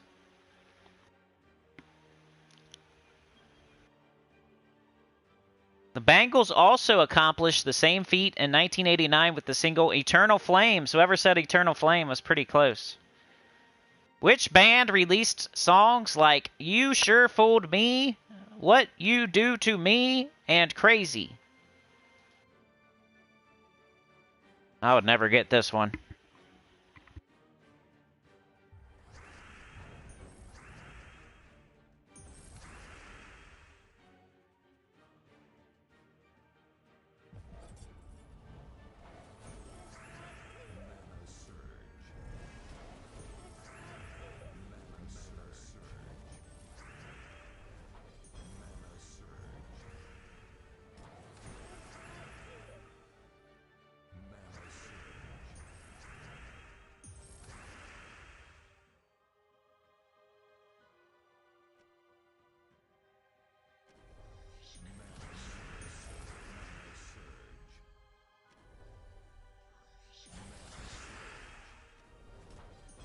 Ooh, I got an instant kill.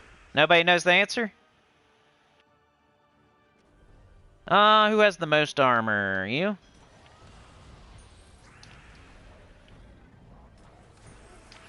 Got 11 brown. Yeah, I don't know this answer either. Sorry, I'm kind of trying to, pace myself, like I keep saying. I'll ask a question and then I'll try not to talk for a little bit. Hey, we found the door. That's good. So we have to fight this fight. Maybe we could do something with our, yeah. Let's do Anu. You guys want me to give you the answer?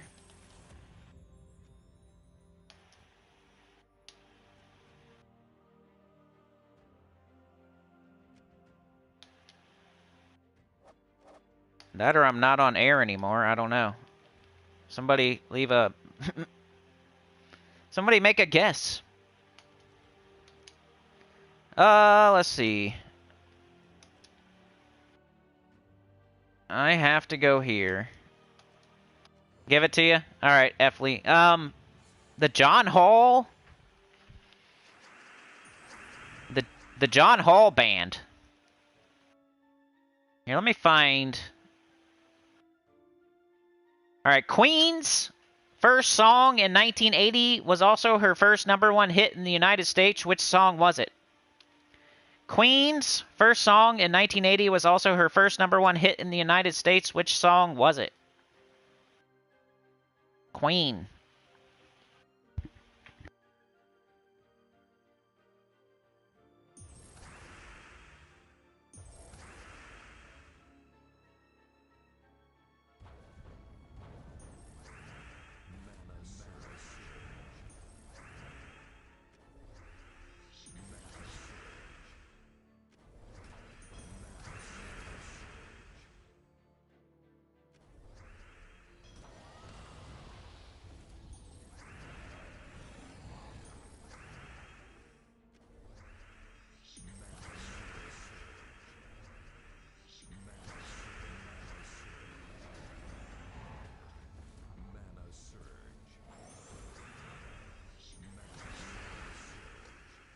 Hey, that was pretty good.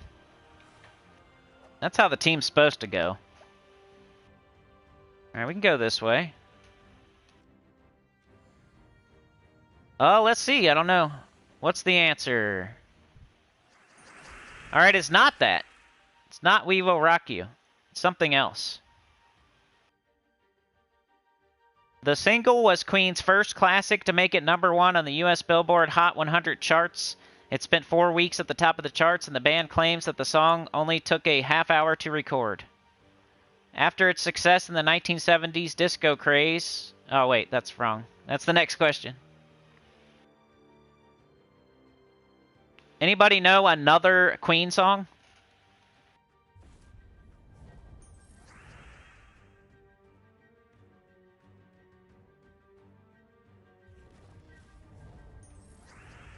You guys know a lot of songs. It's none of those, though. I do know this song, but I don't think I would have guessed it. It's another, like, if you keep going, you're probably going to get it, because you just keep naming Queen songs. Like, what's the next one?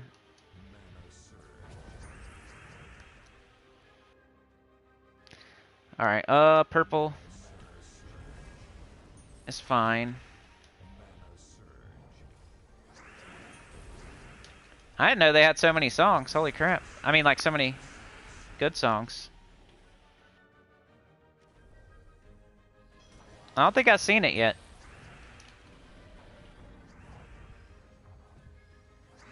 You're just guessing, Ari? I wouldn't know either. I think I knew, like, We Will Rock You, but that wasn't it. That's probably what I would have guessed. Hey, you got it, DC. Crazy little thing called love. Crazy little thing called love. Is that them? That's the answer. Glorfindel. A little bit too late, but hey, that's a good one. Alright, let's move on from music. It seems a little too... Movies! Who knows about movies from the 1980s? Action films were hot in the 1980s. That's what this thing says. Which 1989 movie set in Atlanta and directed by Bruce Beresford covers the relationship between an African-American man and a Jewish woman? Ah!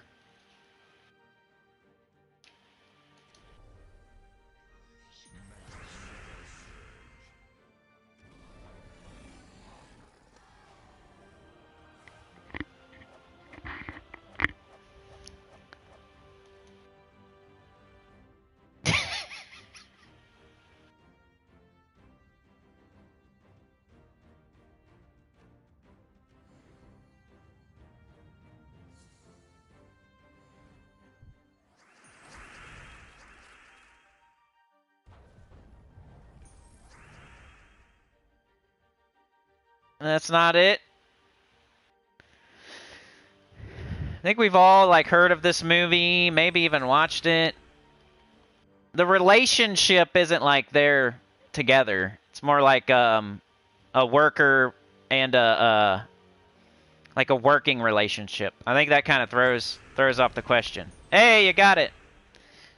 Driving Miss Daisy. In which action film did Sean Connery join the cast? Is he not in, like, multiple action movies? What kind of question is that?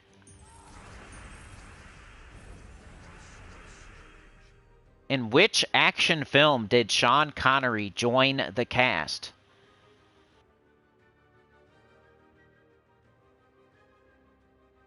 Maybe, like, he wasn't in it and then he joined it? I don't know. This is a 1980s movie. We're in the 80s now. I think The Rock was in the 90s, right? I know. I would say James Bond, too. Is that not an action movie? Hey, Trey got it. It's Highlander. What does it mean, like, he joined the movie? I think it says here. I could read it.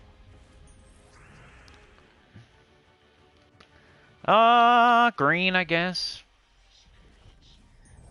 We just need one more little itty-bitty titty of damage. Let's go. There we go. Sean Connery joined Highlander cast as Juan Sanchez via Lobos Ramirez. Wow, that's a long name. Connery's character taught swordsmanship, but was killed by his antagonist, Kurgan. What boxer did Robert De Niro play in the excellent black and white film Raging Bull?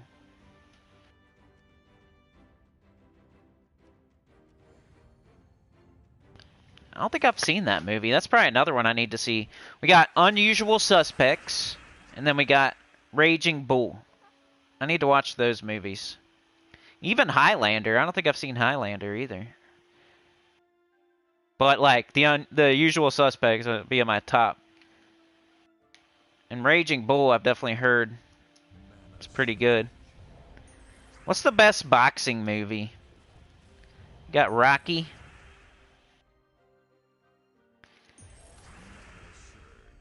$1 Million Baby, isn't that one? Apollo. Raging Bull.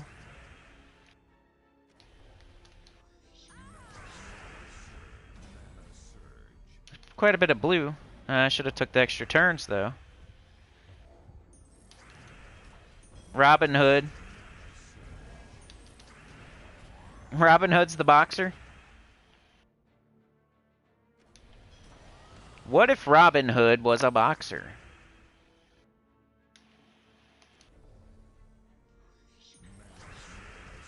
The fighter.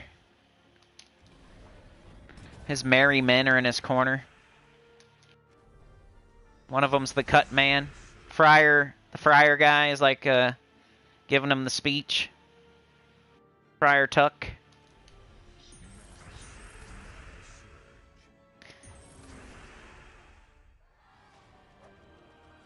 Gotta go all out, Robin. Do it for your woman. Do it for Marion. DC got it. Jake LaMotta? I think that's close. Yeah, Jake LaMotta, that's right. Here, let me pick like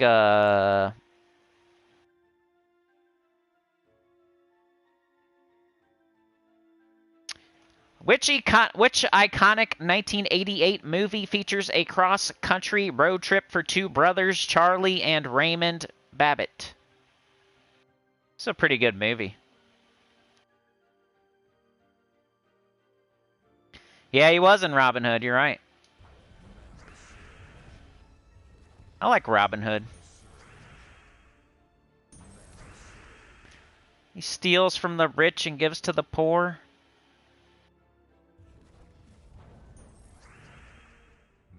Oh, he's already up. Well, they just put a bunch of yellow up there. Might as well take it. I'm just gonna cast.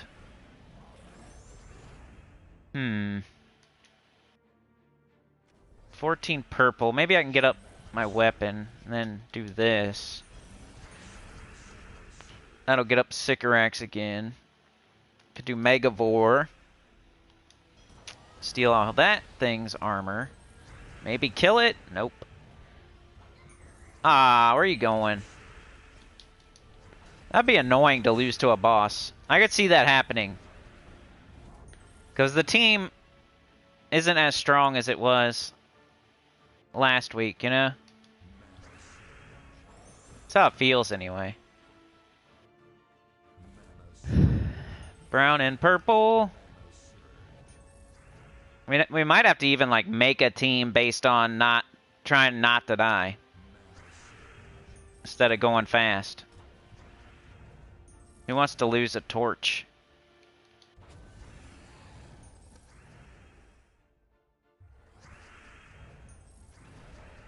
Alright, cool. Anyway. Maybe we should go back to the 90s. I feel like you guys are more about the 90s than you are about the 80s. I remember the 90s questions, there's at least a few answers each time, and this time we're just having crickets. That's how I would be too, though. It's been a while, you know? Was that 40 years ago? You keep losing. See, that's what I was thinking. Like, we might need to make a team that's... Because I've lost a couple, you know. Like Sycorax has died once. I think I lost something else once. Like, it's starting to happen. It kind of gives you a warning before it happens, though. That's what I always say about the bounty event. If you start losing troops, that's your sign. Alright, Trey, we'll see you, man. Appreciate all the support today. Hanging out and everything. I gotta make it another 4.5 hours. Will I do it? I'll tell y'all it's not a given, because just, you know, I'm halfway there, and if the pain, if this is half the pain, I might be able to make it. Because there is some right now. I'm not feeling like 100%. The longer we go, the more I talk, the more it hurts. It will be interesting. Like I said, I'm probably going to have to take a break in about 10 minutes or so. Maybe we'll move back to the 90s or the horror trivia. I feel like the 80s, y'all were in a haze. You don't remember the 80s so good. Was that why? I betcha. I know. I know what's up. That was those years for y'all. That was those years for y'all. Maybe you was, maybe you were in high school, or you were just out here in college or something, or teenager. You had so much fun, you don't even remember the 80s.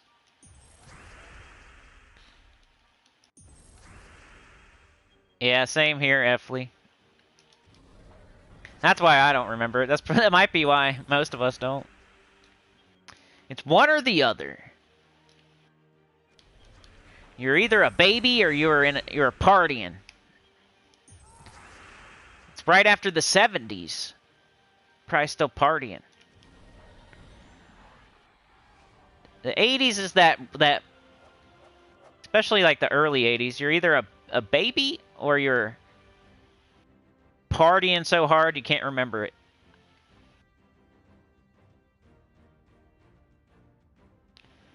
Alright, so we found the merchant, which is weird. So that was a big waste.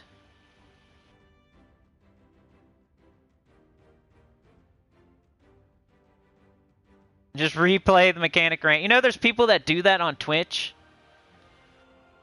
They just, they like record something and they loop it. And they just leave it up. I don't know how they get viewers, though. That's crazy. Who would sit there and watch that? That is happening for real. Out there somewhere. I've seen it on, like, Moist Critical talks about it. They record, like, 30 minutes, and then they start a live stream, and they just loop the 30 minutes over and over and over. And they're not even there. They don't even have to do anything. It's kind of like an infomercial at night where you're trying to sleep and there's like an infomercial on and it keeps repeating like every 30 minutes. And you just watch it because it's on and you're in bed and you don't want to change the channel back in the day.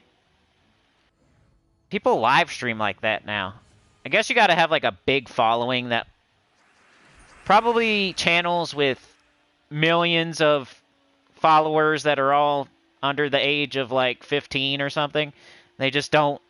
I don't even know why they would watch that, but then there's the NPC thing that's going on right now where people do the emojis or the emotes and then like the person on the screen does like a, I don't even know how to explain it, like a gesture. Like if you give the girl roses, she'll act like she smells them. And that's all it is the entire time. The person doesn't even talk really unless it's an emote or emoji thing.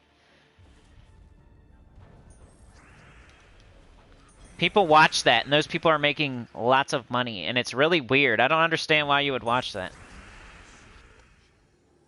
The things kids watch these days. You're watching a person say the same thing over and over and over. Or you're watching a stream of the same 30 minutes repeated back to back to back to back. There's people out there making content where they're just trying to trick people and get one over on them. It's strange.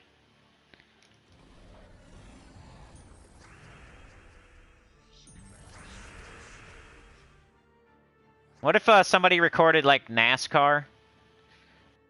And they just record, like, 30 minutes of it and loop it? I know you couldn't do that because they would flag you, but something like that. Do, like, a race. Guess we keep going this way. We'll do something else if, I already said we'd do that, but I'm already going on this. So I'll probably try to make it to the next boss and see.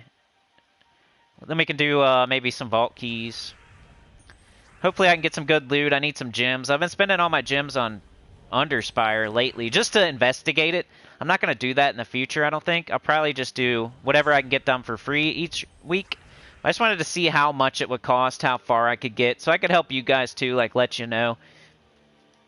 How far did you get with buying every single gem? Well, you get the whole thing done, and you have like over 30 torches left. How far can you get just buying 2 each day? Well, I was going to do that this week, and then I got sick a couple days, and I forgot to buy a couple, so I'll pretty much know exactly where you would get. I think -1 torch buy. So we could just, okay, if I bought 1 more time, I'd have 5 more torches. I could make it 5 more spots if we need it. We could at least say that.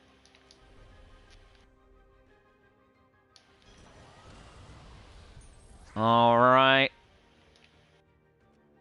Like, maybe I should do brown. 16, that'd be really safe. And we could go for, death belows. It's really not helping me get a kill unless I get that, though. I got it. Yeah. Alright. Let's kind of switch to this. And we'll switch to blue. And we'll do canter. Maybe, if we need it. Alright, I'm gonna switch back to the chat. Maybe I'll try horror movie trivia after the break. And if y'all ain't feeling that, I can try some rants or something.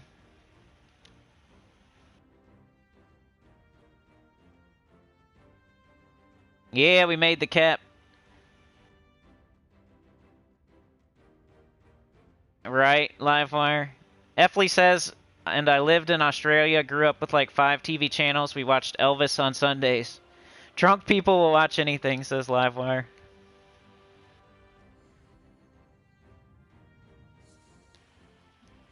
Sane says, last time I was drunk, I was watching freaking NASA. I know, that's crazy. I remember the last time I was too, and I was watching like something I would never watch. That was a long time ago, though. My like stomach doesn't like it. I need to find something different if I'm gonna like on the weekends. Like I hate beer. Beer just doesn't work for me because it's too carbonated and my stomach sucks. So if I drink, I have to drink like whiskey and like straight up the least amount of liquid, pretty much, that's not carbonated.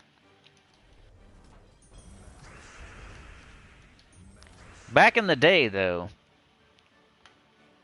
I didn't even care, and I would just go for it.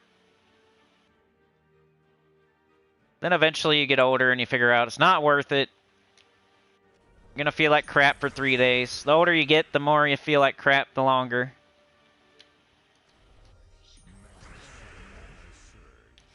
And one day it ended up not being worth it anymore. I was like, I know I'm gonna have a hangover, and it's gonna last for like 2 days. Like 2.5 days. It used to only last for half a day. Back when I was 20-something, it would last half a day. Now it lasts like 2.5 days, which isn't worth it. Except for on very special occasions. Well, it has to be such a special occasion that I'm willing to give up 2 whole days for that fun. That night of fun. So every once in a while, it's worth it. And if I'm careful and drink the right stuff, it can definitely be worth it, but sometimes, most of the time, just like, not even.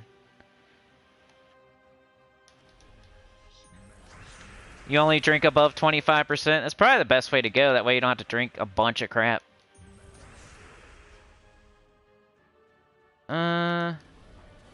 I used to drink like 151. Way back. Jägermeister.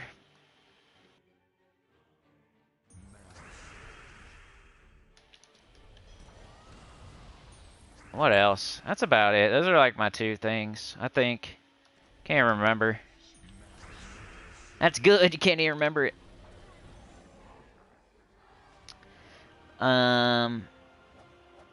Efley says, as kids, that was our movie experience because they didn't even play grown-up movies until 8:30 p.m., and that was after our bedtime.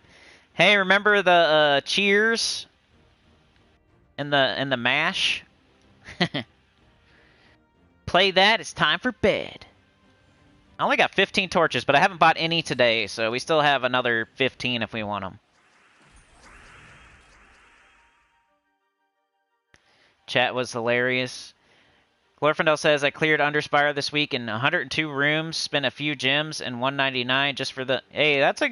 It's almost... It is worth it. I mean, if you double every boss for $2, it's pretty good.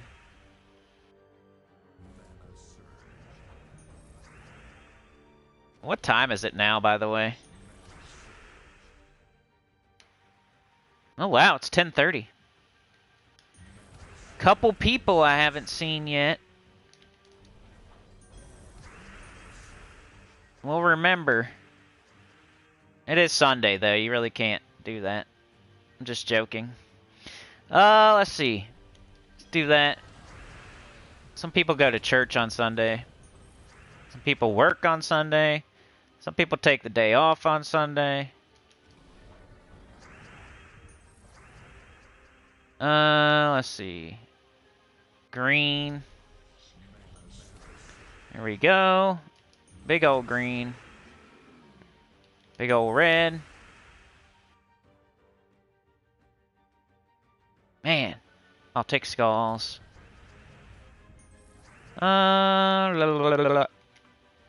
I guess I'll go green. I don't think there is like a awesome team for this. Anything after like the 4th boss. There's no super awesome team you're gonna use and just steamroll the Underspire. You're either gonna cast Captain Saltclaw 50 times, you're gonna cast like Kraken 4 or 5 times, or you're gonna do something like this. Which sometimes is good and sometimes it bogs down.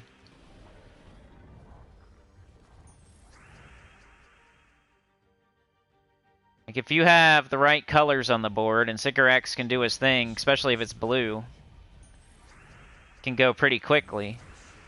And if you cast everything in the right order, and Sycorax can loot basically. Maybe the Pirate Ring, maybe I need to get that up and just cast that more to make more blue. Wonder if I should go down. This would show me 2 ways. I think I'm gonna go down. It's probably just gonna show a dead end in a room, but I'm gonna go there anyway. Last fight, and then I'm gonna take like a 15-minute break, y'all. Another one bites the dust. Uh-oh, what are you talking about? Did the chat screw up?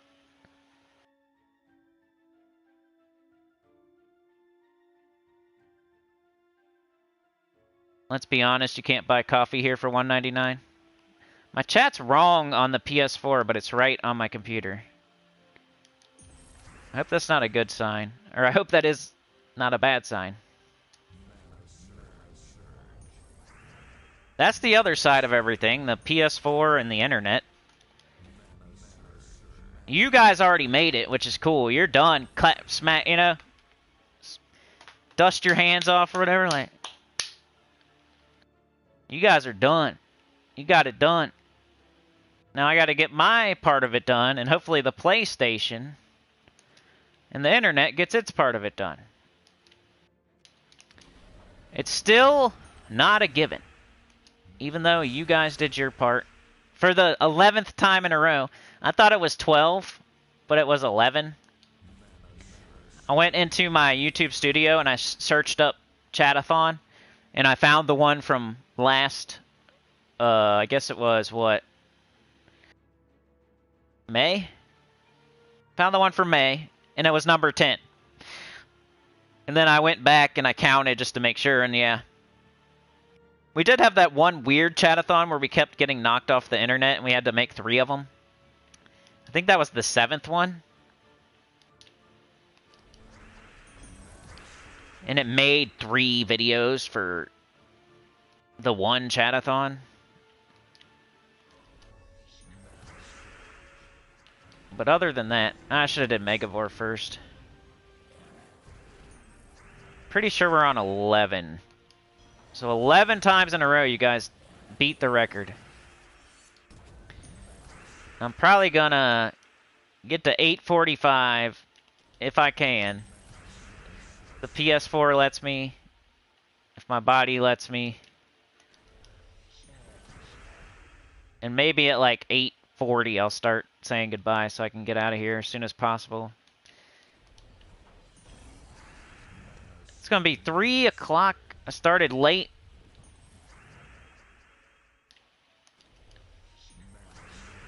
First thing was, like, last night, I went to bed pretty early because I wanted to get some sleep because I had to wake up early. So I didn't get, like, the thumbnail done. I didn't, like, figure out what we were going to do as far as the extra thing to fill the gaps. So that's what I was doing this morning. And then the internet decided to be stupid because I let my PlayStation rest for an hour, and then when I turn it back on, it says LAN cable not connected. I still don't know what that is. I've talked about it a million times on live stream. Maybe one day some PlayStation or internet expert will come in here. Be like, this is why that happens. I think the PS4 gets hot. I think, like, and I'm just making stuff up here. I have no idea. Sometimes I'm pretty good at making up the answer, and it's right sometimes. Stuff like this. I think the PS4, you know, like where the LAN cable goes in, the connector, forget what it's called, but it cools down and gets hot and maybe expands and contracts maybe. Maybe it's not supposed to, but I feel like it needs to get to a certain temperature before it will stop doing that. I don't know. Something really outside of my control like that, though.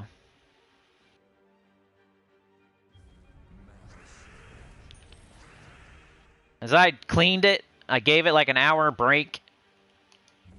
You would think it would be at its best. When I turn it on and it says LAN cable not connected. Like, what is going on? I forgot that it does that, because I leave my PlayStation on way too long, way too much. I almost never turn it off. I use it as my TV. I use it as like everything. It's not like I'm sitting here playing video games all day, but I'll use it as like a TV pretty much. I just watch YouTube. I don't really watch cable or Netflix or anything. I just watch YouTube all the time. Probably one of the only YouTubers that also watches YouTube, like, instead of anything else. Hey, what up, Chad? Good to see you, brother. It's kind of like, where's Chad at? But then I was also like, well, it's Sunday, and it's only 10:30.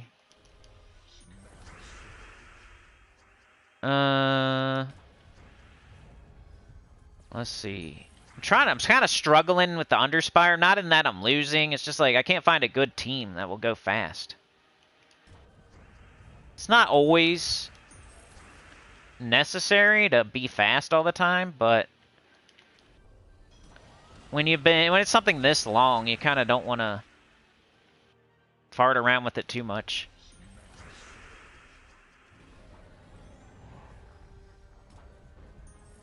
Just Kraken doesn't have the right colors for Sycorax. Cantor doesn't hit hard enough. Sycorax doesn't loop good enough. Nothing's kind of going right. There we go. Sheesh.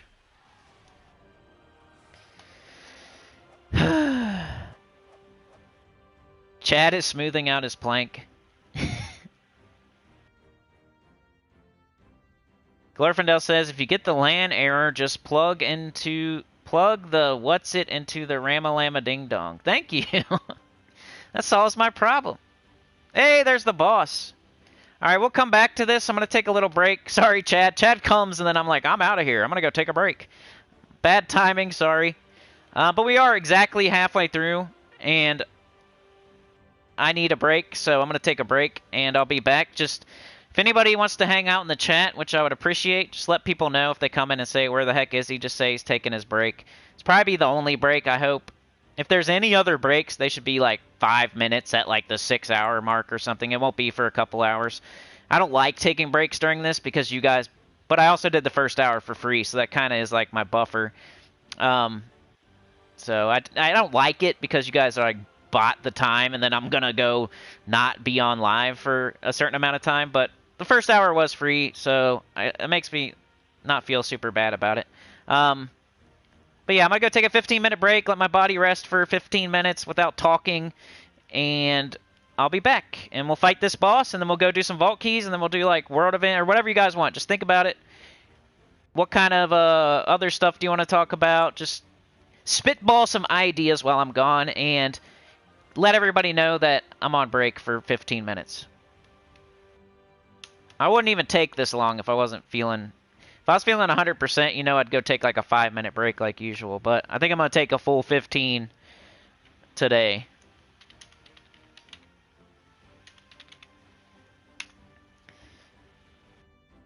Yeah, get some rant material going. Alright, so when that elapsed time says something like, you know, whatever, 4:53, I'll be back around then. It won't say 5.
KLR Jenkins, hello party people, completely wrong time for me as always.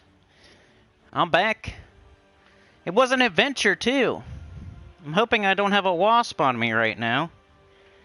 That'd be funny for a live stream.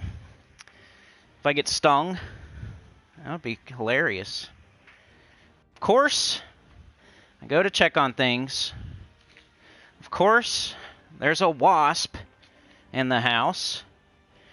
You know, Dad's got to deal with that, of course. So, got to locate it, first of all. Whoever spots it, you know, you want them to keep their eyes. That's their only job.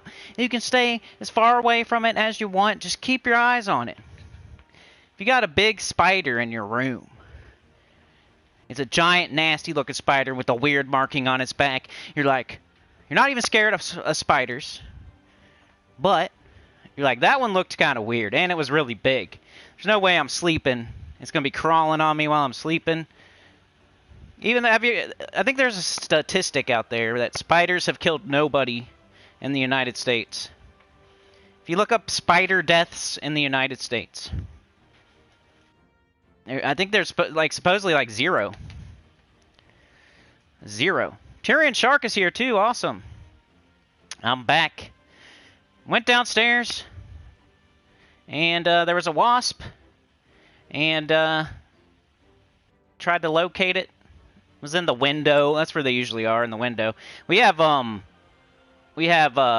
window units for the AC, so there's stupid little gaps where they can get in. Like we have two windows with window units, and on one of them I did it real nice to where nothing can get in. And I swear stuff still gets in. So the other one I haven't done that yet. I just did a cursory little bit of foam, and there's still like gaps where they can get in. So that was the window where I only half-assed the ceiling of the window. And so it was in the window. I have some spray. I got Raid. So I didn't have to like karate chop it out of the sky or anything. I just sprayed it. I like opened the blinds, sprayed it, closed the blinds. Open the blinds, sprayed it, closed the blinds. Eventually, it was starting to fall. You know how they freak out when they're about to die and they can't fly as good, so they start falling and going on the ground. So then you spray it real good right there when it's freaking out on the ground type stuff. Whereas on the windowsill, like the bottom window, it was on the top of the bottom windowsill. It's freaking out. Fell out of the sky. Was trying to fly but couldn't. So I spray it real good right there. Then it zoomed right at me. It was crazy. It got a new breath of life, its second wind, and it charged me. Flew through the air right at me, but while it was getting up and jumping in the air to fly at me, I sprayed it again real good. It's like a big giant blue wasp. But it came at me, but like the spray kind of knocked it to the side a little bit, so it went by my, didn't exactly get, kind of knocked it to the left, so it went flying by me. Now I can't find it. That's why I was a couple minutes late, because I was looking for this potentially dead wasp. I'm like 99% sure. It was dying, and then I sprayed it again. Gotta go bougie and get the Raid with lemon scent. I hear the bugs really appreciate the lemony scent of death. A lemon scent Raid. Would be nice if Ant-Man also hops in. Spiders are creepy. How do you guys feel about that? You're about to go to sleep. Lay in your bed, but you see a gigantic spider on the wall that has like a big red mark on its back or a big white mark on its back, and it's the biggest spider you ever saw, and you get up, you're about to go after it, and it runs under like the biggest piece of furniture you got. Are you gonna let it stay there? Or are you gonna like move everything from around the furniture and move the furniture, try to find it and kill it before you go to bed? What's the options there? Do you just go to sleep and not worry about it? I bet you some people do. I had a similar situation the other day, and I had to kill it before I could. I just had to. I had to find it before I went to sleep. I ain't sleeping with knowing that thing's in here. There's probably stuff you just don't even know about. But if you know about it, Like, you gotta get it.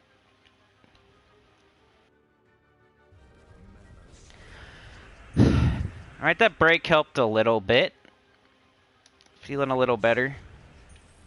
I'm sure it'll buy me a little bit of time. Alright, get up, Sycorax. Come on. We were fighting the boss. I think this... Is this the 5th boss? I think we got crappy loot last time. That must have been the 4th boss. Or no, is this the crappy loot? Or is this the... I don't even know. I forget which boss we're on.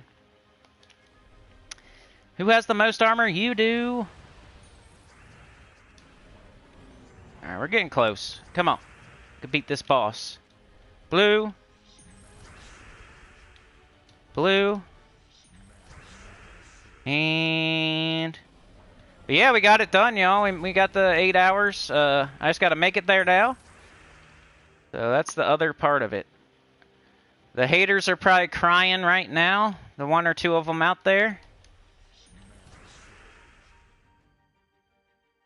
But I also still have to make it, so it's not over yet. Okay, so we got an Orb of Ascension. 10 Cursed Runes. That is terrible. That must have been the 5th one. That's horrible. I don't need either one of those things. But now we can move on to a better boss, at least. So I got 1, 2, 3, 4, 5 of them done. If I could find the 6th boss, the 7th boss is right there. So all I got to do now is find the 6th boss, and we're done with this. I only have 11 torches, but I can buy 15 more, so I actually have 26. I haven't bought any yet today. And I think I can make it. It's going to cost... 26 torches. I feel pretty safe about getting to one more boss with that many. So I'm probably going to make it. See if I can make it in the 11, though. That'd be interesting. But let's take a little break off the Underspire and do a few vault keys. Just to do something different. We got epics. I got 2 epics. Just going to use this. Well, we could use my new team.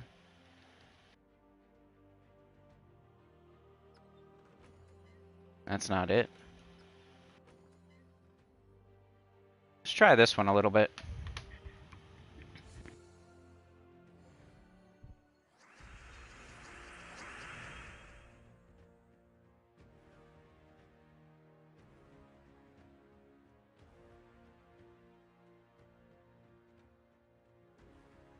Chad, you had a pet Black Widow? Holy crap.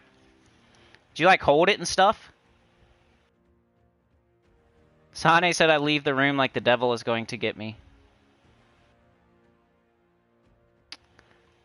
Efley says, if you know about it, yes, gotta go. Then again, I grew up checking the toilet seat before I sit down. Livewire would get the vacuum. Genius move, says DC. Cursed runes can buy more orbs. Sane says I let someone else catch it.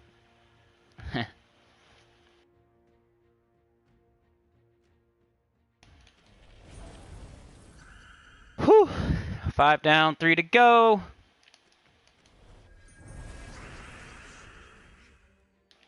Tyrion, you asked why Great Mall instead of HKI.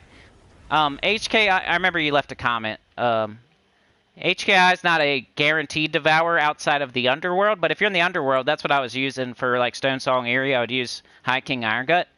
So yeah, if you have a 100% chance to devour, High King Iron Gut's definitely better. But look at this situation right here. Like, I got all that yellow and brown on the board. This thing makes 8 yellow, 8 brown. It is a 100% chance to devour. So that's why I was kind of using it. It's just a HKI replacement when, like, you don't have HKI or it's not a 100% chance. I just wanted to find something that was a 100% instant kill to go along with this troop type of stuff. I moved my team around. Just need to get this kill. Taking way too long on this battle. There we go. What do we get for an epic vault key?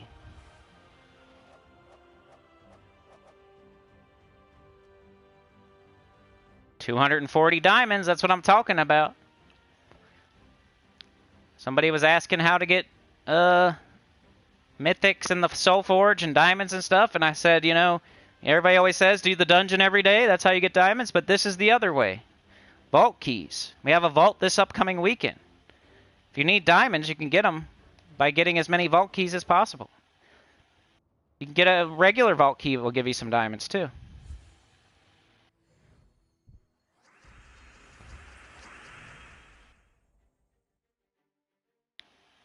Makes sense. I'm still looking for HKI on mobile, but also took Zool over.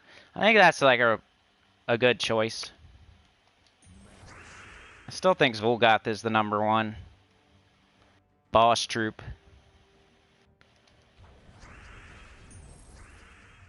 Leprechaun.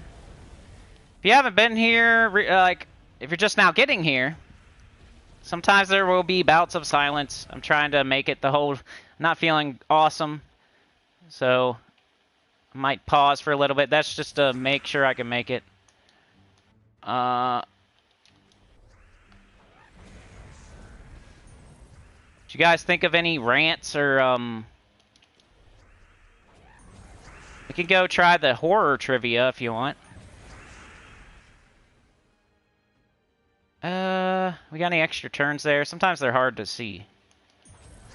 There we go. Then when you cast the Great Maul, all the mana will go straight into the Kathy. Probably should have took one of those giant ones. I don't know if I needed that. I should curse, huh? I'm being an idiot. The more, when I use the wand while I'm doing a vault key, I should curse. That way I can stun Cedric so he doesn't do all this dumb crap.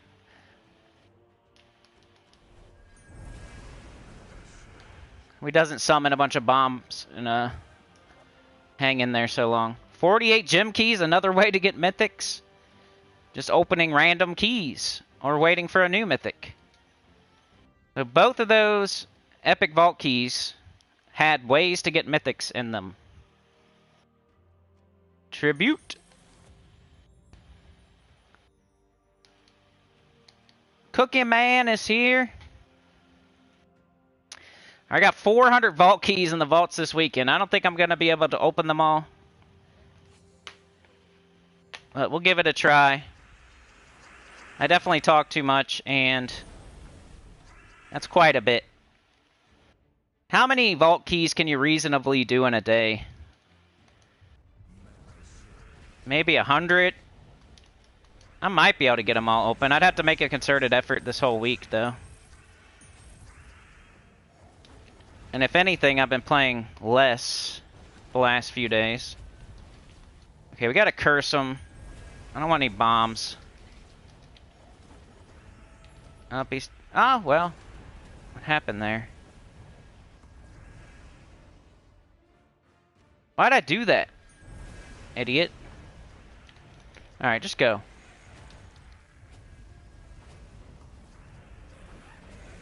There we go. That was better.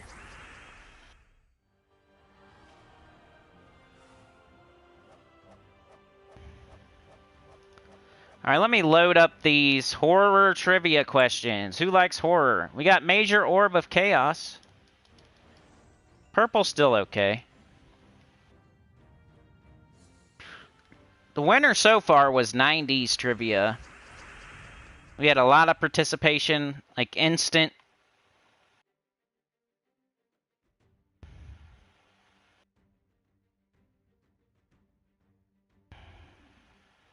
I gotta find it. Where is it? Here we go.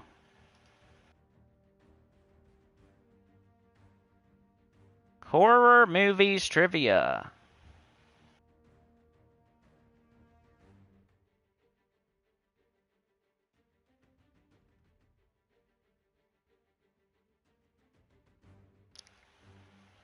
All right. Which movie featured someone being eaten by a large shark? I know a movie where that happened. There's also like the super obvious one though. Dutch invasion, it's all good. Purple's also a way to get more mythics, yep.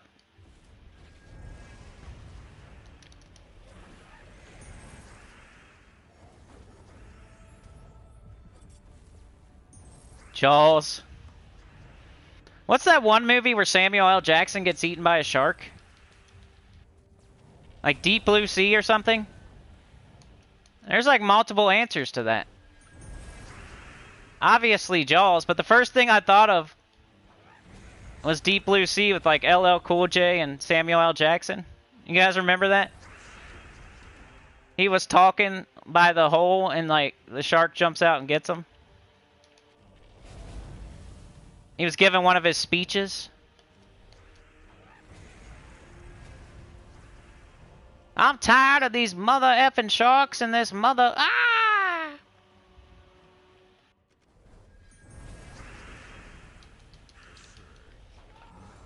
Let's see if you guys were right. Jaws is the right answer. Good job. Tyrion said Suicide Squad. And you made me say that word. Dang it. It's alright, though. In what movie was an individual thrown down the stairs after being possessed by a demon? I think you guys said this movie earlier.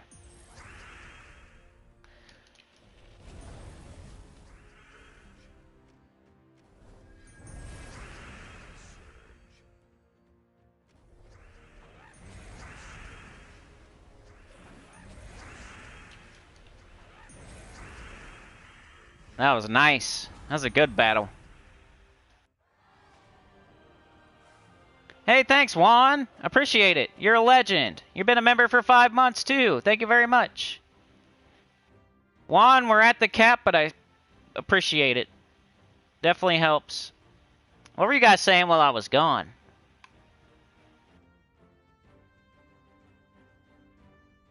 Let's all go to the lobby. Let's go to the lobby. Get ourselves a snack.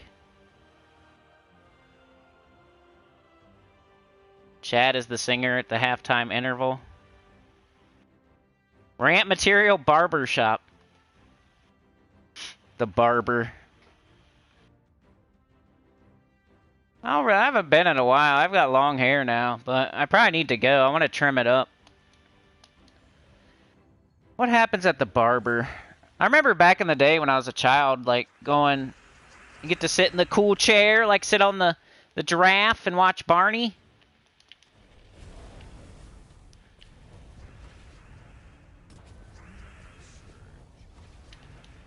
Then when you're older, you gotta do you check in online, you make sure, like, I never want to go in there and just sit and wait. I make sure I check in online, I get there 5 minutes late, and then it's my turn pretty much right away.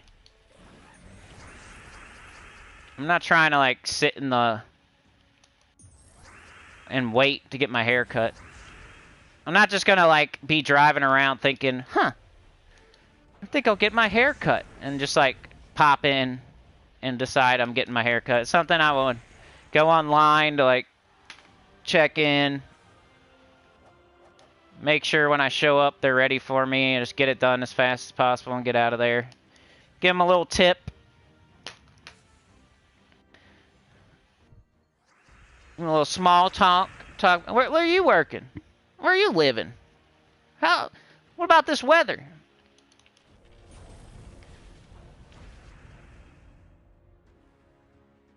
And you're like, I work in construction. Where do you work? Oh, you're cutting my hair. Duh.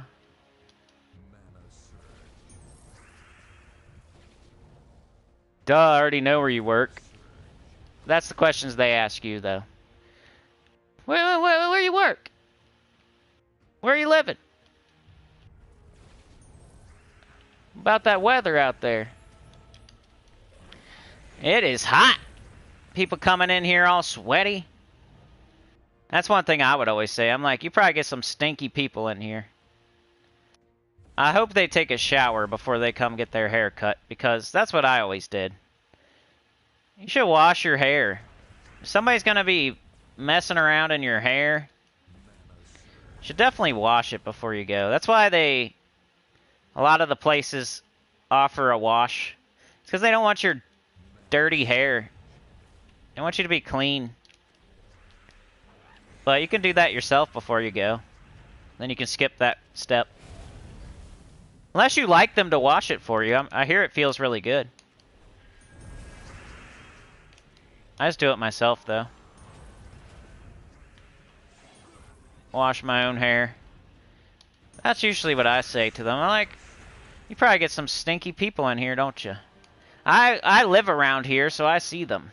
And I bet you they just pop in randomly after playing softball or doing construction all day. Pop in randomly, all sweaty. Give me a haircut. I want a haircut right now. Just let me work around your sweat stain on your yellow shirt.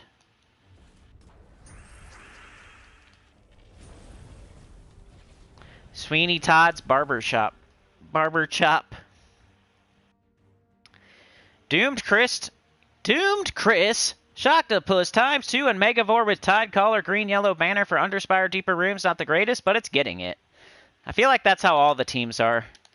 But that's a good idea. I should probably try it since I haven't tried it yet. Shocktopus. Brown up. Or no. Now don't.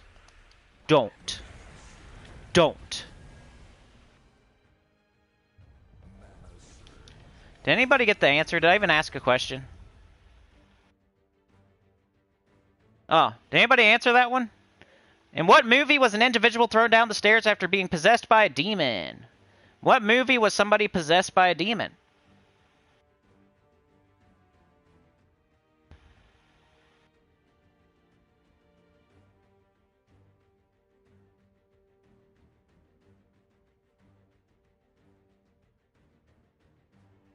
Oh, you got it. Sane got it. I think. Hey, Sane gets a point. Alright. What movie portrays someone being stabbed What movie portrays someone being stabbed with a knife in the shower? That was pretty easy. I think everybody should get that. What happened there? Oh. Where somebody gets stabbed in the shower. That probably happens in a lot of them, but what's the one that's most known for it? Yeah, that's what I was saying. It's probably in a bunch of them. I have to go with the answer here. The answer on this page is Psycho. So Livewire got it. Like I said, I'm sure that happens in many movies. But that was the answer on this trivia.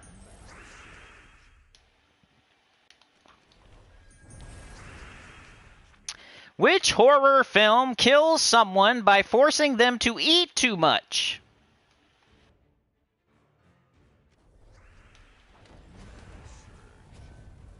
Gluttony.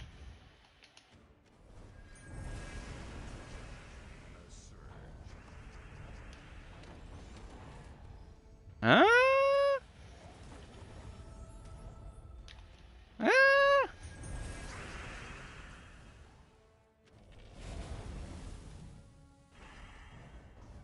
I haven't seen Thinner. Hey, Brandy Bishop got it. It's 7. You guys said 7 earlier, didn't you?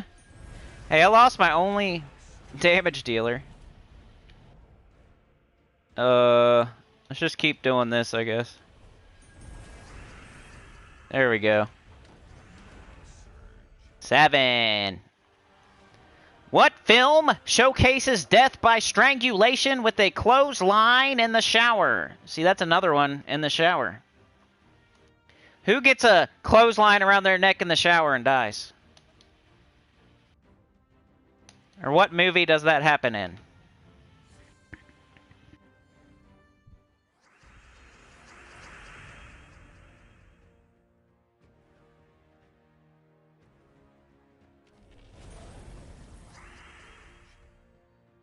I think everybody's seen this movie. Think of, not new, but not old. It's not like Psycho, but it's not brand new either. Probably 2000s. Something everybody thinks about here and there. You've probably seen the movie.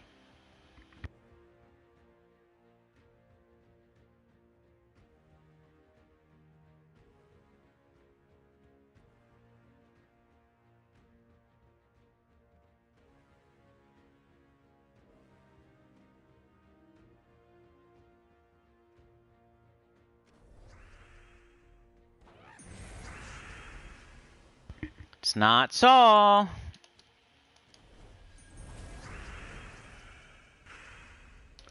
No idea. In the movie, they get on a plane, and like the guy thinks the plane's gonna crash, so they have to like not get on the plane. They're driving down the road, and some logs fall off driving down the road, some logs fall off a thing, and yeah, Final Destination. That's one of the more obscure kills, I guess.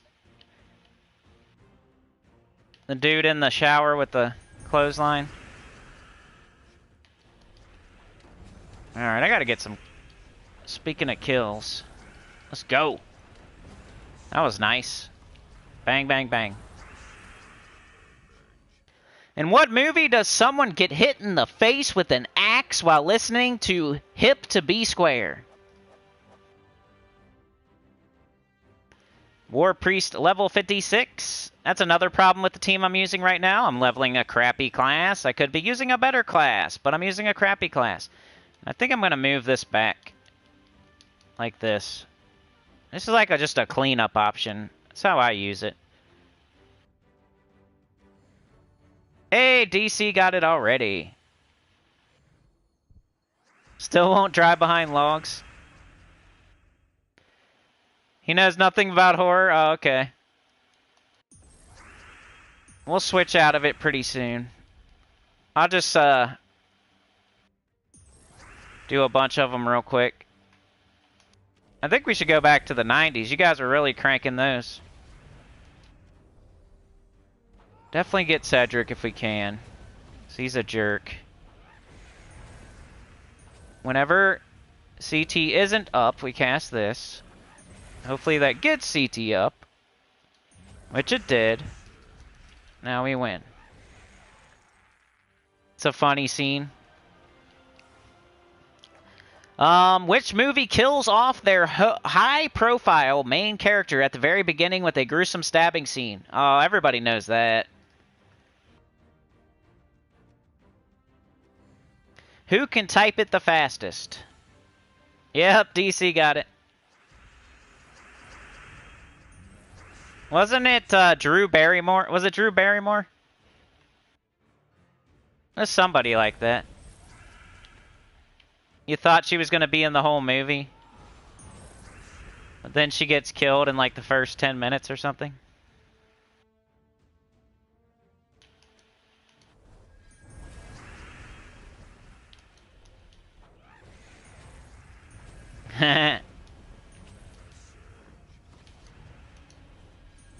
Yeah, DC's pretty good at trivia. Whenever somebody doesn't know something, he'll come in out of the blue. Like, he wasn't even here yet, but his first chat will be the answer. In which bloody film does someone die from an alien spawn exploding out of their chest? That's another one. How fast can you type?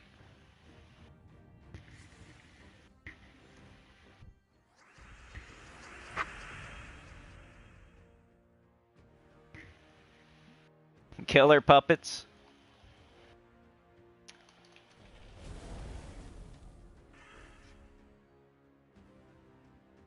E.T.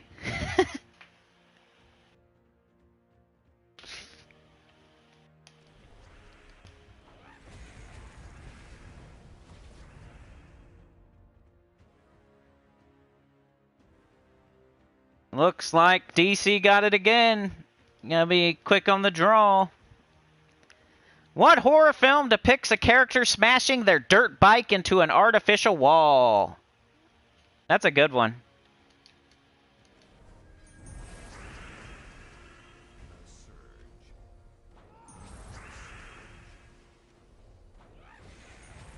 E.T. That was a good guess. Is that a horror movie? Livewire gets it. Nice. Or no, that's not right. You're really close, though. That's pretty much the description of the movie, though. Who got the correct name of the movie? It's really close.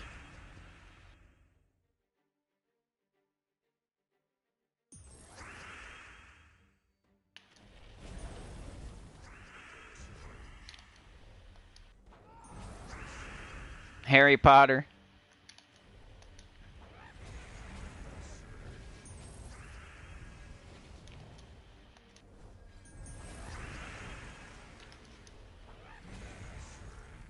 Yeah, Cabin in the Woods. I think I always call it Cabin Fever, too. That's pretty much what they got, is like Cabin Fever, kind of.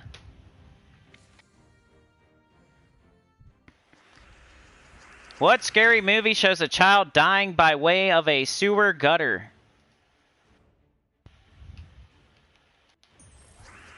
Some of these are really easy.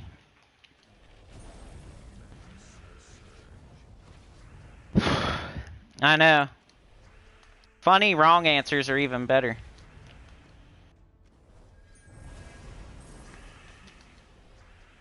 Yep, Glorfindel gets it. Nice. I gotta kill freaking Dum Dum here. Freaking Dum Dum.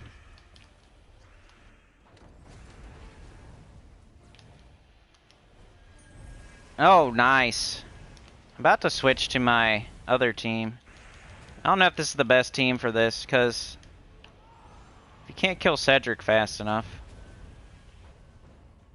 he does his stupid thing. Bombs kill themselves, though. 24 gem keys. Alright, we'll do like 8 more of these, and then I'll wrap back around.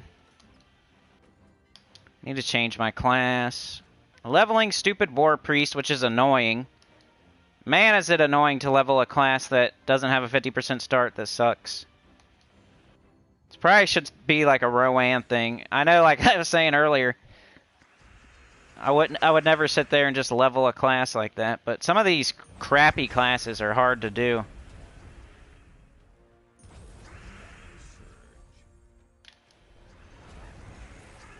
Finding it out the hard way.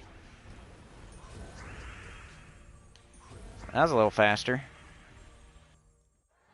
Unlike Chucky, what movie has killer puppets in it, says Cookie Man. Two-time Bombots. Should probably use Tesla or something too. Yeah, something faster. There's definitely faster teams than what I'm using.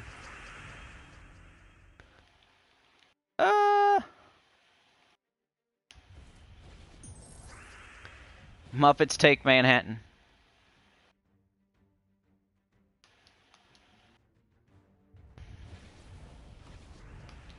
Muppets the 13th.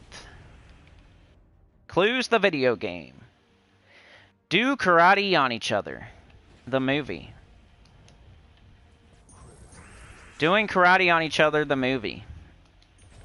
If you weren't here earlier, we're starting our own media company. First thing we're going to do is make a video game called Clues the Video Game. You go to a spooky mansion, somebody dies, and then you get trapped there, and you got to figure out who's killing everybody. And, you know, people keep dying. There's the butler, the cook, the maid. It's like the board game, kind of, but more like more bloody and like longer. an actual, like, a game, like a video game. Gotta survive and figure out who did it. There are games like that out there, like, the Colonel's Bequest. Some of them are corny. Like, I want to see a really good one.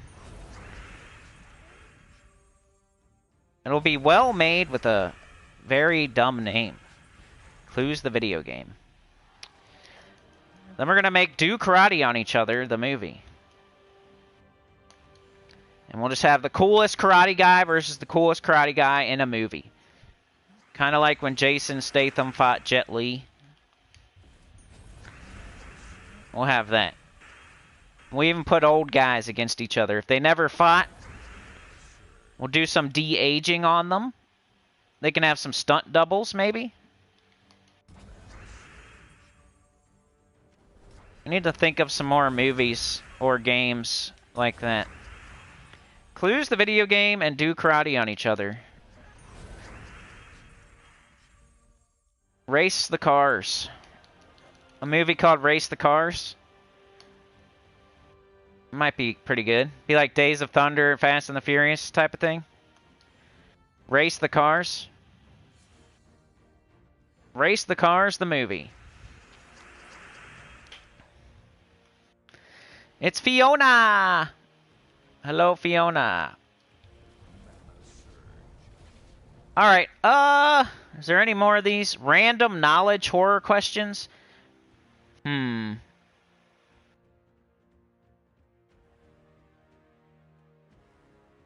Which 3 horror films did serial killer Ed Gein inspire?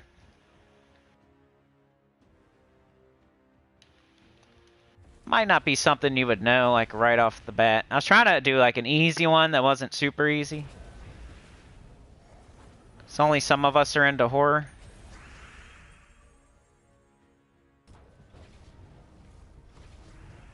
Paddington vs. the Grinch.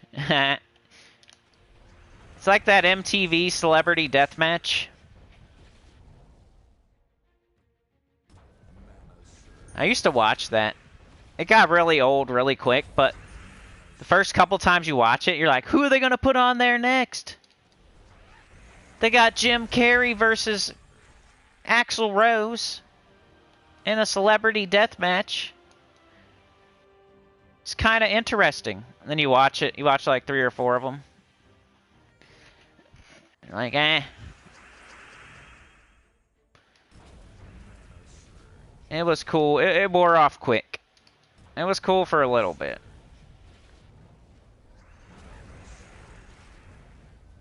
A little claymation.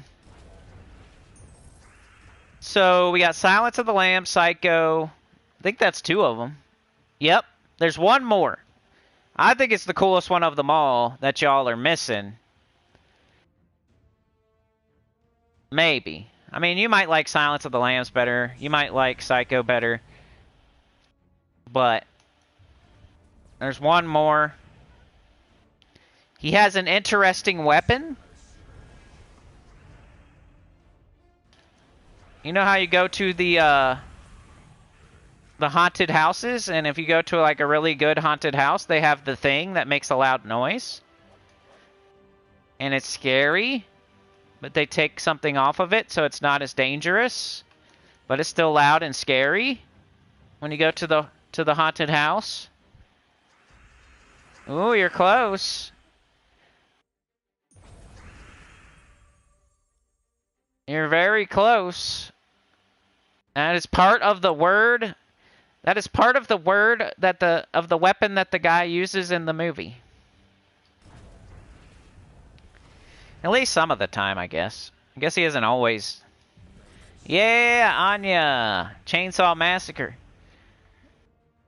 So the answer was Psycho, The Silence of the Lambs, and the Texas Chainsaw Massacre. Alright, let's find something else. Or present a rant topic, or ask Gems of War questions, whatever you would like. I could talk about almost anything. Like when you find that spider before you go to bed, Somebody has to keep their eyes on it. Otherwise, it's like, you didn't do your job. If you smelt it, you dealt it. You know what I mean? If you see the spider, you have to keep looking at it. It's the same thing as if you smelt it, you dealt it. Unfortunately, you were the one that spotted the spider, so now it's your job to keep your eyes on it. You don't have to kill it. You don't have to kill it. All you need to do is keep your eyes on it. Because if I lose it, then it's going to take me forever to find it. It's better if I know where it is, and then I can just come and get it. Other than, like, if I have to find the thing, it's not that big, it's fast, it can hide. Just keep your eyes on it, man. That's all I ask. You don't have to kill it. Just yell and say, "Hey, there's a spider! Hey! There's a spider!" Just say that, but keep your eyes on the spider. Use your words to call for me. Don't use your eyeballs to come and get me. Use your eyeballs to keep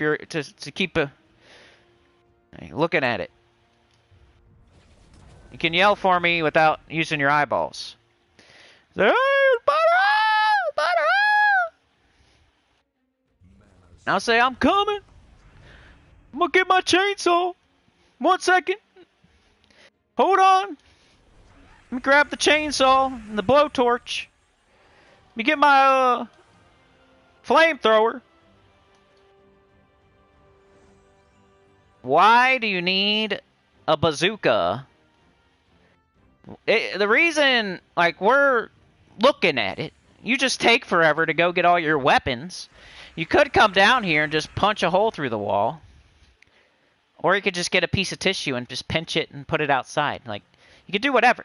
But of course, you get mad because we're not staring at a spider for 20 minutes while you get your bazooka, your flamethrower, your boxing gloves. Like, we don't have to your chainsaw. Why do you need a chainsaw for a spider? In case I gotta, like, cut into the wall to find it, I'm gonna try to cut it with the chainsaw, too. I'm gonna be like Texas Chainsaw Massacre with this spider. Why do you need a bazooka? You gotta make sure you kill it. You ever go to hit one and you miss, and then it just scurries away super fast, and now you're screwed? You gotta get it on the first try. You gotta get it on the first... Like, the best thing, like the vacuum thing that somebody said, or some spray, because that covers a bigger area. It's like bringing a shotgun instead of a pistol. You could cover a bigger area and make sure you hit it.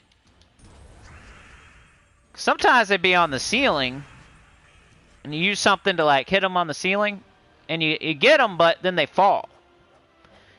And if it's still alive, then it just fell on the ground, and it probably runs away. Or you get on a chair, and then you fall off and break, yeah.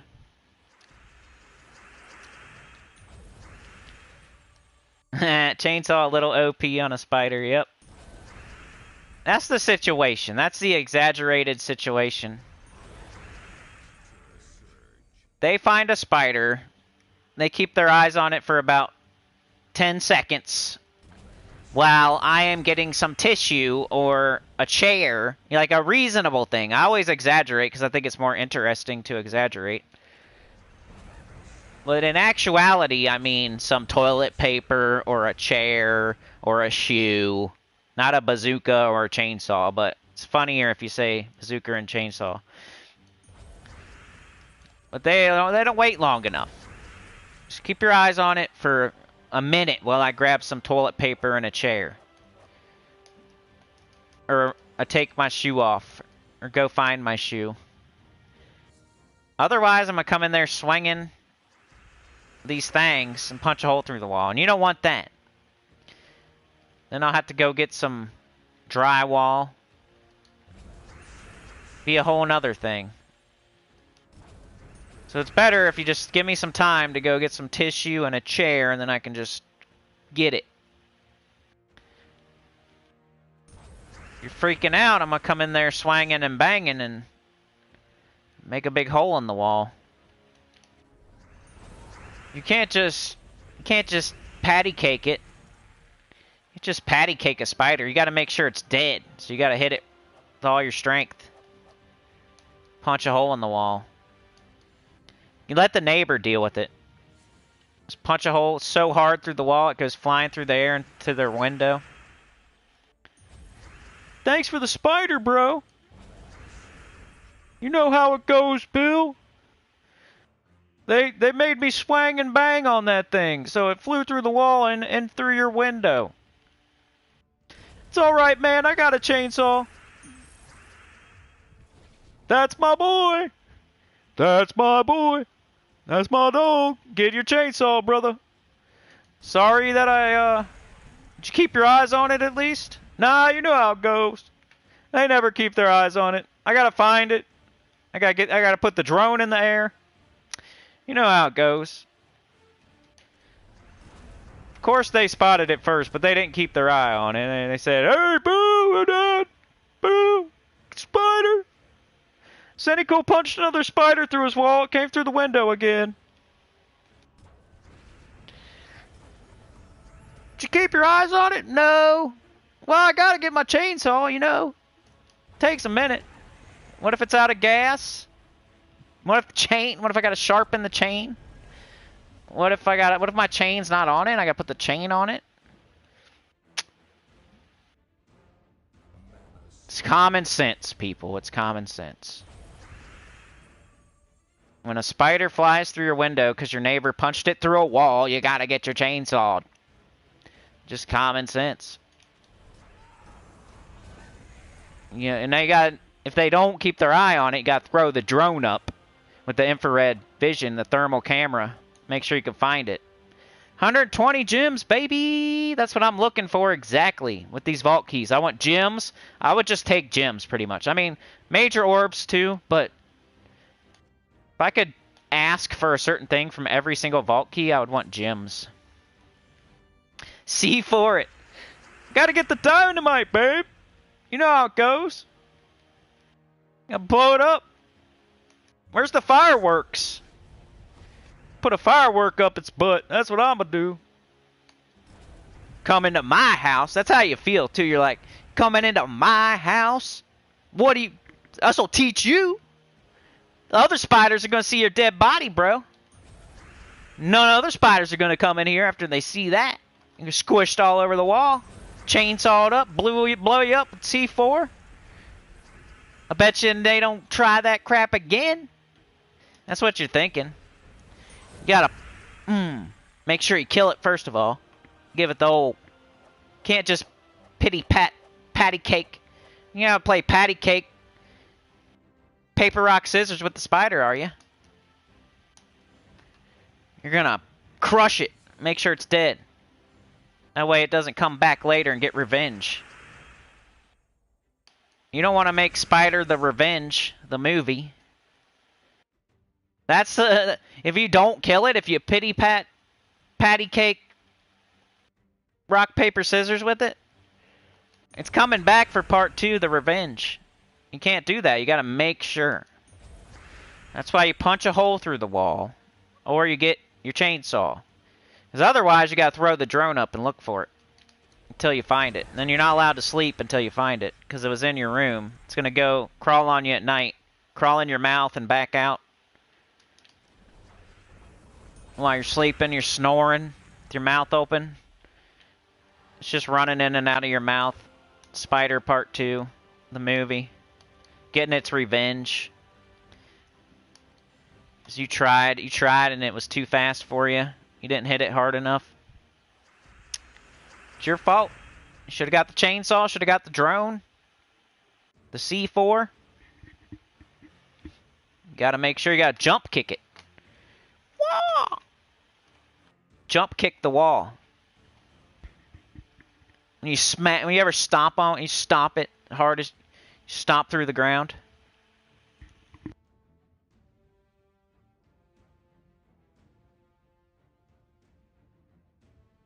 Yeah, dude, Australia probably does need chainsaws. They're like, That's just every day. They think I'm not even exaggerating to them, people in Australia. They probably do use chainsaws for spiders. Alright, here's what we got. Let's see. The Office trivia questions. I've watched The Office. I'm not like the guy who's obsessed with The Office.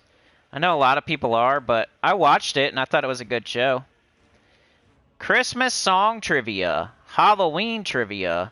New Year's trivia. Christmas movie trivia. Easter trivia. Christmas, Thanksgiving. Interesting space. Cool math. Fascinating science.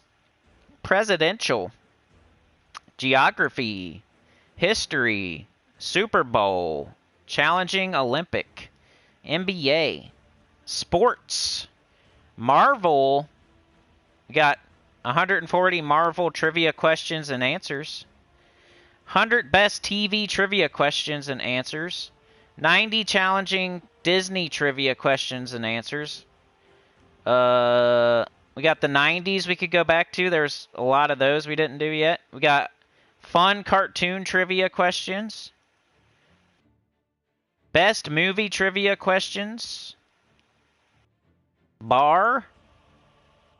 Easy trivia for seniors. Literature.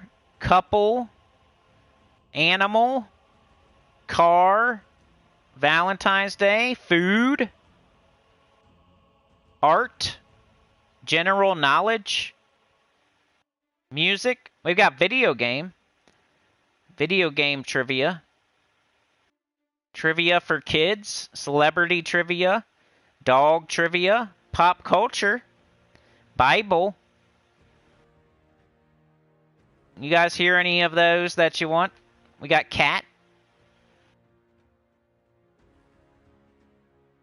Really don't mind spiders. Roaches are my worst. Yeah, like a logical way to think about spiders is that they catch other bugs. That's what people tell you. Plus the thing where they've never killed anybody ever in the United States. So you should not be scared of spiders, and they're a helpful insect that's gonna like capture all the other bugs. It's kind of like having a cat outside. Whether you like cats or not, whether you're allergic to cats or not, if there's a cat around your house, it's probably catching mice and stuff, so that way they never have a chance of even trying to get into your house. Because the cat will get them way before they even try. The same with the spider. A spider's like having a cat. It's catching all the bugs. If a house fly tries to get in, spider. A fruit fly, spider. A stink bug, spider. You almost want a spider in every room. But then it just doesn't work like that. If spiders were more cuddly and looked like cuter, I think more people would let them hang out, chill. I think I'd let a spider hang out if they looked cooler or cuter or something. Like imagine if a spider looked like a puppy and it was just hanging out in your corner, and it would catch all the bugs. Or if it looked like Pikachu or something. Jigglypuff. Instead it looks nasty, like Predator. Which is pretty cool. I could understand somebody liking spiders to where they wanted a pet spider.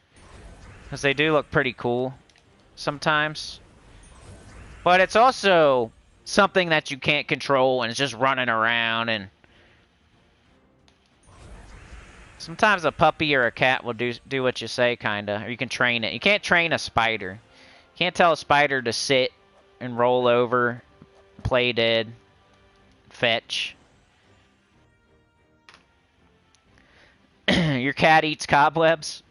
Your cat eats spiders. Do hillbillies on vacation in China?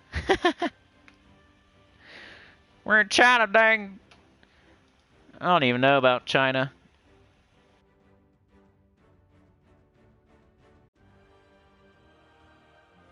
That might be one rant I can't do, China. China, don't they make everything cheaper.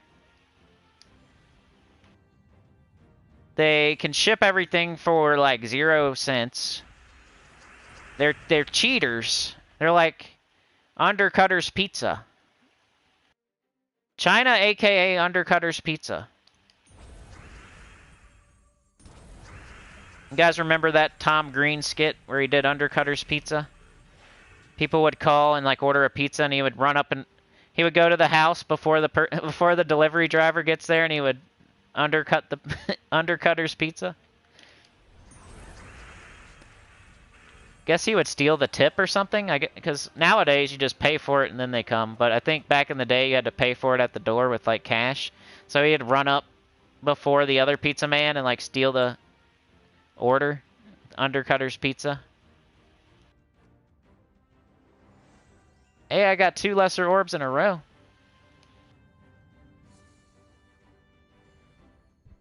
A bat?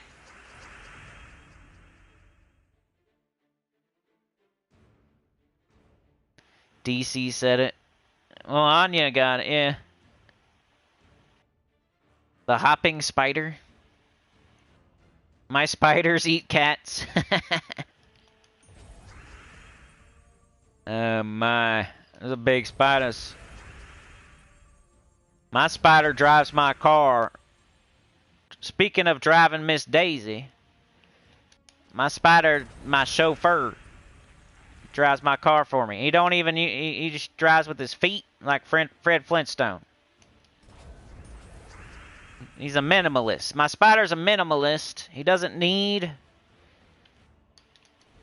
a toilet or a bed. Spiders really are minimalist if you think about it. They don't have a toilet or a bed. Maybe animals are minimalists. Maybe they could actually have like a spider toilet, but they're just being minimalists. They don't need a spider toilet. They don't need a spider bed. They just have a web and that's it. They're just being minimalists. There probably are spider beds out there for sale. Spider toilets. But they don't need that. It's not necessary.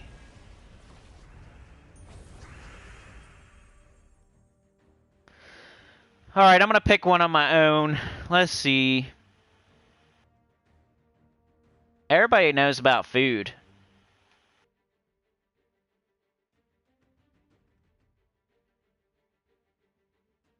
We'll try food for a minute. See how many people participate. That's how I'll gauge if you want to do it or not. How many answers we get. I'll switch out of it if we only get a couple or none.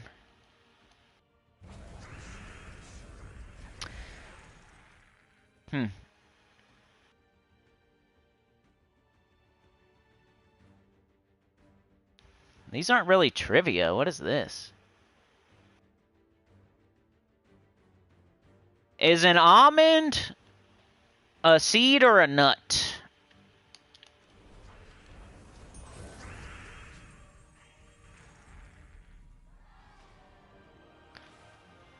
These are just like food facts. This isn't trivia. More gems and gold.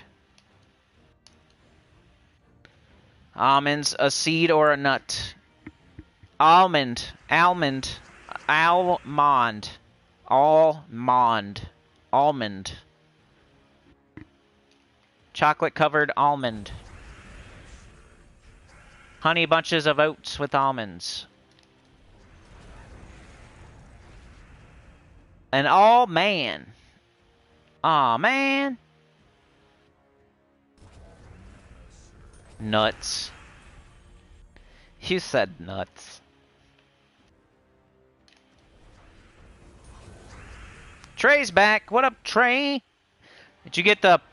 What'd you do, plumbing? Didn't you run out to the train with your crack showing today, and then you did plumbing too? I don't think that's exactly canon, but I want to make it canon. That's my head canon now. You had double butt crack duty today. Plumbing is the occupation most associated with butt crack showing, right? Second only to mechanic. I think those are the two most notable professions associated with your butt crack showing. You're really getting in there. You're really getting in there. You don't have time to pull up your pants. You're getting older, right? You kind of lose a little bit of your booty when you get older. That's why that happens. It's not like you're trying to show it. It just happens.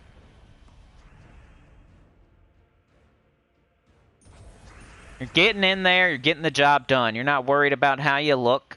That's why as you get older, it's awesome. Like, you don't care anymore. You don't care about what anybody else thinks. That's like the best part.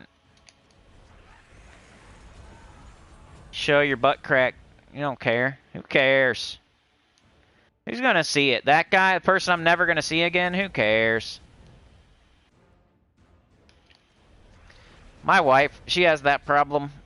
If she'll get embarrassed by a stranger, she won't do something. I'm like, you're never gonna see that person again. Does it really matter? Well, if I do this, then this might happen, and then, you know, like in the store, in the line, if she does something to where they have to figure out the price or something, anything to hang up the line in the store or something. Like, that's one of the examples. I'm like, who cares? Like, you're never gonna see these people again. Like, whoever is annoyed with you because you're holding up the line for 1 minute because you ask a question, no, they're never gonna see you again. Who cares? Like, who cares? Well, I don't want to do this because of this and that person, blah, blah, blah. I'm like, that person is never gonna see you again. That's a complete stranger. If they ever see you again, they're not gonna remember this. Who cares? Ask for the thing in the store. If you can't find something at the store, just, where's this? Where's the tampons? You'll probably never speak to that worker again. Even if you go to the same store and you see the same worker, you're probably never going to ask them another question like that, most likely. They probably get that question every single day from 5 different people at least, and they'll forget about it after like 2 days. And are you going to ask it every single day of the week for a month straight? Then they're not going to remember that it was you. They're not going to care. That's how I go through life nowadays. I don't care what anyone else thinks. Most people are never going to even remember or think about it again. Just got to get through that moment. And you'll be fine.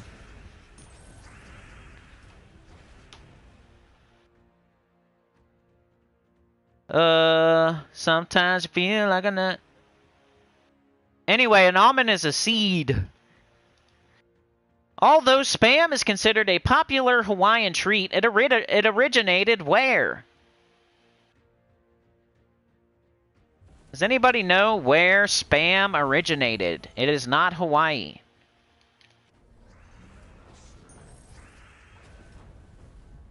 I'll give you a hint. It's the United States somewhere. It's just a specific state.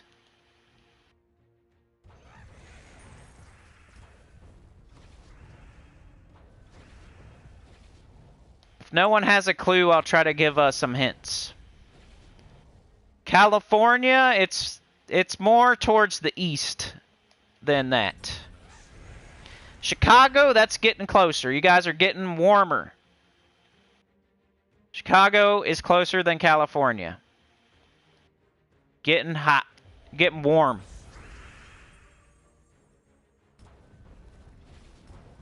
Just guess something closer to Chicago than California. And you'll know which way to go. Wisconsin, I think you're even closer now. You're very close. I think Wisconsin and Chicago, you could probably triangulate Wisconsin and Chicago. It's somewhere in there if you triangulate it. Bo Brayer, Minnesota is the answer. That looks like a Google, but I'm gonna trust you.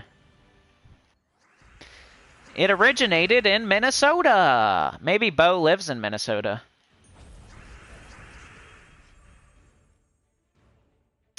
Good job. You get a point. These points that I'm awarding and not keeping track of. It's kind of like a cookie. If you get a lot of points, you know it. You already know. You got a lot of points. I am from land of 10,000 lakes. Nice. What do cranberries do if they are fresh? They do a unique kind of thing if they're fresh. You can kind of like figure out if a cranberry is fresh by doing a certain thing. Like, what do they do?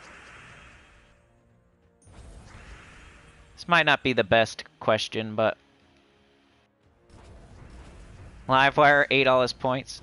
Cranberries whistle. Floats. That's a good guess. It's pretty similar to floating, I guess. It probably does float, but that's not the right answer as far as this page.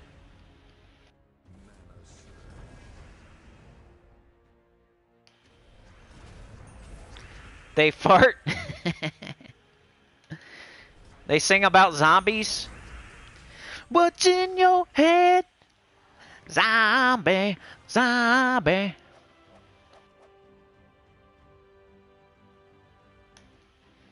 What's in your head? I can't sing today, my voice.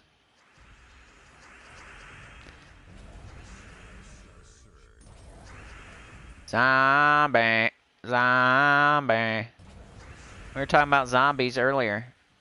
They rant about minimalism. It's more of a ramble, sir. I don't really care about minimalism. Rants are more like I care about the issue at hand and I'm like venting a little bit. When I'm rambling, I really don't care. But I'm just thinking of stuff to say. I think being a minimalist would be cool. Just get rid of everything you have except for the bare necessities. Like you'd have just a bed and like get up every day and do push-ups or something. That's all you do all day. Like you only have a bed and maybe some spoons, and that's it. It's like those shows where the guys go out there naked and they try to survive. We could all try that every single day. See if you can get through a day and not use something that you use every day. I'm not going to use a chair today. I'm going to play my own reality TV show. It's called No Chairs. And I'm going to see if I can win. We'll tell the whole family and you can make it a competition. We're playing a game today. It's called No Chairs. I'm going to put all the chairs in the backyard. No one's allowed to sit in a chair today. We'll see if we can make it through the whole day with no chairs. No spoons, no forks, no plates. It's no plate day today. You're not allowed to use any plates. You gotta figure it out. It's like a man living by himself. A single guy with no plates or bowls. You figure it out, man. You use something. You get a Frisbee. You ever been there? You ever done that? You're a single guy. You got the milk, you got the cereal, but there's no bowls. You're in a hurry and you can't hurry up and wash one. So you got to figure something out. You just look around. What's the closest thing? You find like your construction hat and you like turn it upside down, pour cereal in it, and put some milk in there. Eat out a construction hat. You need a plate. You got a little 3-minute pizza. You accidentally threw the box away, so you can't use the box. You look in the cabinet, there's no plates. For some reason, you can't just wash one real quick. You gotta hurry up and look around and find something for your plate. You find your Frisbee. Use your Frisbee.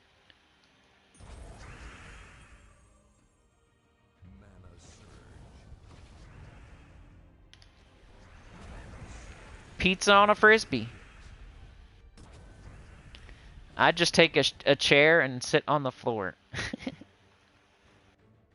Anyways, cranberries bounce if they're fresh. They bounce. I don't know who's out there bouncing their cranberries. Like, who figured that out? Did they drop a cranberry and it bounced? And then they ate it and they said, this is fresh. Like, how would you even know? Like, I get it. I get it, like you dropped a cranberry and it bounced, but how do you know if it's fresh or not? Then you'd have to eat it. And it just hit the floor. So now you're eating cranberries off the floor just to be able to say that. Did you know? Did you know cranberries are fresh if they bounce? Did you eat a cranberry off the floor? That'd be my first thing I'd say to that person. Raymond. Raymond walks up to you. Did you know? Cranberries bounce when they're fresh. Raymond, did you eat something off the floor again? You gotta quit doing that. How else would you know if a cranberry can bounce? Unless you bounced it, unless it fell? Because obviously you're not... It wasn't your first thought. Like, I wonder if this cranberry bounces. No, it probably fell off your plate or fell out of your mouth or something and it bounced off the floor and you noticed that it bounced. And then you had to eat it to tell if it was fresh or not. So now that means you ate something off the floor, you idiot. Why are you eating stuff off the floor? It's dirty. I guess you could wash it. That'd be a whole process, though, just for one little cranberry. It's like if you drop a Cheerio on the floor, you're not going to go wash it off and eat it. You're just going to throw it away. But it bounced. It's a bouncy Cheerio. I had to try it. Nothing tastes like a bouncy Cheerio. I had to go wash it off in the sink. Did you know water tastes just like milk? How'd you know that? Well, one day, somebody told me that cranberries bounce. So, I was like, did you eat a cranberry off the floor? And then they were like, no, I washed it off. And I was like, well, I dropped a Cheerio when it bounced. I wonder if I wash off the Cheerio. Maybe it'll taste fresh. And then I figured out that water tastes just like milk, like when you eat cereal. Supposedly. That's supposedly. I never tried it, because I always think milk tastes better. But supposedly, like, if you put water in your cereal, or you eat an Oreo with water, it tastes just like milk. And we're all tripping. You don't really need milk. Be a minimalist and use water. Put some water on that shit. Because it supposedly tastes exactly like milk. Especially with Oreos, I think. I don't know about cereal exactly, but I've heard that before. I think I tried it one time, and I think they're lying, but that's what they always say. Like, try an Oreo, dip it in water, and see if you can tell the difference. Put a blindfold on. Put a blindfold on, and then have a cup of milk and a cup of water, and then an Oreo. And then have some... Then dip it in one of them. Like, have somebody move them around so you don't know which cup has the water or the milk. And then dip it in and bite it. And see if you can tell if it's milk or water. I want to try that now. I'm going to do that. I'm going to play Mythical Morning. I'm going to play good Mythical Morning by blindfolding myself and having a cup of water and a cup of milk. And I'm going to dip the Oreo in it. And I'm going to see if I can tell which one's which. Make it a game with the whole family.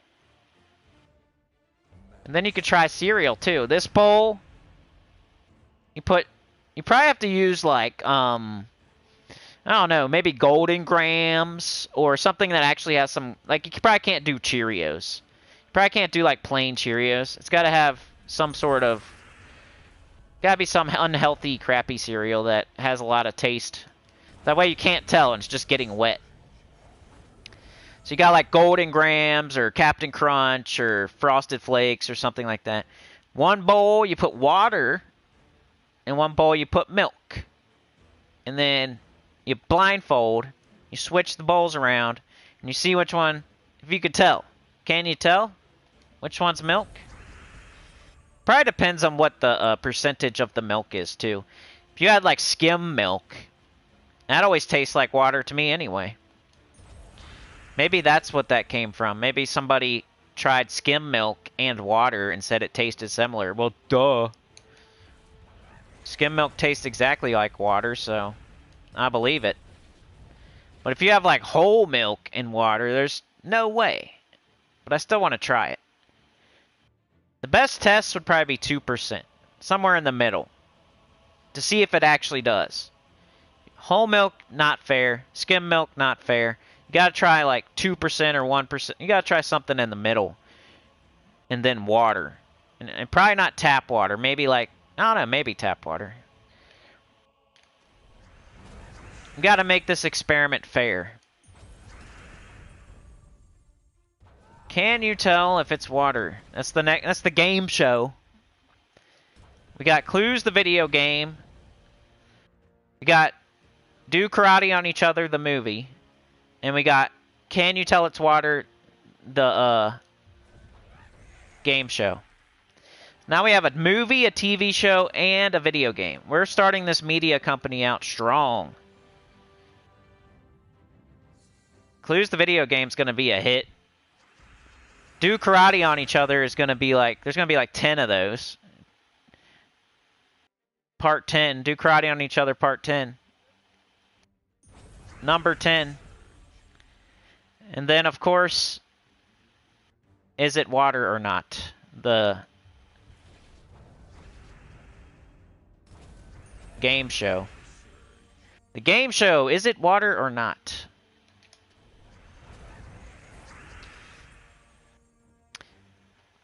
Cucumbers are 96% water, speaking of water. Did you know that? KF6DBS with the 5. I just want to tell you both good luck. We're all counting on you. Who's both? Bo Brayer says that it's just called being homeless. DC says Sinnycool sings is our favorite things. More, encore, encore. I couldn't even sing, though. Cranberry sang zombie, yep. DC says my wife yells at me all the time for not using the chairs. She says I'm too old to be sitting on the floor. Something about how I'll get stuck or never get up. Yeah. You should turn the chair around backwards. Like if she makes you sit in a chair, you should turn it around backwards and then turn your hat backwards too and sit like that. Glorfindel says, just don't use your dad's original copy of Dark Side of the Moon as a plate. Cookie Man says, what is the actual taste of water? Right? Tastes like nothing, kind of. Alright, KF6DBS, see ya! Water tastes like chicken. Do you imagine eating water and chicken and that's it? Cocoa Puffs. Skim milk or scam milk? Anya says I have a spider in my kitchen behind the heater. I can only see her at night. I tried to catch her a few times, didn't work. She has these spider senses, so yeah, she is allowed to live here. Hey, if you've accepted it, it is what it is. We had a spider on our window outside. We named it Charles. And then it came inside, and I had to do what I had to do. And then my daughter drew me a picture of Charles and put R.I.P. Charles and hang it on my wall. Like, literally. I'm not just ranting and rambling. That's literally, I see, I'm looking at the picture of R.I.P. Charles on my wall right now. It's Charles. He's brown. He's got a heart around him. And it says R.I.P. Charles. I'm looking at it right now. Because I killed the spider. She didn't like the spider until I killed it. And now she loves it. And she drew a picture making me feel bad. Now it's hanging on the wall. And every day I have to look at R.I.P. Charles.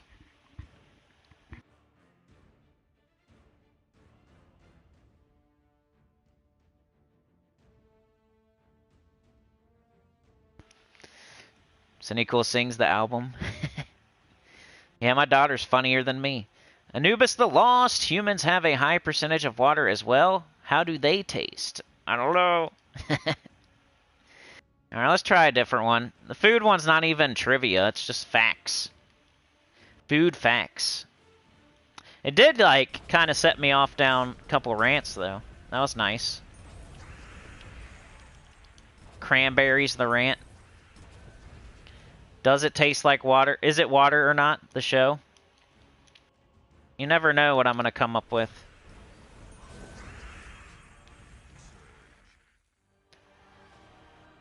Alright, what else do we got? Animals. We could go back to 90s. We could do cartoon. Let's try cartoon. We all used to watch cartoons. Everybody, no matter who you are, you watched cartoons at one point in your life. What is Ned Flanders' wife's name in The Simpsons? Everybody watched The Simpsons. Come on. 30 people in here. What was Ned Flanders' wife's name? Who's going to get it? I can hear him saying it right now, but it's only because I looked at the answer. So. Oh, Anya, good job. Be careful, Charles is going to respond and kick your ass. I know. Let's see here. We can do this. Anya got it. Sane got it too, and so did Glorfindel. When the Tasmanian Devil made his debut, who starred in the cartoon? Like, whose cartoon did Tasmanian Devil debut in?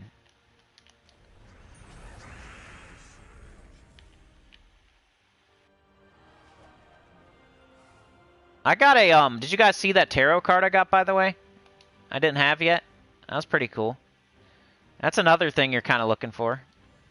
DC thinks Bugs Bunny. Glorfindel thinks Bugs Bunny. Tasmanian Devil. Spinning around going blah, blah, blah, blah, blah, blah. Spitting. Bugs Bunny, Sane. We got like 3 people saying Bugs Bunny. Is that the right answer? It is. DC got it. What is the real identity of the Riddler in Batman comics?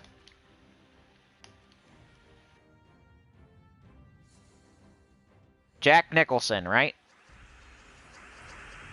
Or was it Jim Carrey? Who played the Riddler? That's not the question. It's you're supposed to say like Bruce Wayne. But wasn't it Jim Carrey or Jack Nicholson or something that was the actor? What is the real identity of the Riddler in the Batman comics?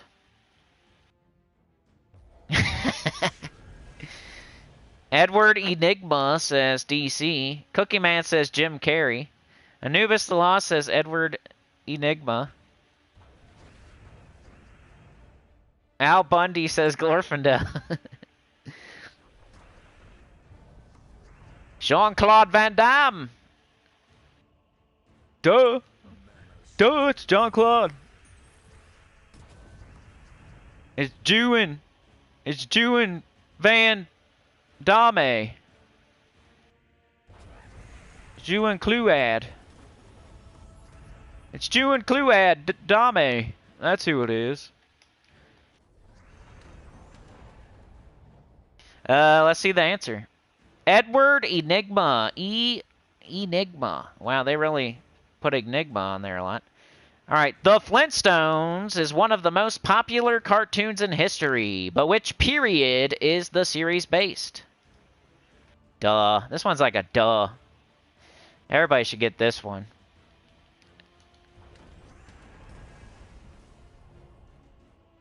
I like when they put some duhs in there so everybody can try to answer it. Whoever types the fastest wins. Cookie Man says Stone Age. Glorfindel says Stone Age. Usually when we have a bunch of people saying the same thing, it's probably right. The gnome ran away, but that doesn't matter in the vault keys, which is nice.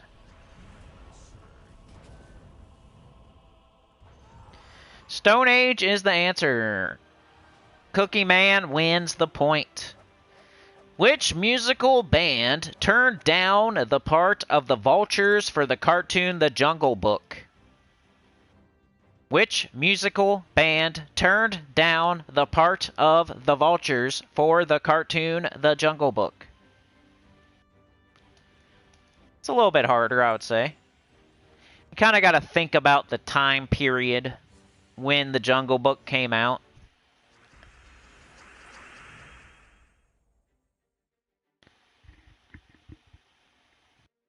Glorfindel says kiss.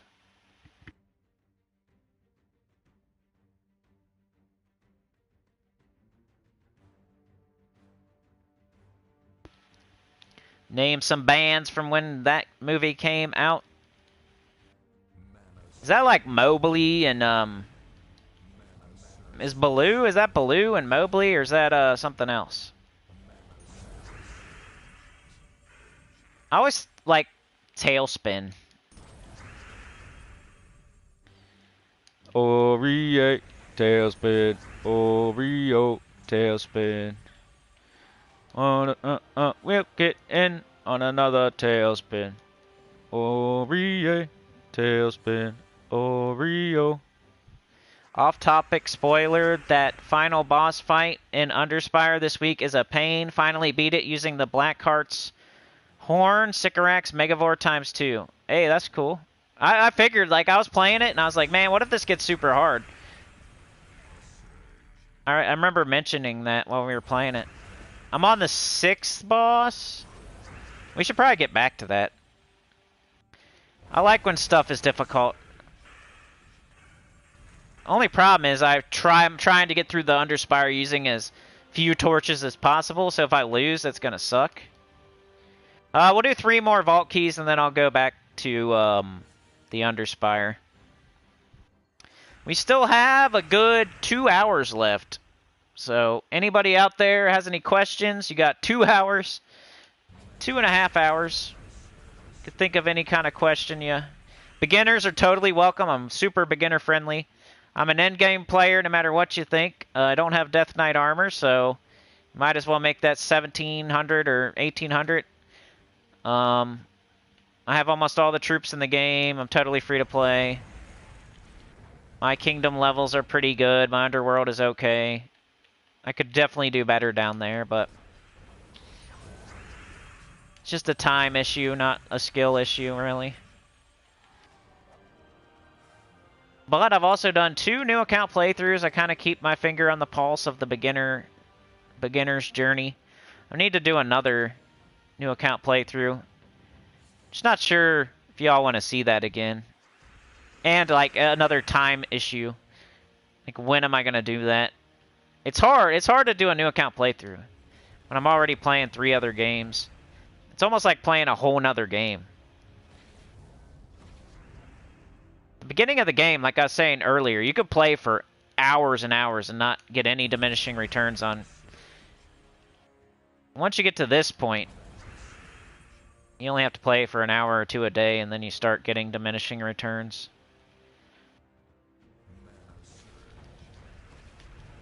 It's easy to play for a long time at the beginning. That don't always make for the best videos either. Megadeth. It was the Beatles! The Beatles. Like the most famous band ever, I think. What is an alternative name for Mickey Mouse? What is an alternate name for Mickey Mouse? What? I never knew this one. Throwing some hard ones at us now. Does anybody know Mickey Mouse's other name? If you know this one, you're crazy. If you don't look it up, you're like a trivia genius, because I've never even heard of this. Steamboat Willie. Miguelito Raton. Harold. Charles. Minnie Mouse.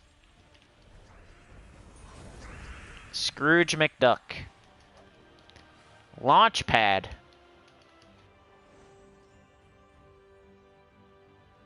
You think Anya's right? That's not the answer they have here. It's something mouse.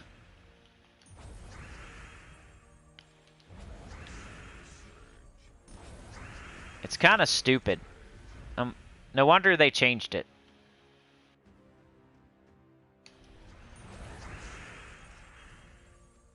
It starts with a M. It's like MM.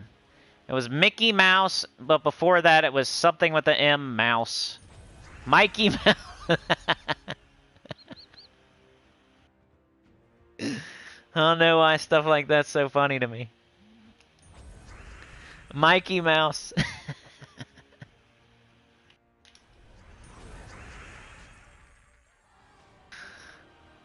I'm gonna call him Mikey Mouse from now on. Who's Mickey? Mikey's like a Mighty Mouse.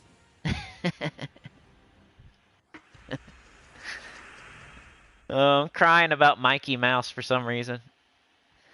That kind of happens after 6.5 hours. You start crying about Mikey Mouse. That was Clues the video game back in the day. Whoever said that back in the day, I think Beg. Cracking up over something that no one else thinks is funny, probably.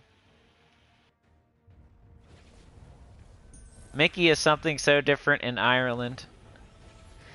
Mickey, I know. Isn't that like a type of drug or something? Clues the video game. Now we gotta do Mikey Mouse. I'm gonna have to find something. I have to find a emoji for Mikey Mouse. If I remember. I should. You know, that's something you remember when you laugh like that. We'll have to remember live wires. It's so simple. You just take out the C. That's why it's funny. It's so simple. Never thought of it before.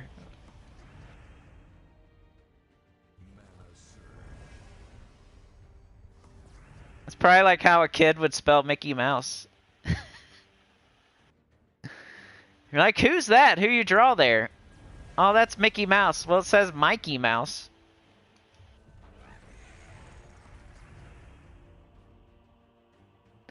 Who'd you draw there? Who's Mikey Mouse?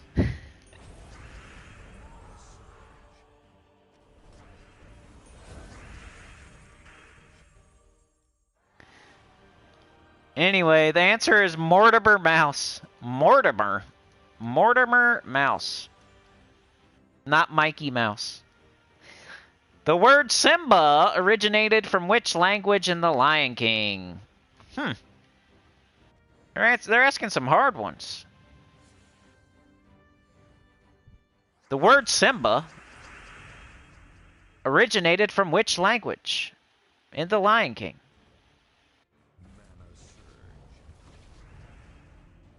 Micey Mouse. That's pretty good too. Micey Mouse.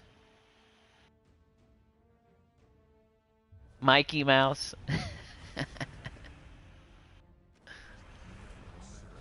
Somebody's gonna come to the stream and be cracking up about Mikey Mouse. Like, what the heck is this guy on? Why does he think that's funny? Mikey Mouse is so funny. Swahili is the answer. Good job. This one I know. This one, holy crap.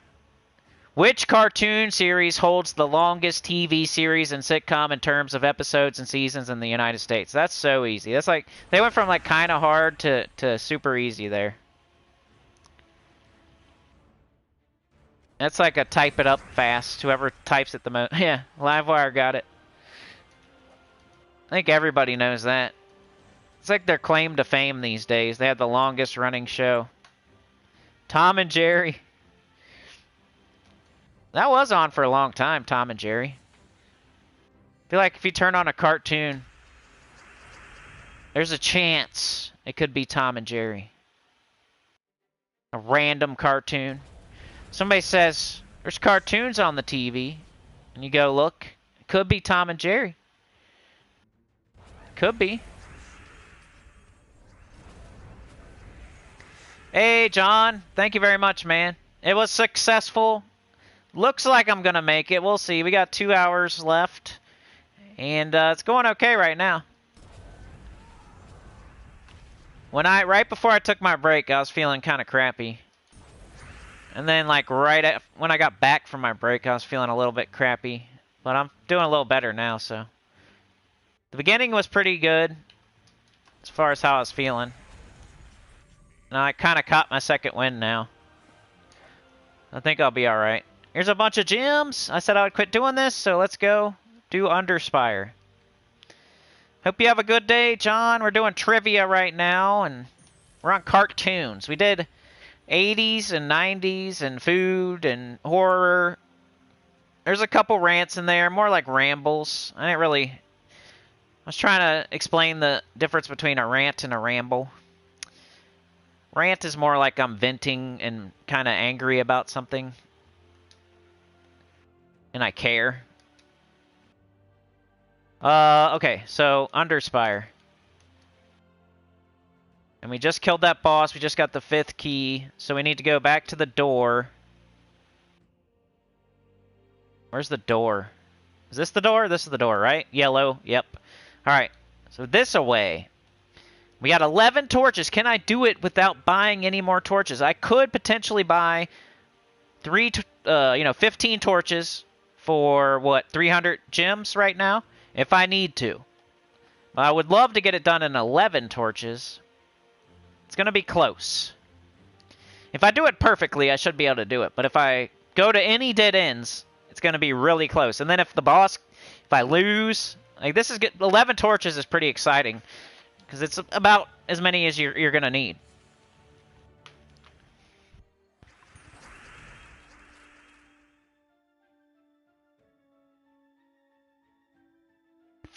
Kind of switched from my Captain Saltclaw team to this team.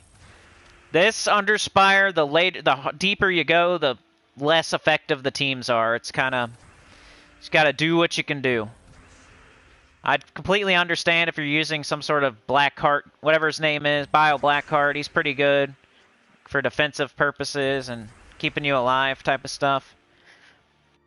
And so is Sycorax. If you can get them going, that's the problem. There's no good storm. You almost have to use Corsair. You don't have any good storms going on. I'm using 3 mythics here. Like, just not ideal. You almost have to play it like an epic trial. Your team's just not going to go smoothly. It's not going to be synergetic. You're just trying to survive in the later battles, kind of. The ring does put some blue on the board, and then you can try to loop on blue. And then we need to Megavore the thing with the most armor. I guess it doesn't matter, does it? You're stripping all the armor no matter what. Then Canter? Or should we try to loop back on blue? Let's go back to trying to loop. See, now we have 19 blue instead of 12. But also, I should probably get Megavore all the way back up. Well, now I have no blue. Great job. 10. Alright, I'm just going to cast. And then kill somebody. We should probably kill this guy just so he doesn't cast on me. It's kind of a waste, but... And... some blue. Keep trying to go on blue. Could go green, but... let's do this. Let's try green. Now we got this for free. Got a free kill. Guess Canter for the win, almost. Green. Oh, we're not up. Take the blue. A big old green. Do we need it? Just try to loop on it. How'd you not? There you go. That's still considered looping. There we go. So that was a kind of... it wasn't... not like I'm dying or anything, but... it wasn't fast. But this is the last... pretty much the last stretch. It's a straight shot right now. We have no choices. Getting ready for a gig. I hope you have a good one. Knock their socks off. Alright. Sycorax. Let's get up Sycorax. I'm gonna take skulls. Need all the damage we can get. I don't want them taking this, so I'm gonna take it. Let's do this. That's cool. Can we try to loop on purple? I mean blue. Colors. What are they? Colors, what are they? The movie. The game. Colors, what are they? The game.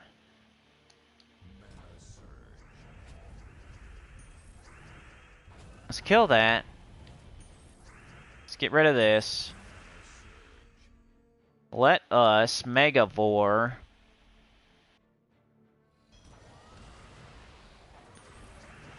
And now, I think blue, or should we try to just cast it now? Let's just do it now. I feel like when you cast Sycorax, it matches so many that you end up with less. Let's do 12. 13. 17. 9 now, you see? We got skulls. Skulls, skulls. Skulls, dead. They put a bunch of purple on there. We could do this now. Lots of blue. 18. Ooh, so close. Megavore. And loop a couple times. And win. When do we get the next P99 stream? I was kind of talking about that earlier, like how hard it is to make a video.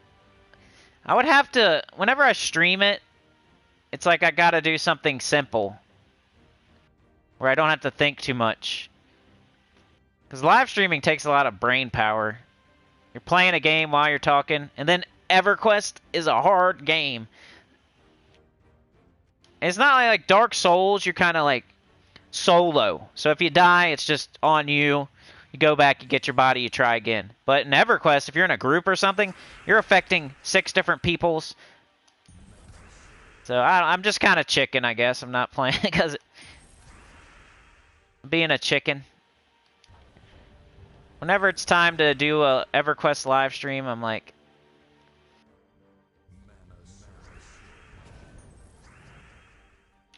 it's not the easiest thing in the world to do. Just recording a video. I can pause a video. If something happens in a group, we get into a hairy situation, I could pause it. But you can't pause a live stream. And even that's stressful. Because I usually wouldn't pause it. I'm just going to keep going and try to... Because it would be fun to see. I definitely want to, but I don't know. Something about the last one we did and how many... It's partially that, like... We got a lot of views on that first one. And then the second one had less. And I was like, I wonder why. Because it's on the weekend. Maybe it's what I was doing in the game, or...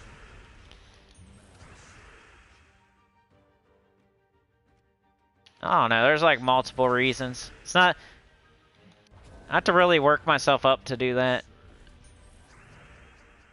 Find the perfect thing to fight. When I'm on the perfect day. Like, maybe we could do the enchanter and like the lower level stuff because it's not as consequential. Maybe we could do something. I might try it during the week again. Or I can't because you could probably only play on the weekends. I need to, though. I need to stream some other stuff besides Gems of War. I've been only streaming Gems of War for a while now. Just to get the other stuff done, like especially Elden Ring. I know nobody probably wants to see that. But I need to get the freaking game done, and live streaming would be the best way to do it, because I could put more time into it. And on games like that, I actually play more. Like, Gems of War is easy to, like, stop. I can just sit here and nothing happens. But on, like, EverQuest or Elden Ring, something could attack me while I'm sitting here. I could die and lose progress. Gems of War has nothing like that. I could sit here for 10 hours and come back 10 hours later and I'd still be sitting here like this and nothing would happen. So you can just talk and talk and talk. And Gems of War is a good live stream game. There's no way you're going to, like, screw up and die because you're talking. Most likely. There's no consequence for anything, really. You can go plop out a deuce right now and it wouldn't matter. Not like the bats are going to kill me because I'm not playing. They're going to sit there and wait their turn like a good boy. Other games, they don't do that. They're not just going to sit there and wait their turn. Let's take the armor off. Which it would have done anyway. And 11 green. It's borderline. Here's something. There we go. Bard's Tale 3? Dude, I should. I used to love Bard's Tale. Like, it's one of those games I saw someone else playing way back in the day, and I thought it was interesting. Then you look it up when you're an adult, and you're like, I remember that game. It's like super nostalgia, but I never really played it myself. So I've always wanted to see somebody play through a Bard's Tale, the first one. There's like nothing. If you look on YouTube, there's barely anybody playing it. And if they are, they're like annoying or something. Or they're not doing commentary. There's always something wrong with it. And I don't even want to see the remake. I want to see, like, the old one. You would think that every single game has been covered by somebody on YouTube. But if you look hard enough, you can find some games that nobody's covered. Or the person that did it is really annoying and you can't even listen to it. Like, there's something about them that you don't like.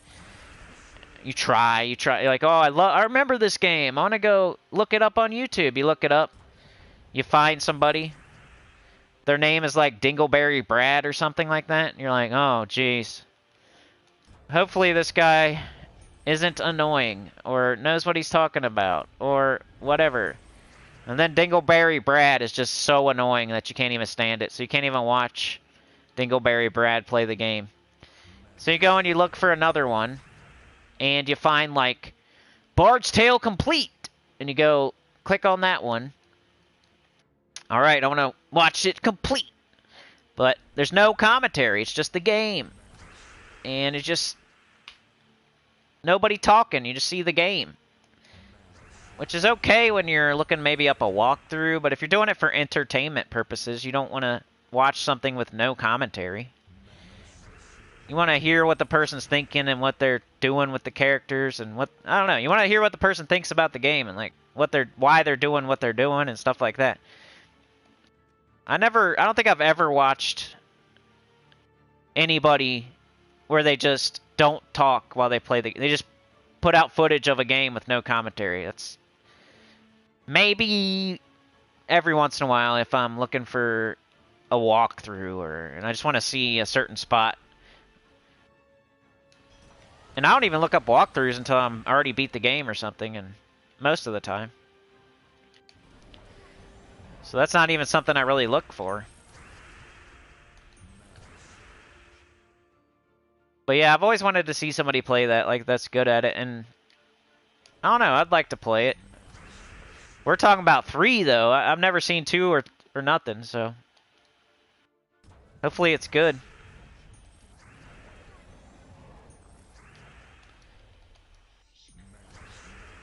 Dingleberry Brad and his YouTube channel. He's got 1 million subscribers.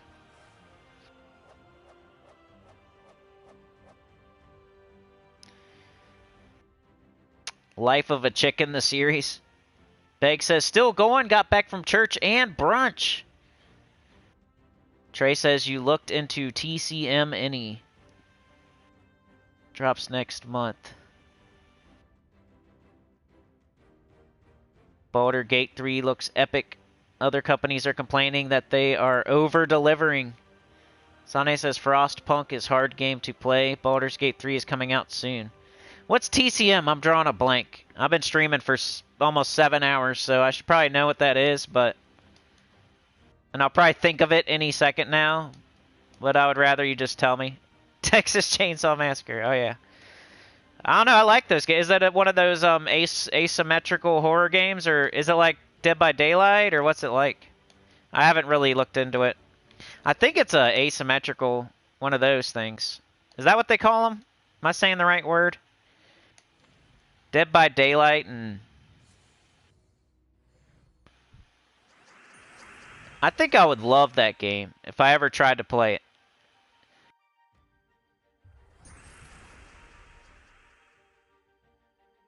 I need to try it one day. I need to try Dead by Daylight. I know I'm like way too late. And the heyday of that game was a couple years ago, probably. And more people are leaving the game than playing it nowadays. I saw Nicolas Cage was in it, though.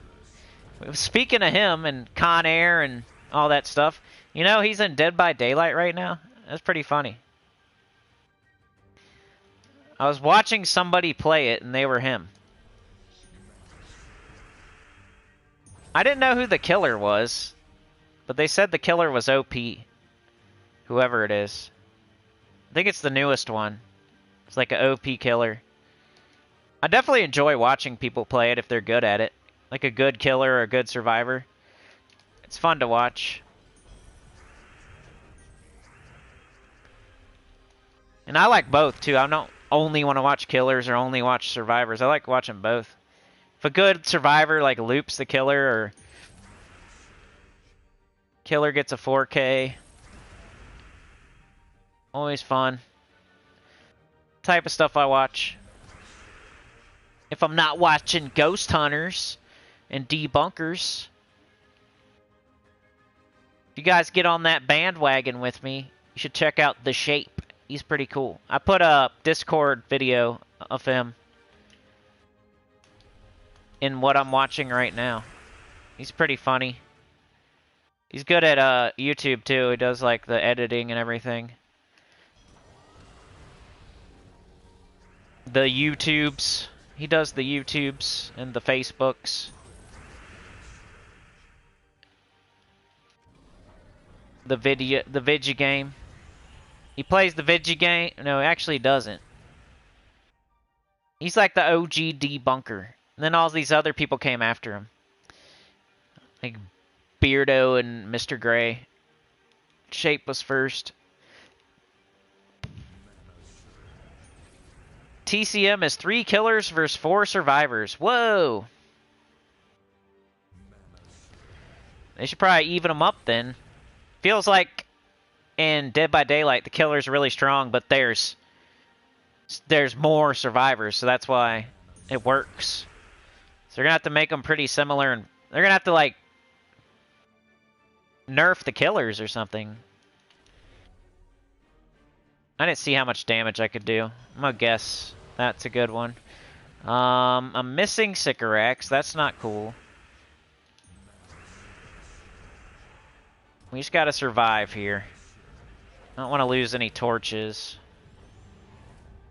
The skull right now would hurt. Oh, okay, good. That's gone. 115. Let's do this first. There we go.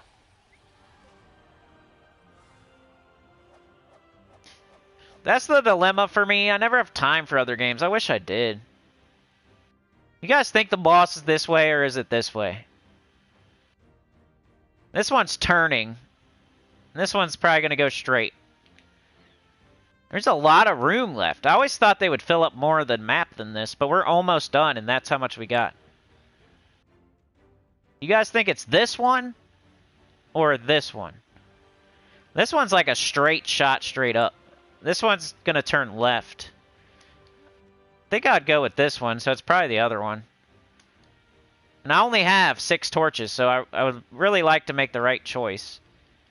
1, 2, 3, 4. Okay. 1, 2, 3, 4, 5, 6. We should know after this room if we should keep going this way. I'm gonna do one more this way. If it's another room, I'm gonna go the other way. Because I feel like, I think it's 7 from the door. Hope you get to the final boss room. That green-headed bald alien was wiping me out on the... Yeah, I bet. I probably will. I mean, I can buy 15 more torches still. And we got almost 2 hours left, so I'm pretty sure I'm going to make it. I'm at least going to be able to attempt it. You should be seeing me attempt it pretty soon. I don't want to take that because, let's do this. Trying to play this like maybe an epic trial. Or I don't want them taking skulls. If I take mana, I'm going to be careful of what that gives to them. Oh, see?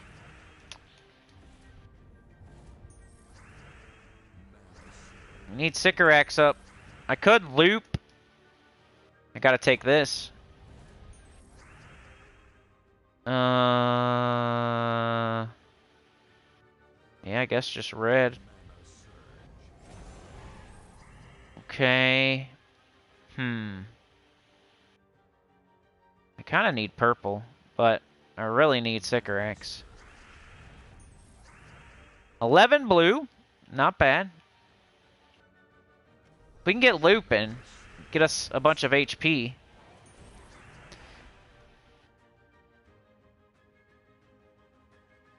Two Megavores might not be a bad idea.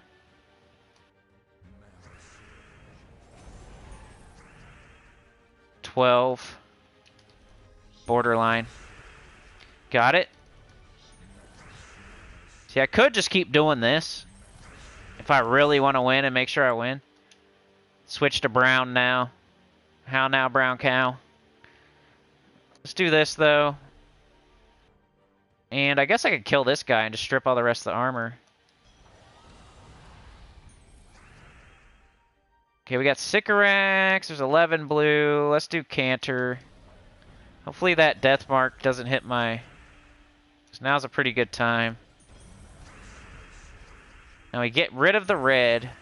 And then we go on blue. Now, I don't want to remove that blue. I want to leave this blue. So I'm going to go like so. Then do it. 14. Nice. Free skulls. Okay, we got everybody. Let's take the skulls first. And do that while we have 15. Take the skulls. Okay. Megavore! Alright. Didn't lose anybody on that one. Joshua! Hi! Underspire is terrible for pure Dragonite. Assuming you buy every single torch offer, it's cheaper to buy just Dragonite from the dungeon every day. You're probably right. It's for people trying to get both, I think. You know? Found the door to the last boss, or... Found the door to the... Yeah, to Diamantina right there, I think.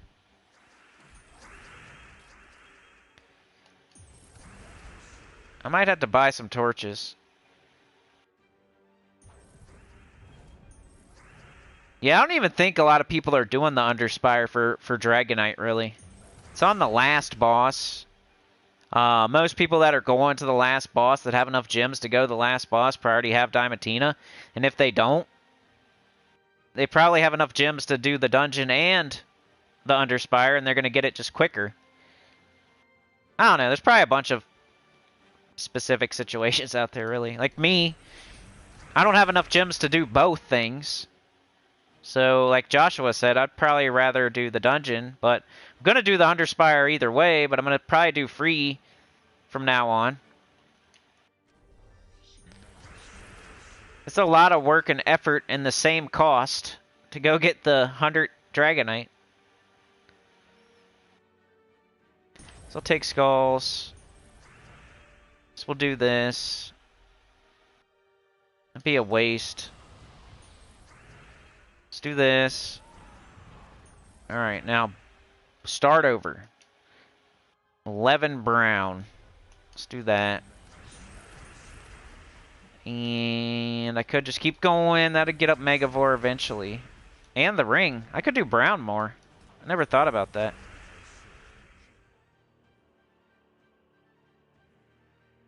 Okay, so let's take this.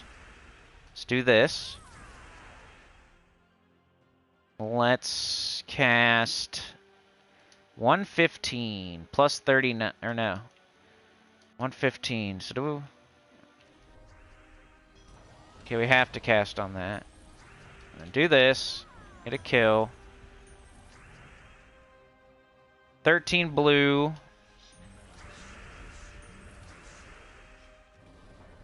I wish that would hit twice. When there's one thing left. We got Death Below and it had barely anything. My team seems to be working. I mean, we're really close to the end.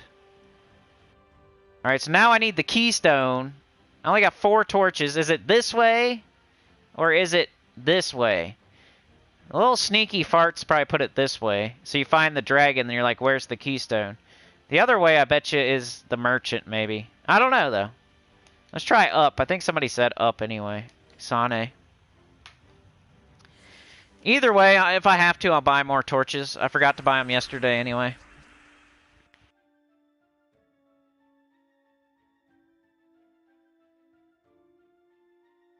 Yeah, the real prize in the Underspire is like the major glory and the major... like the minions and the glories. Like the major prize. If you're going to spend gems on the Underspire, the major prize is the glory and the minions. If you're not going to spend... I still recommend like doubling the first boss's loot if you're not going to spend, because you never know if you're going to finish the Underspire, if you don't want to spend any gems or money. I mean, the second boss is okay, but are you going to make it to the 4th boss? I still got to try. I still got to do it totally for free. I haven't done that yet. I can give a better opinion once I've tried it all the different ways. I've already tried it spending all gems. Now I'm trying it spending, buying 2 torches a day, 200 worth. Or no, 150 worth. Not buying the last offer. That's what I'm trying right now, pretty much. I kind of screwed it up, but it's fine. It's pretty close. And next week, I'm going to try totally for free. Take skulls, because why not? So they don't... 12 blue, we could do this first. Hope we have more than 12. Of course not. Let's take the red off the board. Got an instant kill. Take some skulls. 11 blue. You could do this first. Now do this. 182. There we go. Blue and skulls. Gave them skulls, but that's okay. What do we got? Could do blue, I guess. Wow. Get this yellow out of here. Canter. Can't kill. So, maybe we get up our ring. Cast our ring. Then cast Canter. There we go. Getting close. Tiny tentacle. That was the, oh, that... Never mind. The shiny version of it was... Dragon Fountain. Are we getting close to a dragon? For the same amount of gems, you get 420 Dragonite a week from buying Dragonite in the dungeon for those without Diamantina. Yeah, you're right. Dungeon's better just in the fact that you don't have to do anything, really. You can just buy it every day and not even do anything. Underspire, you have to go all the way to the end to even be able to get the Dragonite, so... Even if it costs more in the dungeon, even more than it does, just because you have to go so far and spend so much time to get the other Underspire Dragonite. Which isn't always going to be easy either. Like, look at this week. Some people are saying they're dying on Diamantina or the boss before Diamantina, which I totally believe. This is pretty difficult. We could go brown. Pick a color that Sycorax actually uses. That way you can continue to loop. If you pick purple or something, you can't really continue to loop. Make sure you pick a color that Sycorax actually uses. Especially if you're dying and stuff. If you can loop on Sycorax, you could probably win.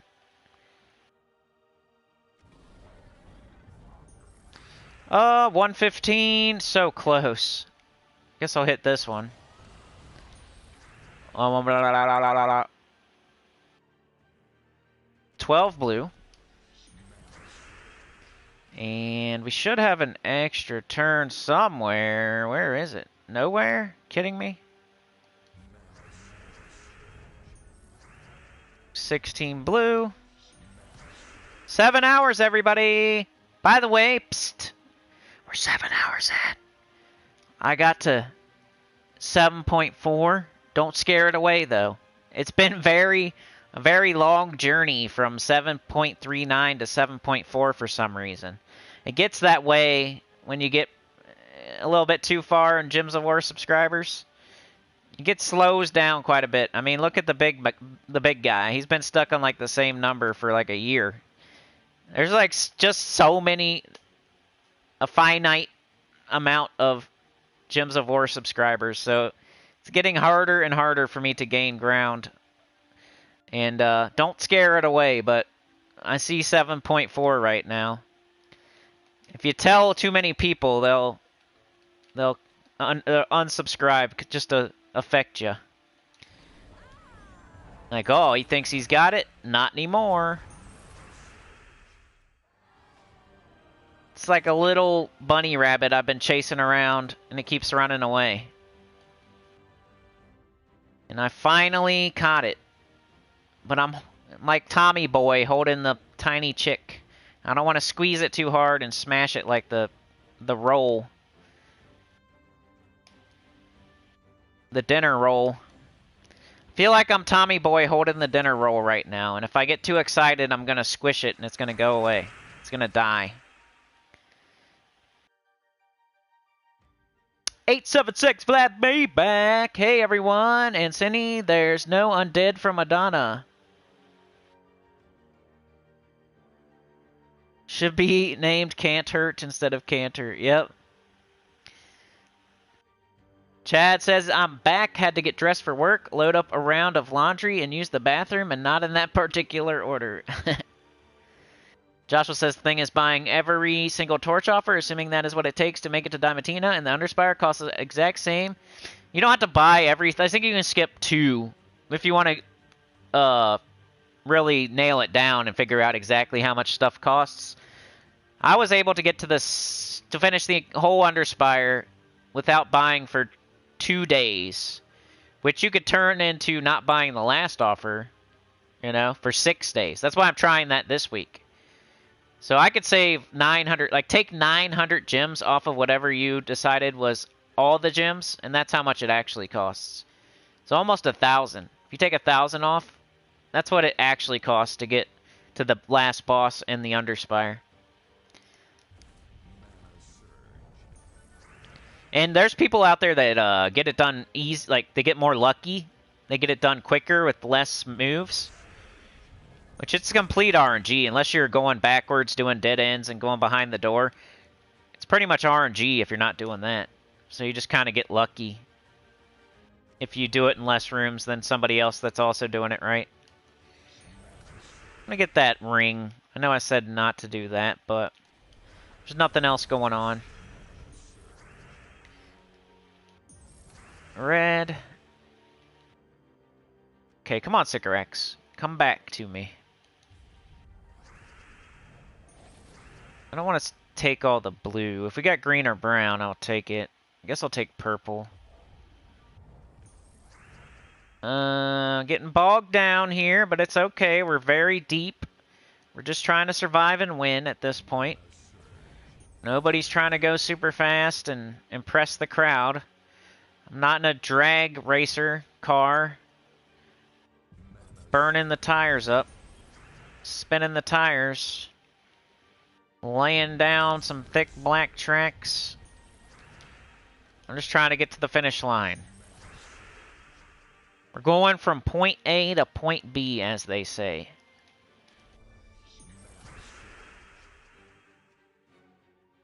Alright, it's a shame to leave extra turns when you're about to cast Canter.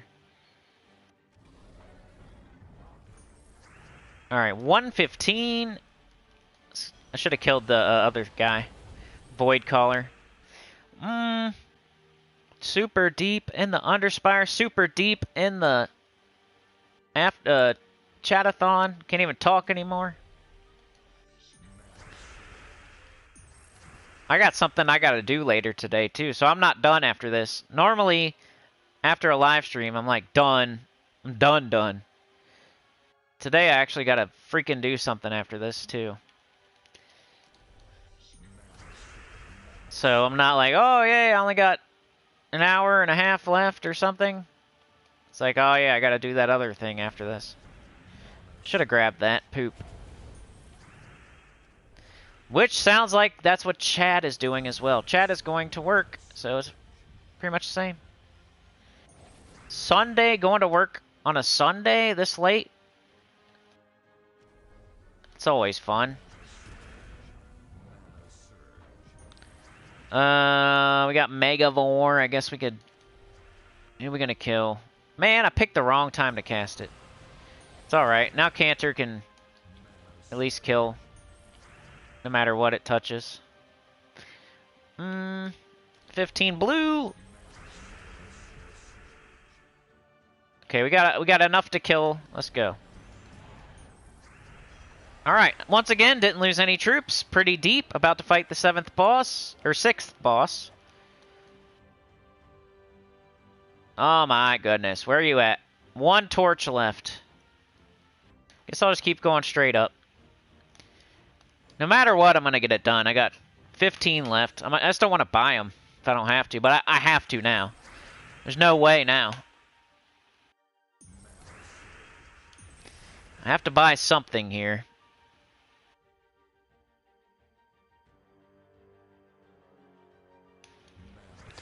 Alright, just go. Take skulls. Get purple. Of course they get an extra turn. 12 green. Is there anything else? I could take skulls. Let's do that. A little more damage. Skulls again. A little more. Chipping away. Chipping away. Here we go again. Chipping away. Red extra turn. Lots of green. Let's go. Instant kill. That's what you're looking for.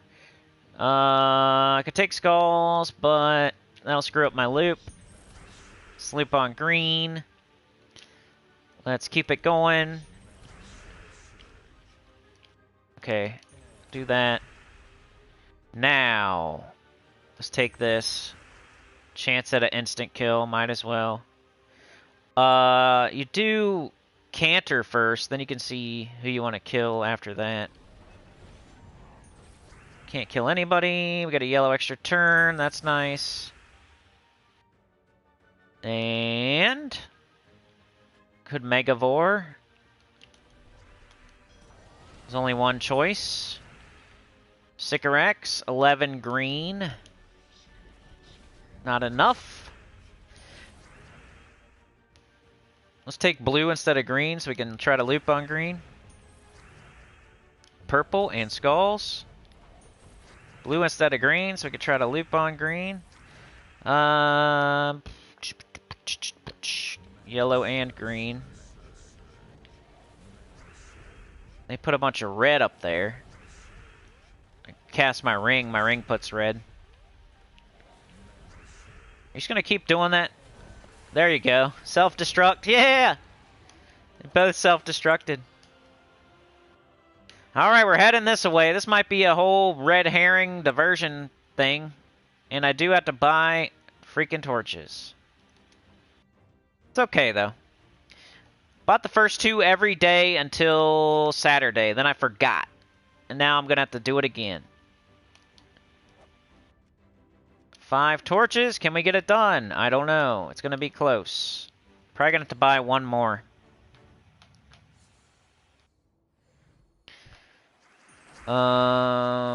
Chad says, Yeppers, I work on the weekends. No rest for retail. No rest for the wicked. Sane says, have a good one, Chad. You have about 40 minutes? Ooh. Hey, you're going to get to see... You might get to see me finish the Underspire, and we'll be 1 hour away from the end, so you'll know, like, pretty much if I'm going to get it done or not. Most likely. I doubt I'm going to go this far and then give up with, only this much left. The closer we get, the more likely I'm going to get it done. Same with the PlayStation. If it's not having trouble early, it's probably not going to have trouble late. But you never know. I don't want to even talk about it, because you know how the PlayStation is. It's a good boy that's being good today. Don't talk about it. 18 blue. Take off the purple. We canter first. Now we can kill this and strip all the armor. We got Sycorax, 12 blue. Borderline.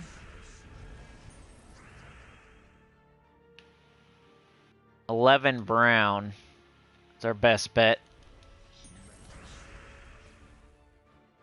Up there. Down here. And 12 blue, maybe? I'd rather have a bunch of blue for Canter to then cast and boost off of. 14. Chipping them down. 11 blue or 11 brown. Brown's pretty good too, though. I got 3 of them using brown.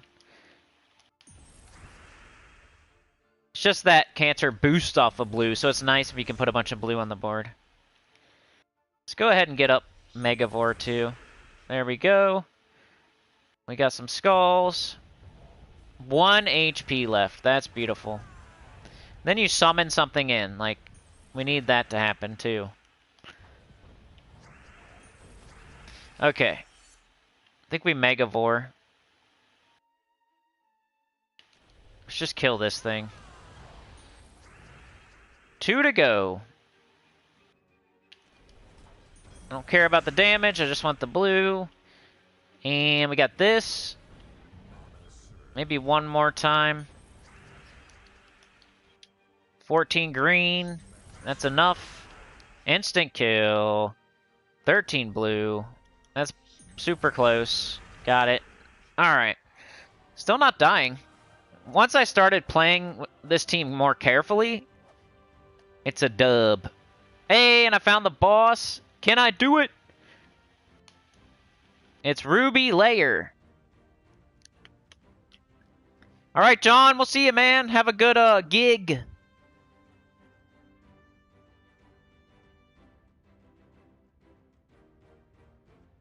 Yeah, it's only 100 Dragonite, yeah.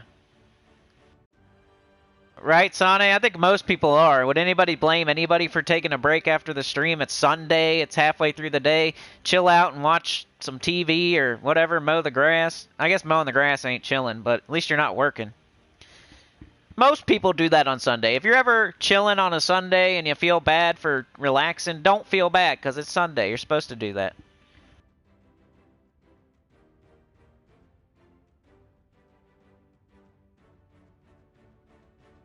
Thanks, John. See you, man. Have a good day. Have a good gig. I'm gonna take like a 5-minute break right here. I hear some commotion. I need to go check on the commotion. I'm not really taking a break. I'm just gonna go check on the commotion. While we got this dragon boss about to be fought, maybe that extra person will stay to see it while I take a little 5-minute break. I'll be right back. Just gonna go check out the commotion.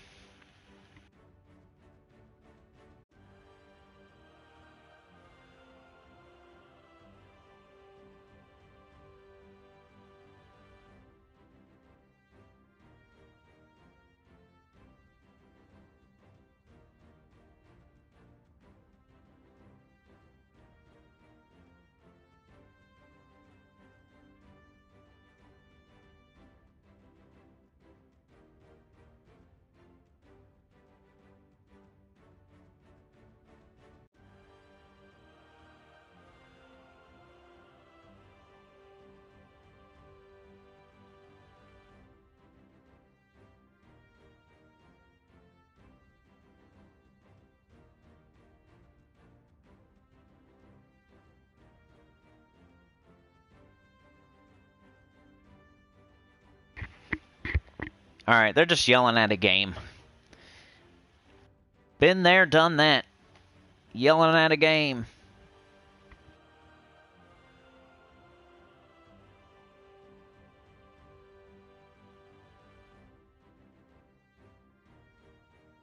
Alright, let's go. Forgot it's RNG. Mine was a different room. I had kudos from Treehouse of Horror hitting me 6 times every other turn. Dang. Alright, let's see what's up, man. Ruby could cast twice and kill us. Like, this is not a dub here. It's not a free win. Ruby could hit us twice and wipe out our whole team. So, what we're going to want to do is get up Sycorax and start looping on, like, blue or brown. So, you know, Sycorax gives life to everybody of that color as it loops. And maybe we can buff up enough to where we can survive 3 or 4 hits instead of 2. That's the goal. We can't P-foot around here. We gotta really get going. Oh, there's no Ruby Wrath in the fight? What the heck is that? I never noticed that. I thought Ruby Wrath would be in the fight. In Ruby's lair. Guess it'd be called Ruby's fight if Ruby was here. I swear I fought like a dragon before, though, for sure.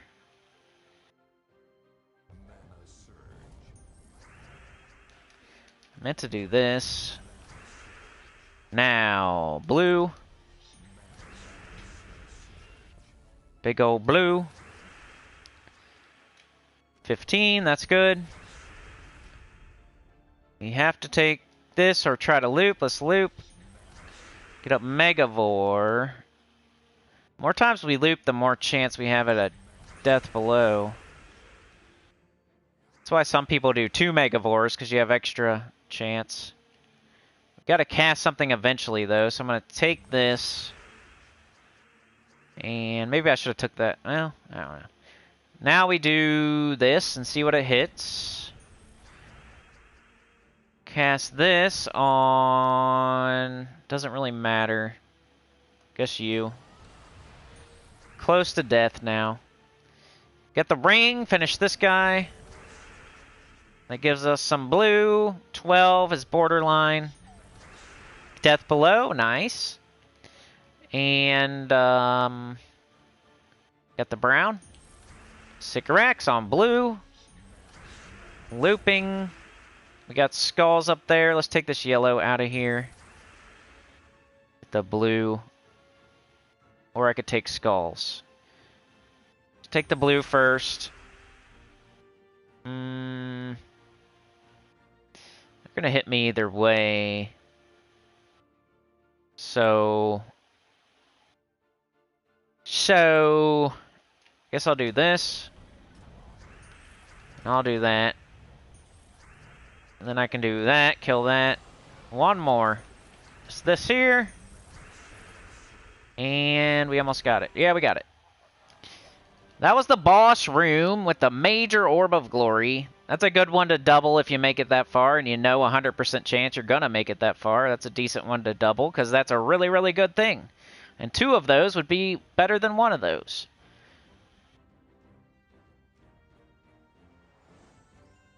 It's like, are you going to make it there? Are you sure you're going to make it there? That's all you got to know, though.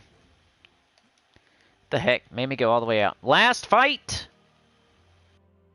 We don't care what's this way. We don't need merchants. Unless you're having, like, a really hard time. And you could always go back to a different merchant and get a hex trinket. Or, I keep calling them hex trinkets. They're just called trinkets. There is a hex trinket. Okay, we have diamond layer.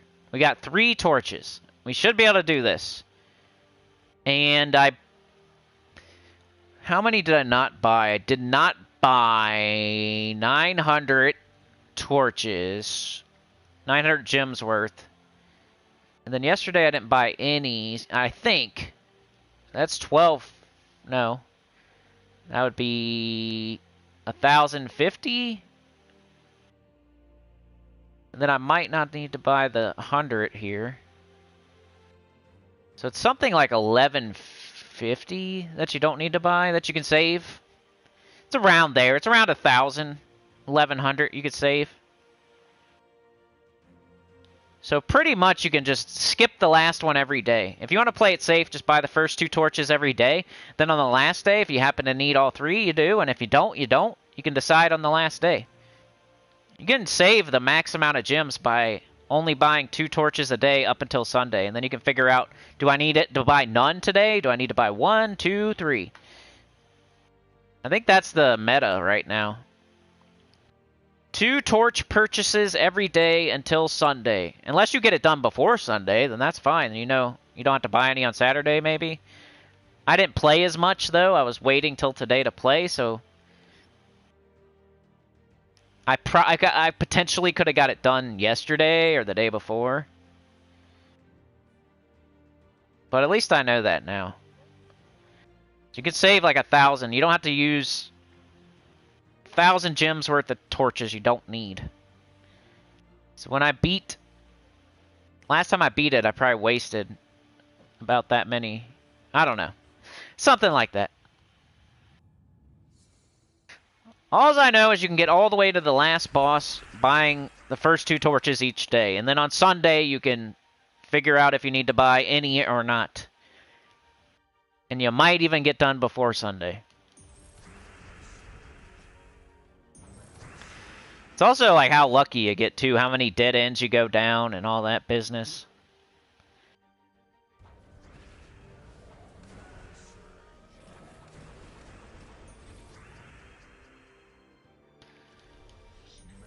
Why is this my last boss fight? Like, people are having trouble with it. What's up with this? Why is mine like this? Oh, Lasher was crushing your face? Yeah, he can hit hard. He casts a lot of times.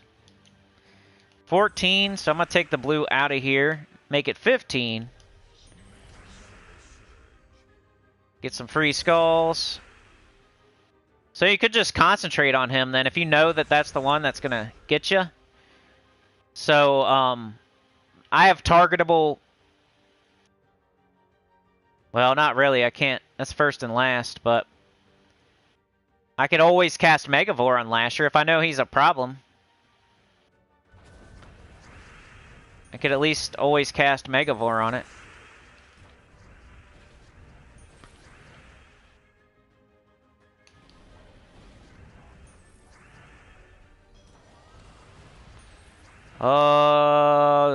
Well, you got the ring. You got the ring and Megavore. You could cast both of those on Lasher. He's giving you trouble.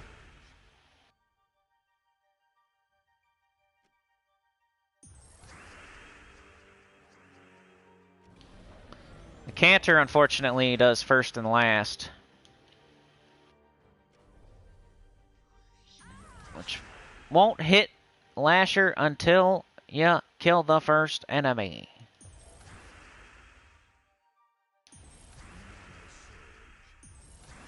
Get out of here! Orb of minions and 50 Dragonite. Yeah, so doubling the Dragonite gives you 100. It's not like you can double 100 and get 200. It's only 50. 20 diamonds, Orb of minions. So yeah, definitely recommend this team. It's just not fast, but it will keep you alive. Just keep that Sycorax looping. That's the main thing. If you're dying and having trouble, that Sycorax is super important. And then I have 2 other troops that can target something if it's giving me trouble. Having just 2 or 3 Megavores, you can't target anything. You're relying on luck, and you're hoping that 8% chance happens to the thing you want it to happen to. If you got the ring, well, I guess the Megavore can shoot as well. It's not like you're only relying on the death blows, so never mind. But if you're having trouble with something, shoot all the Megavores on the thing that's giving you trouble. Sycorax should be able to loop and loop and loop on blue or brown or something and get all the Megavores up. All the while you have death blows going off, hopefully, and then you can shoot all the Megavores on whatever enemy's giving you the most trouble. But yeah, I got it done. That's everything. No deep shrines for me. About an hour left, hour and 15 minutes or so. You forgot about the trinkets? Yeah. That would be another thing if you're having trouble. You could go get some trinkets. They're only 25 gems. You could get the wild card one, I guess. Let's go look at it. Which ones were available to me at the time? If I go to this merchant, Hex trinket, curse all enemies. I probably wouldn't need that with that team. Death mark, you could death mark and then just hope that they go off. You got 5 tries at that. Hit them with the death marks. Hope Lasher goes down from a death mark. And you can try it 5 times for 25 gems.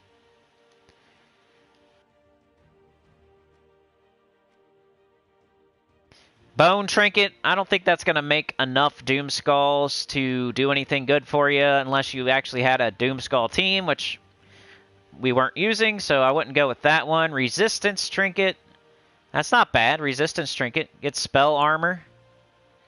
So if you're dying too quickly to Lasher, you could get yourself some spell armor, and maybe you won't go down in 2 shots. Maybe it takes 3 shots. Buys you some time.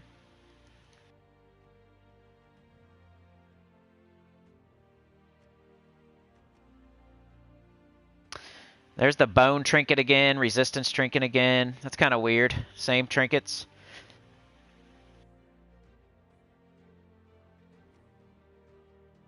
And the death trinket again. I think death trinket would be the one I would try. I might do the spell trinket. Depends how I'm dying, I guess. That's the Underspire all the way completed. Let's see how we're doing in the world event. Make sure we got that all the way done. Super close. We could finish it up here, maybe. Kraken. Still going with this. Still going really well. I think this is an underrated, overlooked troop for this world event. Since it does heavy splash damage to 2 random enemies, a lot of the time it hits all 4. With all that crazy extra spell damage. And it's a rogue. And it's from Blackhawk. And you can use either weapon, the Pirate Ring or the Captain's Cutlass. And you can 50% start your entire team.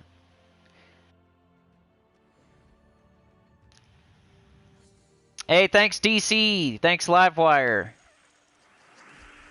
You said you had the wrong team. Once I used the 2 Megs with Sycorax, it went better, but I had bad weapons. They're available in the Soulforge if you need them, I think.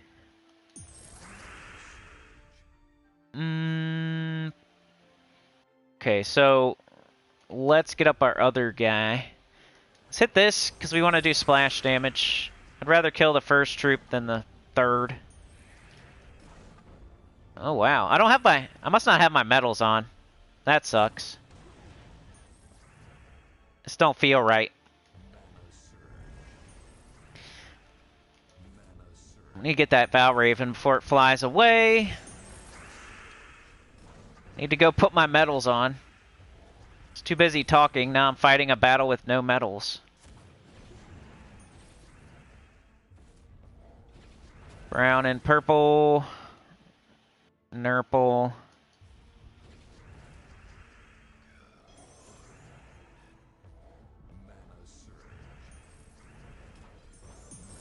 There we go.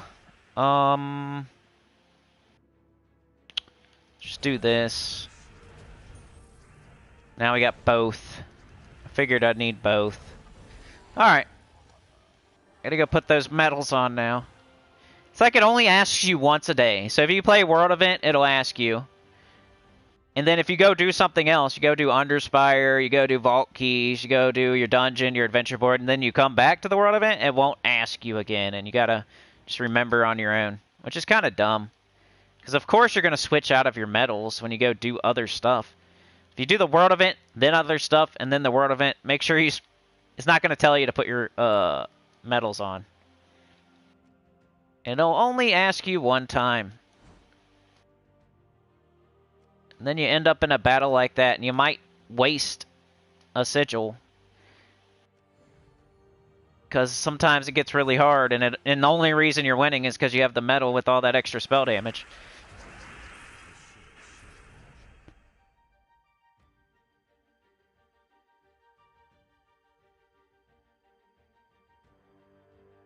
Yeah, I think I've completed every Underspire so far. Has there only been a couple, though, right? I probably won't next week, though. I'm going to try to do it for free. I'm most likely, if I get lucky, I'll get to the 4th boss, maybe, for free. I'm thinking more like it's going to be the crappy third boss, and then you're going to... Then it's not even worth it. You might as well stop after the 2nd boss at that point. Depends. I guess once we see how far you can get for free, we can give better advice on what to do. Because I think a majority of the people are going to do it for free, especially in the future. Right now, everybody's buying the gems and buying the torches, getting all the good loot and everything, and it is good loot, but I think you can't do that every week for the rest. Your gem stack, especially if you're still doing the dungeon, there's no way. That's too many gems for anybody. Even if you have 30,000 gems right now. If you're doing the whole Underspire and the dungeon every day, you're going to run out of gems. It doesn't matter how many you got. That's too much going out, not enough coming back in. But like I said, most people that are doing the Underspire all the way to completion probably already have Diamantina. Otherwise, I'd recommend not doing that and probably just doing it for free until you get Diamantina and then go. And then it's like, I don't know. I guess the minion orb was nice. It's going to cost you though, gems. Rather have purple. There's blue, though.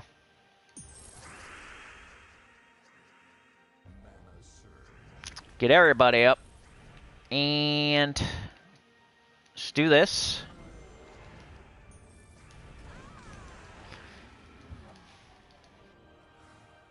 Like I said earlier, the good part about this guy is he will one-shot early.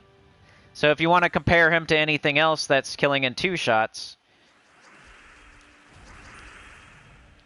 The advantage of this guy is the early battles where he was killing in 1 shot, while that thing that only hits 2 enemies was not.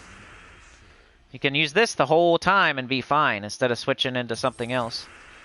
Or always 2-shotting.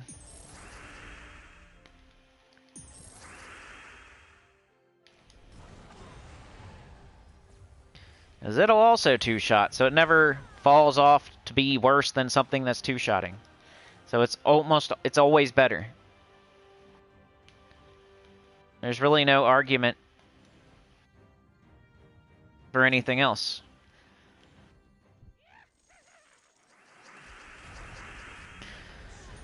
Okay, we got the yellow. Get it out of here. Keep them all nice and bunched together for our splash damage. Bang. Killed 3 things at once. Wish you could lock medals and class traits to teams. I know, man. It's something everybody wants. It's one of those things that everybody wants. And they just won't, they can't do it for some reason. They've explained it before, but it was some convoluted UI problem or something like that. Because that just makes sense. Why can't we lock medals to teams? And then change them. If we want to change them, we change them. If we don't, then they stay the same.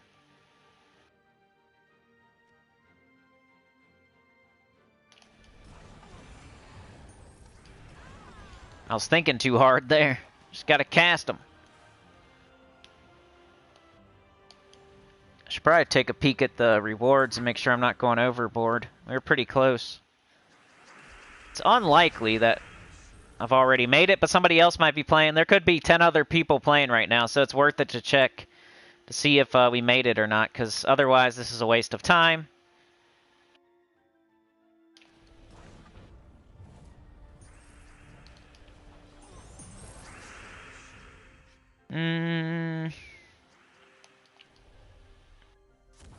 That was stupid.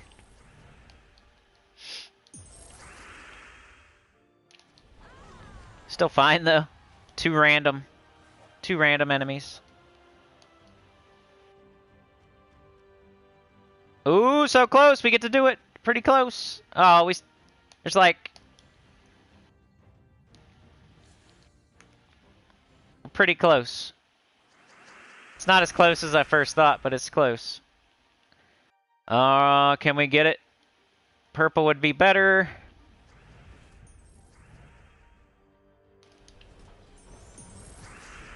And we got both of them up. Getting pretty deep here now. Still getting it done. One more sigil. Can we do it? 870 left. Probably not going to get it with just this, but maybe somebody else is playing at the same time. We can get it done.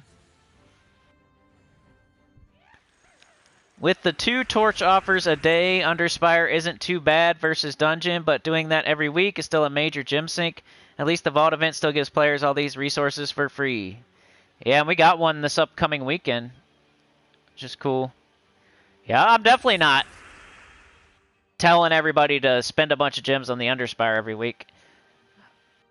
That's something less people are going to do. As the more time passes, the less people are going to be doing that. Right now, it's just a new thing, and they probably shouldn't look like, hey, this many people are going to buy this many torches every week. It's only been 2 weeks, and it's a new thing, and we're trying to figure it out. So, of course, we're buying a bunch of torches right now. I think the more time that passes, the less torches are going to be bought. First of all, we're going to figure it out and know exactly how many we need to buy instead of overbuying. Second of all, people are just going to try to do it for free and not buy. So it'll go down quite a bit. Maybe even starting next week.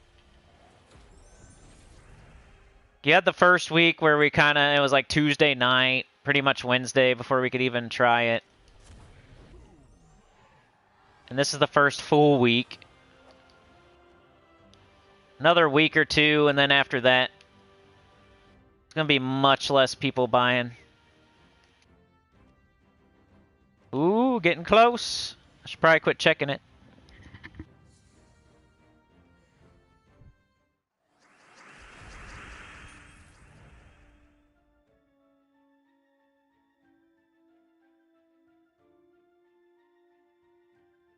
I would like to lock medals to the World Event team at least, yeah. And maybe Guild Wars. The other problem with medals is when you leave the game during a Guild Wars week and you forget to take off your World Event medals. Those are probably the 2 biggest annoyances with medals not being locked to teams or whatever. Trying to play the World Event and it doesn't ask you to put on your medals, and now it's a battle where you don't have them on, which if it would fix that problem if it would let you lock it to the team.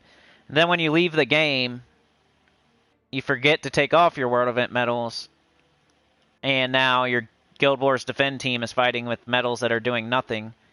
If there was a way to not have that happen, that'd be great. So that's just you forgetting to switch your medals, but maybe you could set maybe they could make a way that certain medals go on when you aren't playing. I don't know. It's probably not possible, but... Okay, he logged out. Let's put those medals back on. Those Orpheus, or those Nishas, or whatever. Good default for when you're offline.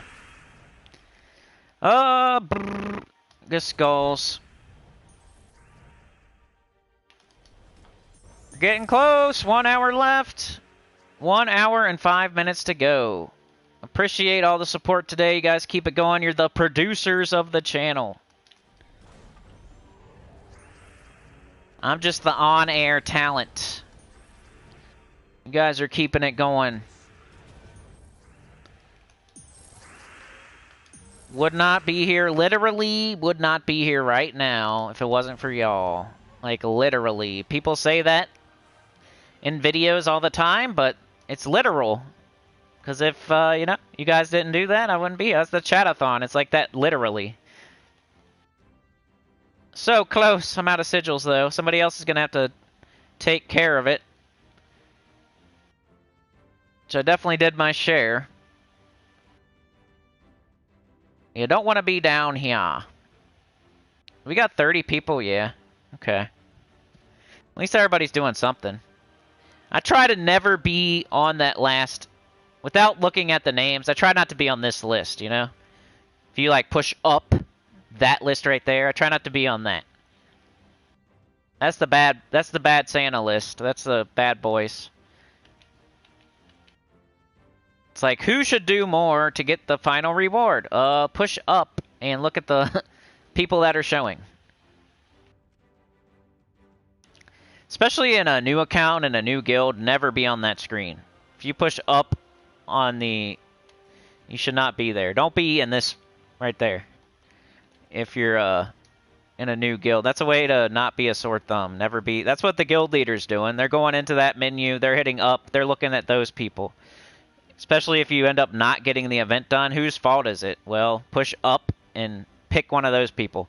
And then if the same person keeps turning up down there, maybe 1 week they don't give their gold. 1 week they don't get their trophies. They're in the bottom. They're on that list like every single time too. That's just another point towards being a sore thumb, and you're going to get kicked out, or at least talked to. So try not to be on that list, and you won't ever get that sore thumb point. Whatever you want to call it. Even if you get just out of it, at least make that your bare minimum. I want to get just out of the bottom 5 or bottom 4 or bottom 6 or whatever it is. That screen. That's what the guild leader's doing. I guarantee it. Every guild leader probably does that. They go to the event, they push up, and then they see who's down there, who's at the bottom, not doing their share. Why did we not get this finished? Oh. They might even, like, write your name down and keep an eye on you. Alright, so World Event is done. Adventure Board's done. UNDERSPIRE's done. Epic Trials are done. I think the only thing left to do... Oh, I think do I still have... I still have some of this, quite a bit of this to do. We're probably going to have to do this the rest of the time. I'm not going to buy any more in the shop or anything. I bought up to tier 3 to get the new troop. If you don't have the weapon, of course, I guess, buy up to 4. We've had Stone Song Eerie a billion times. You should already have that weapon. And it's not even anything great. But I bought up to tier 3 just to get the troop. That was my strat. Of course you want tier 1 and tier 2. Those potions are just good. And it just helps you along.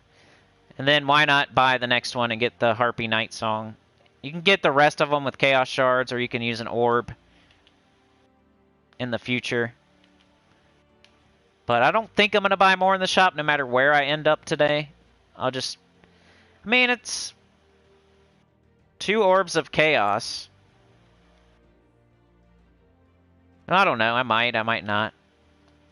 Lately, with my gem stack being so low, I'm probably not. That's kind of the deciding factor. Right now, I'm under 5k, which I hate that. So if I need to spend more gems to finish this event, I might not do it. It's a single-player event. I can make that decision whether I want to or not. You don't always have to get everything done all the time. Especially, I'm not going to end up complaining about, like, if I'm complaining about not having mythics, but I'm not doing the dungeon, like, that's... Don't do that. I'm not going to go complain on the forum about not having Chaos Orbs or something. So, I'm fine with not completing it. Looked like there was more yellow and purple there. Kill that. A lot of red. Hi, King Iron Gut. Can you get it? A lot of yellow and purple. Blade Wing. Only reason Blade Wing is there because I stopped in the middle and somehow we lost our CT. I guess, or no. How'd that happen? That's strange. There's no way I lost her on the first battle, did I? It's weird that I have Blade Wing here. I don't remember losing CT that early. Huh. I would never switch it to Blade Wing either. Strange. Alright, Chad, we'll see you, man. Have a good day at work. A good night at work.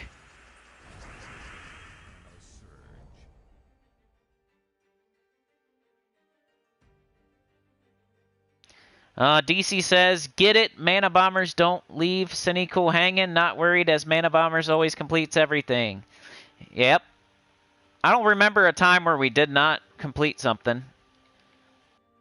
It's still only halfway through the day on Sunday. Somebody will get it. If not, I might check on it. I might check on it later. I'm usually not that guy, though. I just assume. There's 29 other people. I did my share. There's very little amount of points left. I'm hoping someone does it. If I'm thinking about it later tonight, I might check on it.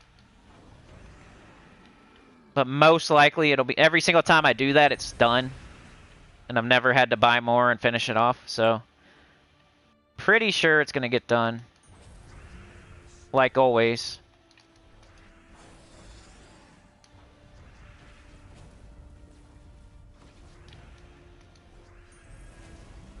Oh, wow. Let's just cast this thing. Now... There we go.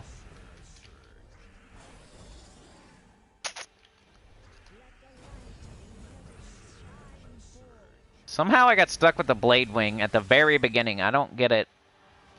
I have to rewind the tape, I guess. Unless it happened on the very first battle. Maybe it got death marked or something. Or just got a cascade of skulls. I don't remember. Basis 1 is back! We went so long, people left and came back. That's what I expect anyway. Who wants to be here the entire time? I know some of y'all have, though, and I appreciate it. Like Sane, probably. You're still there. Been here the entire time. Who else? Sane was here like the entire time, I think.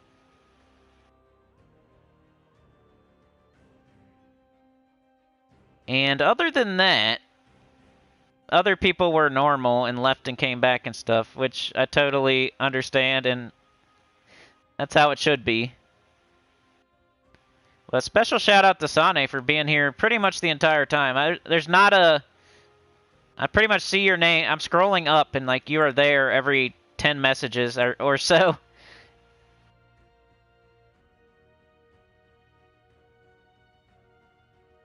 Like Glorfindel was here for a while too. But I think he's not here at the moment when I'm saying this, of course, but he was here for a good 6 hours probably. Just shout out to that too. And then other people left for a tiny bit and came back too. That's pretty crazy. So shout out to y'all. Anyway, let's go. Get some damage. Ouch. The kill. So might as well... Oh, no, I should have Iron Gutted first. It's an extra turn. So much yellow. Let's Blade Wing it. Lots of yellow. It makes me want to do that. Now I can do this. Blade Wing? Alright. You're playing too and listen and watch now and then? Yeah. Joshua says, I got here technically past the 5-hour mark, just didn't start chatting right away. I'm sure there's... Yeah. Some people might be here the whole time, we don't even know it. Some lurkers out there. I do that sometimes. I'll go to a live stream and just not say anything. It's pretty normal thing to do. I do that all the time. Sometimes you just don't feel like chatting. You're just putting on some background noise.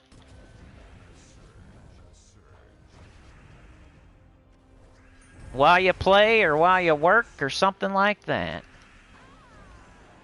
So much yellow still. No!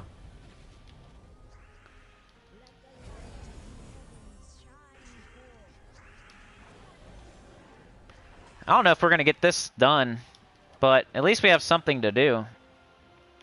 Otherwise, it would be vault keys, which I also need to do. I can't believe there was so much to do. Like, I did chat a lot, so I probably, realistically, if you break down how much I actually played today, it's probably more like 4 hours than 8 hours. Between trivia and chatting and ranting and raving and taking twice as long on every single battle, pretty much.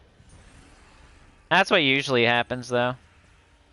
Pretty much every single live stream, you can cut it in half, and that's about how much I played. I feel like that's how it should be, like half chatting, half playing. You're sitting there just playing and doing your own thing the whole entire time. It's kind of selfish. I'm gonna do what I want to do, what I need to do, and then when I'm done, I'm done.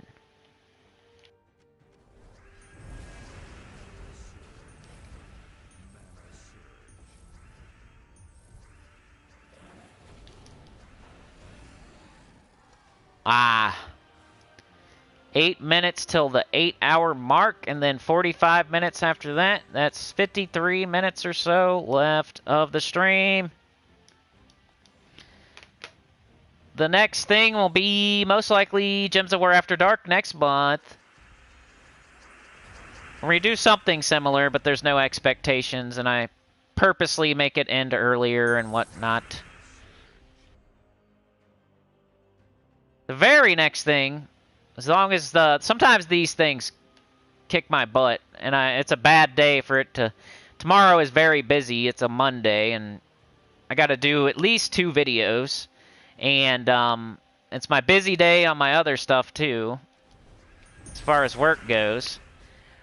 So I hope I don't feel terrible after this.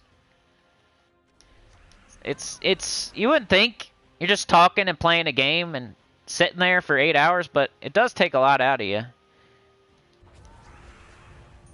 It's a lot of mental energy, a lot of talking, a lot of just a lot of, I don't know, a lot of action from the neck up without saying it in some suspect way. Just trying not to make it sound weird. A lot of action from the neck up, you know.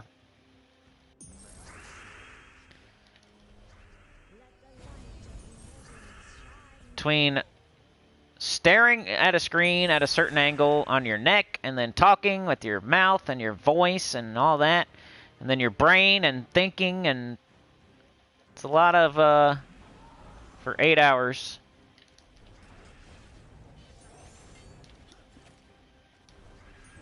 Usually, like the last Chat-a-thon, I don't think it was that bad after, but sometimes after these, it takes me a day or two to recover. Like my body's like, why'd you do that? And it punishes me for a day or two. Could just be a little tiny neck cramp. It could be a toothache. It could be a headache. Something. Like a hangover, a Chat-a-thon hangover.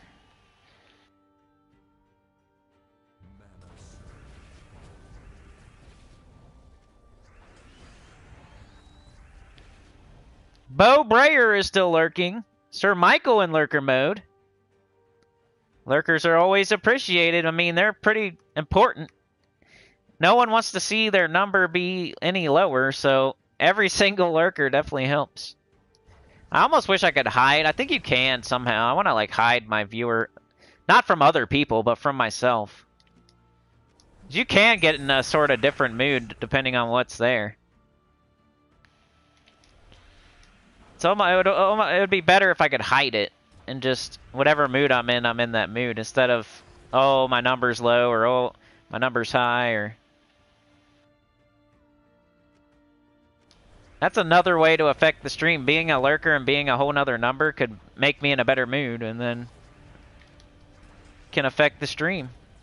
And just, you know how it goes, especially on YouTube. If there's 3 different songs on YouTube, and one has a bagillion views, and one has 10 views, you're probably going to click on the one that has a bagillion. A bazillion, quadrillion.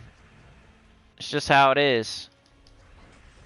There's 3 different streams going, and one has 100 people, and one has 0 people. You're probably going to go to the one with 100 people. It's just the way it is. Even YouTube prefers, they're going to, you know, recommend a video with 1,000 views over a video with like 50 views to you. And then that snowballs it. So no matter what, like even if the video's good from the person with the 50 views and would be a better fit for the person looking for that information, doesn't matter. They're still going to show you the one with the more views. They think, well, more people watch this, so it must be better. That's not always the case. Sometimes it's a snowball effect where it's just the people watched it because other people watched it, because other people watched it, because other people watched it. And YouTube recommended it because of that. Somebody out there with 50 views could have a way better video, but they don't get the benefit of the snowball effect. The sheep, the whatever you call it.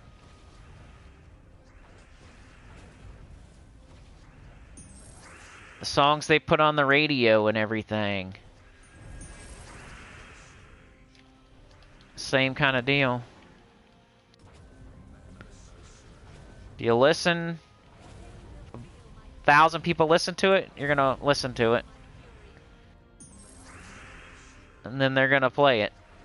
And you're gonna listen to it. But who listens to the radio? The only time I do that's in the car every once in a while. When I don't feel like putting something else on. Level 160! Yeah, we still got a lot to go.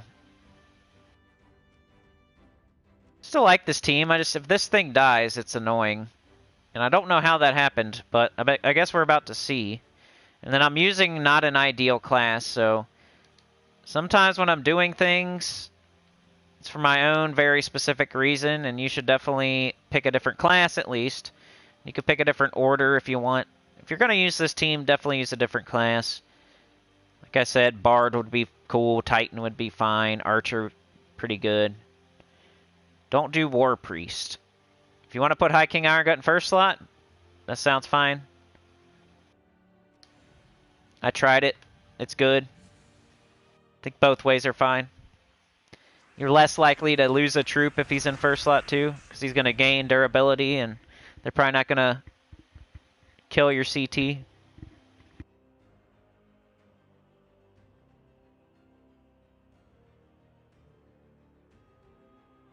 Trivia was fun. The purposely funny wrong answers, yeah. Joshua says, double Ironhawk, Mountain Crusher, and Dust Devil is a good team for the early battles. Ironhawk's on bottom, of course. Sonny says, especially talking in between, that takes a lot. I'm now playing 11 hours straight. DC says, I used to listen to the Pixies, Where Is My Mind, to get in the right headspace to run my morning teleconference calls. Mellowed me out before diving in. I feel you on that. Sometimes I'll play certain songs to get, like, amped up. Sonny says, I always have my own taste of music on when I play. I use my Chalcedony team. That's a good one. Beg says, back again, had to clean bathrooms, would have rather watched the stream. I bet. That's like the worst thing. That's one of the conversations. What's the worst chore in the whole house? Whenever people say like laundry or something, I would do laundry 2 times before I would clean a toilet. Like, you gotta do... It's not like you have a choice or anything, but if you had the choice, if you could, it's like a draft pick thing where between you and your partner in crime, or you and your wife, or you and your husband, it's like, okay, it's like a draft pick. I'll do this, I'm picking that, and then they have to pick, and then you pick, and then they pick, you pick, they pick, you pick. I would not pick toilets, ever. I'd rather do laundry twice. You put it in, and then you can go do something, and then when it's done, you put it in the other one, and you can go do something. And then when it's done, all you gotta do is fold it. I don't understand why people don't like folding. You can bring it all watch TV or a movie or YouTube while you fold it. It's not that big of a deal. Unless you're like standing there, like folding it next to the dryer. Like, I just put it all in a basket, take it by the TV, and then fold it there. But the toilet doesn't move, and the toilet's got pee and poop, and yeah, that's nasty. I'm sure there's people out there that are like expert toilet cleaners, but that means you've cleaned a lot of toilets in your day, and I don't think I'm ever going to get to that point. I would rather let wifey do that, if at all possible. Otherwise, I'm putting on my hazmat suit. Getting down to business. Dishes are a second worst. If you don't have a dishwasher for some reason, maybe it's broken, or you like to hand wash them because you don't like your dishwasher, like it doesn't get them clean or something. There's reasons. There are people out there that still hand wash dishes. That'd be my second least favorite of the household chores. I'll do the laundry and mow the grass. You can clean the toilet and do the dishes. So you can pop on like a podcast while you're mowing. Got a little cup holder with the beer in it or something. You're not gonna be sipping on a drink while you're cleaning the toilet.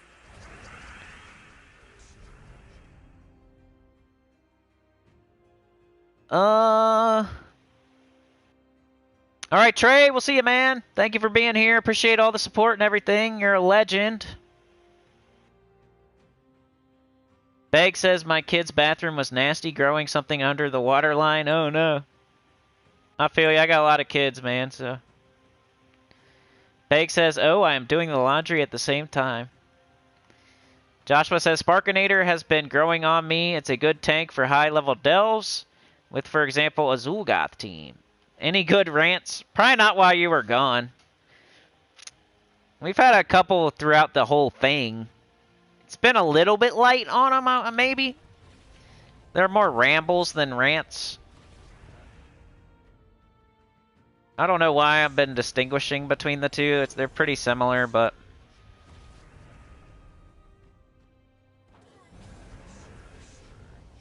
If I was 100%, I probably would have done a couple more of them. Alright, don't die on me, Argentina.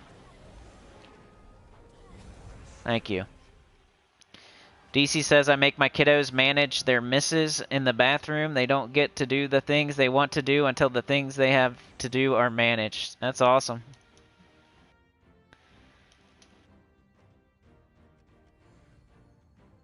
The minimalist ramble was the best, followed by the spider. You're remembering them. Yay. Fred Flintstone in his car. The spider and the chainsaw.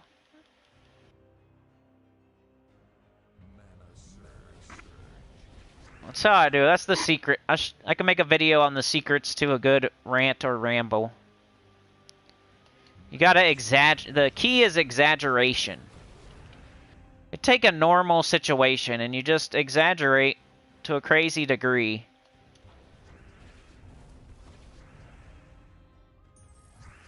And think of things that relate to the thing while exaggerating crazily. Like I said, it's kind of like freestyling.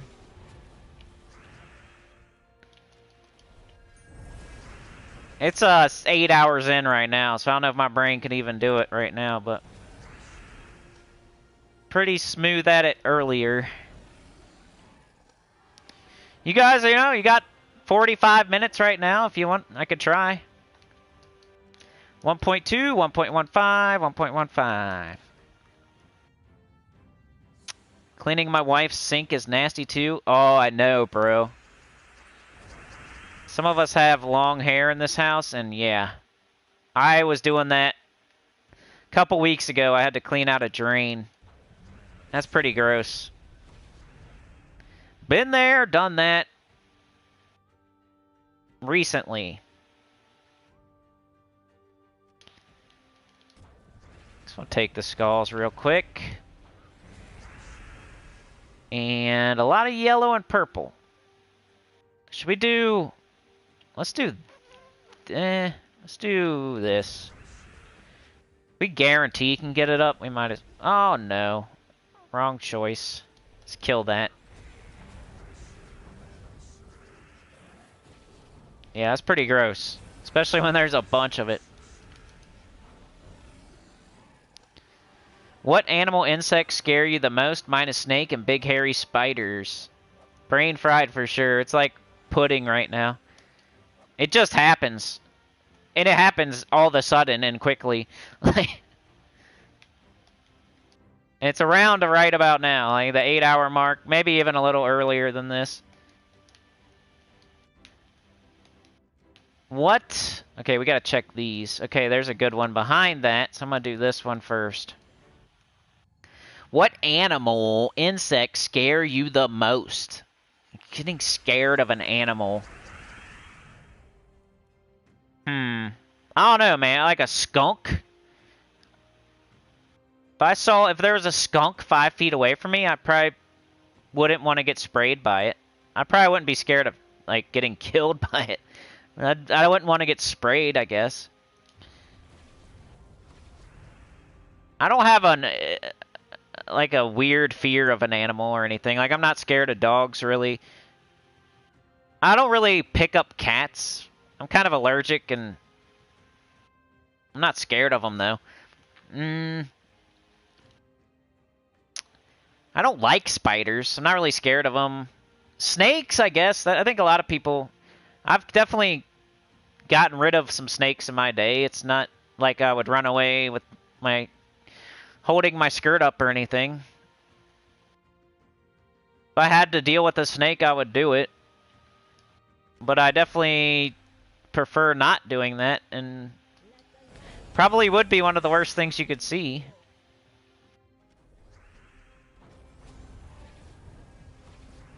Trying to think. Dogs really don't. Cats really don't. Snakes are just probably the worst. A skunk would suck. It just kind of would suck. It wouldn't be crazy. Insects. Definitely been stung quite a bit by... I've had a whole wasp nest come after me and sting me a billion times in the back before. My mom almost died from ground hornets when I was a kid. But I'm still not super scared of them, even though like all that shit happened. It sucks to get stung, but it's not like... I don't want to get stung. It's like I don't want to get sprayed by a skunk.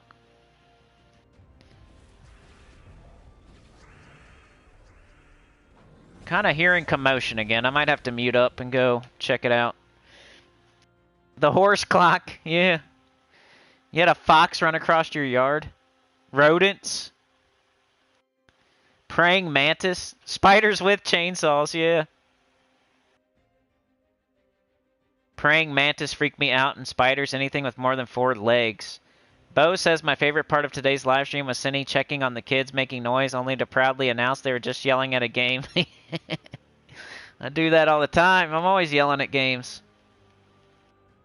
The horse clock. Alright, give me a second. I'm gonna make sure there's nothing on fire.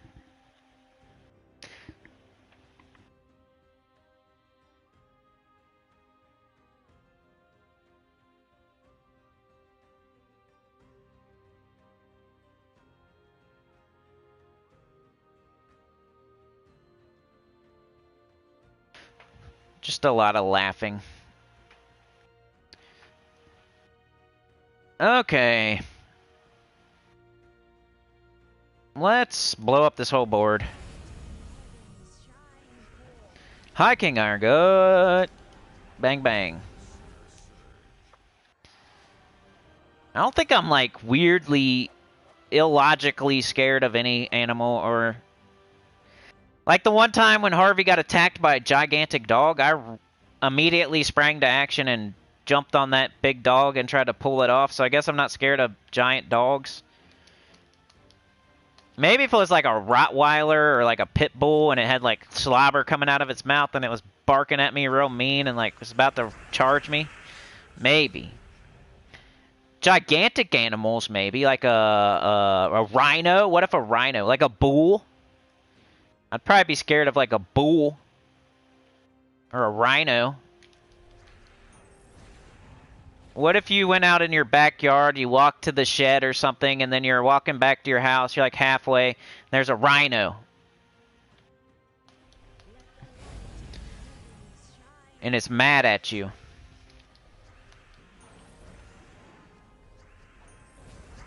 That'd be crazy. I just don't think it would ever happen, so I'm not like scared of it. What if there's a giant gorilla in your backyard, and between you and your back door, there was a giant gorilla, and it was just pounding on its chest and slobbering at you? I'd probably run back to the shed and lock the shed. Gah! Giant gorilla. Giant rhino. A bear. It would have to be something big. Maybe like a wolf. Pack of wolves. That'd be scary. They're all pretty logical though, and like if it doesn't exist around here, then I'm not really scared of it happening. Like I doubt a gorilla's gonna jump out of the bushes. If a gorilla jumps out of the bushes, then it's my time to fight a gorilla, I guess.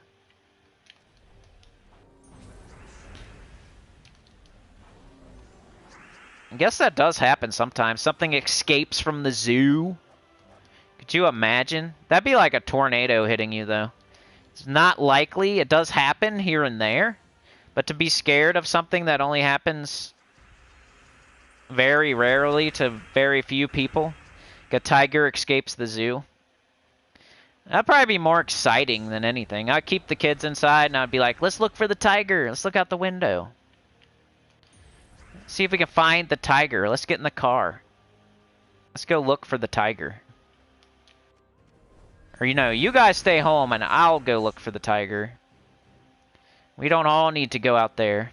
But I would be more excited that if a tiger was loose. I probably wouldn't go outside very much until they found it, but it'd be kind of crazy. Like, oh man, there's a tiger like loose in this neighborhood or this area. Where I live in this township or this city, there's a tiger loose. We needed some excitement. It's like a parade or some fireworks. Oh, Leo the lion got loose. Now there's something to do.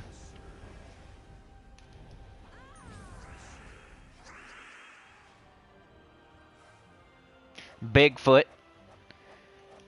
That's funny. I heard somebody say, like, those shows with the Bigfoot is like the most successful, unsuccessful show ever. They've been going for 12 seasons and they never find him. And when they do find him, he's blurry. Maybe Bigfoot is just blurry. That's the corny joke everyone's saying these days. It was funny the first time, but now I've heard it like 4 times. Maybe Bigfoot is blurry. That's like D's nuts now. Maybe Bigfoot is just blurry is like D's nuts.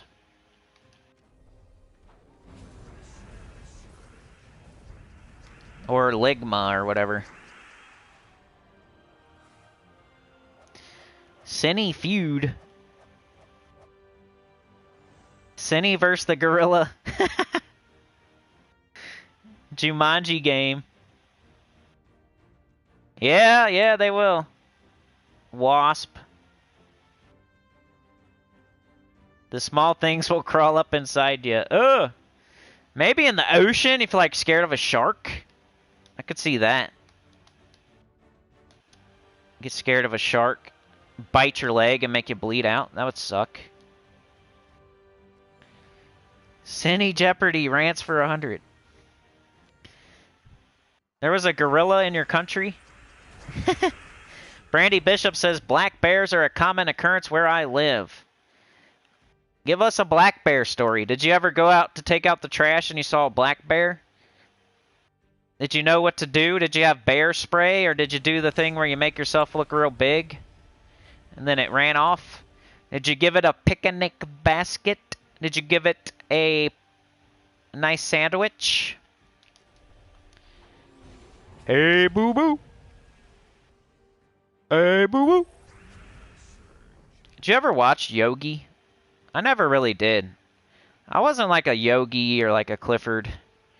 I was Ninja Turtles and Sesame Street.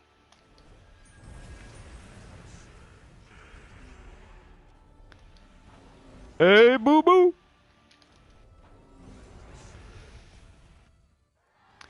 How do you get away from a bear? Run faster than someone else. Yep. Pretty much it, because they can climb trees. They can run faster than you. If they want you, they're going to get you. Somebody will say, like, you punch it in the eye. Good luck with that. Hopefully that's your last resort and not your first strategy. I hear people have, like, bear spray, or, you know, you have something to deal with it. If bears are around so often that you actually see them, I'm sure you have a plan of action. You have a rifle or a shotgun or a bear spray at least, or something. A tomahawk, a giant spear, a chainsaw. Just carry around a chainsaw. Why? Well, sometimes we get bears. I bet a chainsaw would scare a bear off, though. It's not even ridiculous. Just to always be carrying around your chainsaw is the ridiculous part. But if you had a chainsaw and there was a bear, I bet you the bear would be scared of the chainsaw. Just rev that bad boy up. Come and get some. It would have to make it past that chainsaw to get to you. Hopefully the chainsaw doesn't, like, die or something right before it jumps on you. Or it smacks it out of your hands. It's like a really smart bear. You got your chainsaw out, you're revving it up. It charges you, it stops just short, and then it does a little smack. It smacks it out of your hands. And you're like, oh, shit. Now. Bear slapped the chainsaw out of my hands. Now I'm dead. Here we got dwarves. We should probably save the dwarven gate for... Or we can curse them, I guess. That's a smarter thing to do, but we missed. Now we can devour whatever one we want. Let's get that one. Oh yeah, 25 more minutes. You would think it would go slow like the last hour, but it goes pretty fast because, you know, we've already done 8 hours, so 45 minutes feels like 20 minutes at this point. Remember when we were back on like 50 minutes? I'm like, dang, we probably got like 8 hours to go.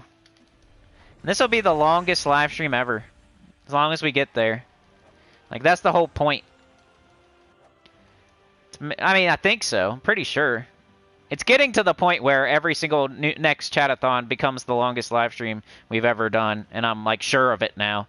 Before, there was, like, 5 or 6 hour Dark Souls from a million years ago that was probably longer. But now I think we're in the territory of definitely for sure it's the longest live stream we've ever done type of stuff. And I like to just break it each time. I don't want to... If I went 12 hours right now, like, it's more fun to break it every time, even if it's just by a minute.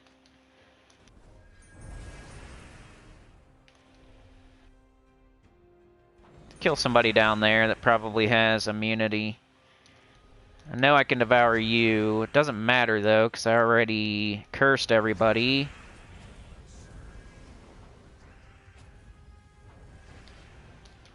We have a goal. If we just crushed it into the ground and went 12 hours, we would never have a goal or something to shoot for. There's no way we would keep doing like 12 hours back. Especially if it gets to like 13, 14, 15, 16, that's not going to happen. So letting us just break it by a minute keeps it to where we can keep doing that and it's fun and we have something to shoot for and a nice stopping point that's not super crazy. Sometimes on like Twitch they'll do subathons where they just go until people stop. And they're never, if they have like a really, really good one, like that's cool, but you're never going to break that. Which is probably, you know, it's fine. It's not like, I just think it's fun doing it this way. And it's a nice stopping point. That's not too crazy. But we also get to continue to break the record too. It's fun. Because I'm sure there's people out there that could do 12 hours or whatever, but we're purposely stopping. My brain does turn to mush. Could I really go too much further? I don't know. It's more of a IRL reality. Like, I'm going to end up having to pick up wifey in like a couple hours, an hour or two from now, and the kids can't just stream all day and all night, and I got to work tomorrow, and probably going to have to go to make an appointment next week, this upcoming week. Lots of stuff to do. And why set the bar super high? Of course, one Friday I could maybe start in the morning and see how long I could stream all the way through, but even then, it's like, how am I gonna... I'm not like a single guy that lives in my own... by myself. You pretty much have to be that to be able to stream as long as you want to, whenever you want to. So keeping it like this is the perfect... So it'll be, what, 3 or 4 o'clock at worst, and then I still have time to get stuff done. Beg for Mercy just joined up. I was hoping you would get, I should have just gifted you that, dude. I don't think I can choose who a gift goes to, though.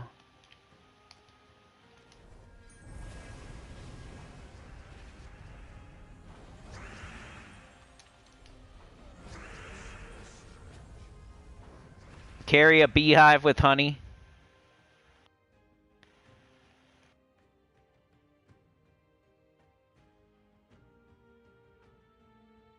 Anything in a Jumanji game. Bear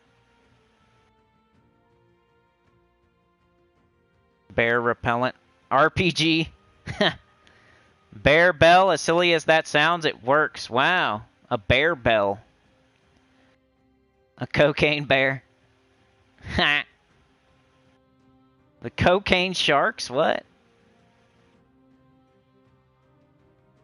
Got my money back on the account. It's a gift card source. I'll see if I can gift a membership. I think I can. Membership gifting. I'm gonna do one. And appreciation.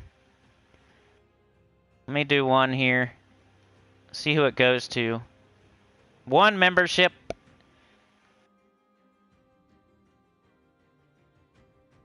Hopefully I can. I don't know what. It's been a while since I've done this.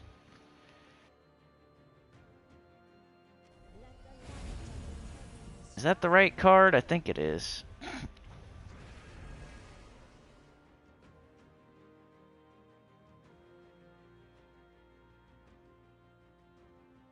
Hey, there we go. You could be a lucky recipient of a Sinnycool membership with access to exclusive perks. Degeneration! Got it. Degen got it. That's pretty cool.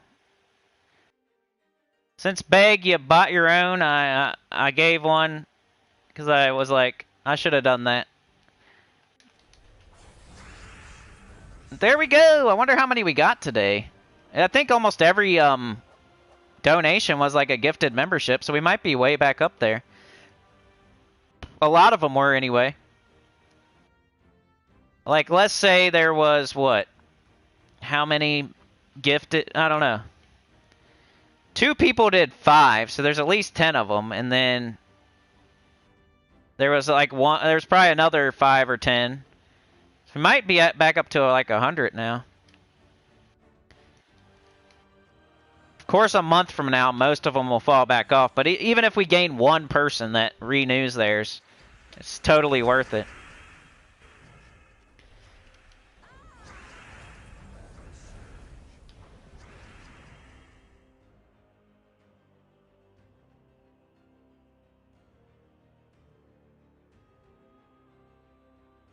Okay. Getting close. 8:26. 20 minutes left. Let's see. We got a little more trivia. There's not as many people here now, but maybe that'll get the right answer. Who is the antagonist of the Lion King? I think I know this one. They go from like really easy to hard. They got like the Mulan answers, and then they got like the Simpsons. Faceless one? Yeah, that one was easy, huh? I could have made up that question myself.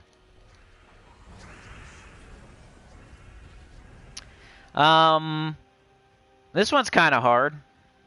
Who was the person responsible for the original version of Mickey Mouse's voice? I have no idea. Jumanji. Robin Williams. Nicolas Cage. Cocaine Bear.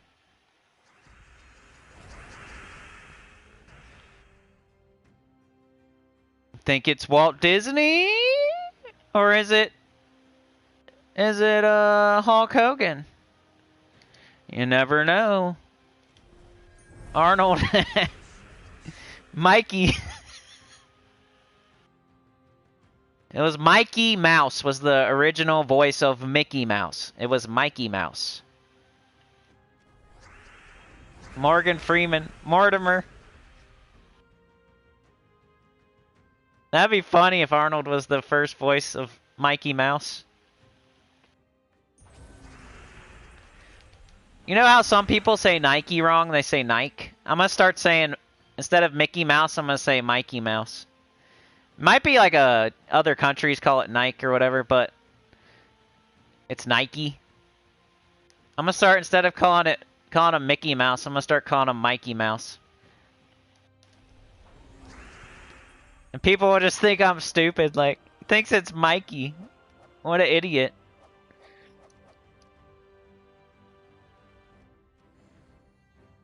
It was Walt Disney! You got it right. What strange reason was Donald Duck banned in Finland? What strange reason was Donald Duck banned in Finland? That is weird. Oh, I bet you I know why. I haven't looked at the answer. That's what I was thinking, Faceless One. You don't have pants on. Don't a lot of characters not have pants, though? It is kind of weird. Is that to just, like, show his tail, maybe? They want to show, like, he's a duck, so they don't put pants on him? That's gotta be the answer. He never wore his pants, yep. Which cartoon series features futuristic flying cars in each of the episodes? Man, that one's easy too.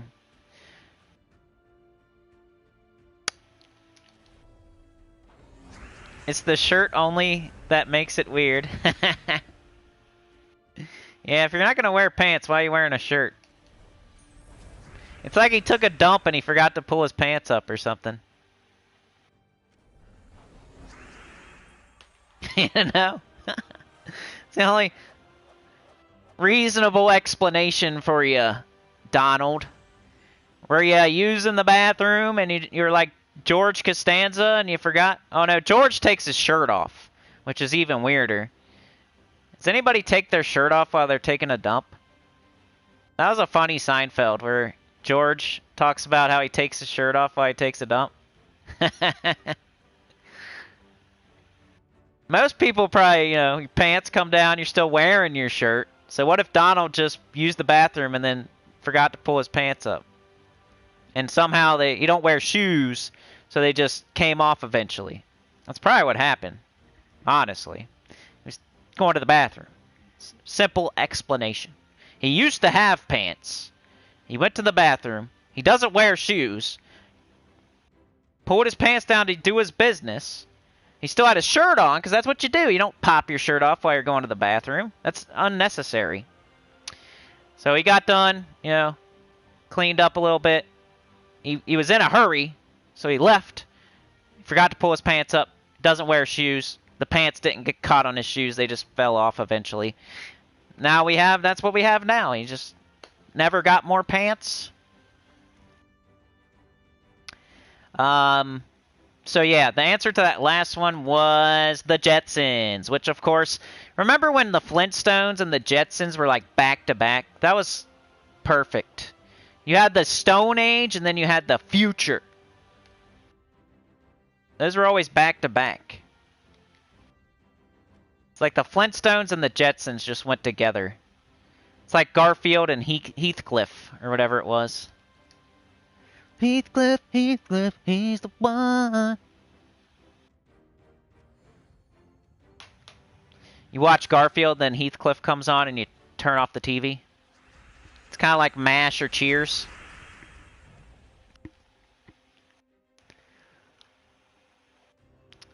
Oh my goodness, this one is so easy. What vegetable type does Popeye utilize as a last-minute source of strength? That's ridiculous.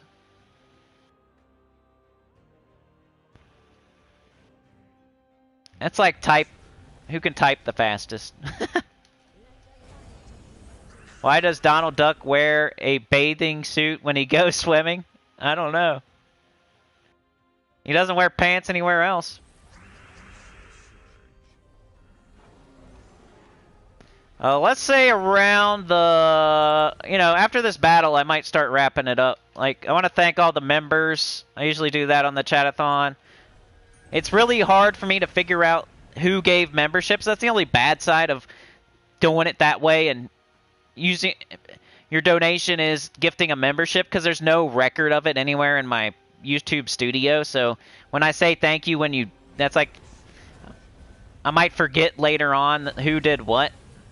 Of course, I'll thank you when it happens, and then I'll probably remember like 30 minutes later, but eventually I forget, and then there's nowhere to look it up in the YouTube studio. The only thing, like super thanks, it'll show me like regular donations. It'll show me who received the membership, but it won't show me who gave the membership. It's really stupid.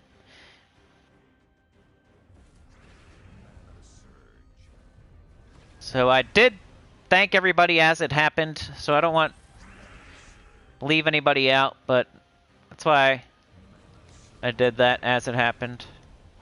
There's no way I'm going to remember everybody, and it doesn't show me anywhere. The chat, you can't go all the way back in the chat. It cuts it off at the top. It only gives you like so many chats. Alright, I think I'm going to wrap it up, because I'm done 10 minutes from now. So any last questions, comments? We can do a couple more trivias before we get out of here. We got a solid 10 minutes left.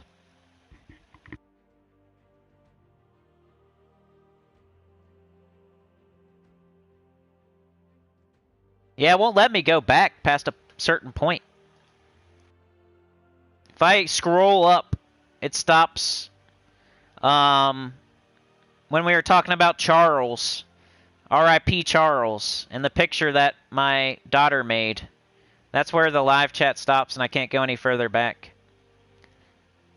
We're talking about Maud and Charles.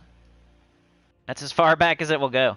So I only have my membership, Beg for Mercies, and then everything else is from before that. So I remember Trey gave like 5, Sane gave a bunch. I think Ruhan did. Faceless One gave, I think, 5, and then another 10 to, like, wrap it up. Chad gave 2. And if I start mentioning everybody, that's the problem, because then I'll forget somebody, and so... But yeah, it's stupid. It won't let me look them up. Alright, let's ask one more trivia while I go look up all the members. What is the dog's name in the series Tom and Jerry? Huh. That one's not super obvious, but it's still pretty easy, I think.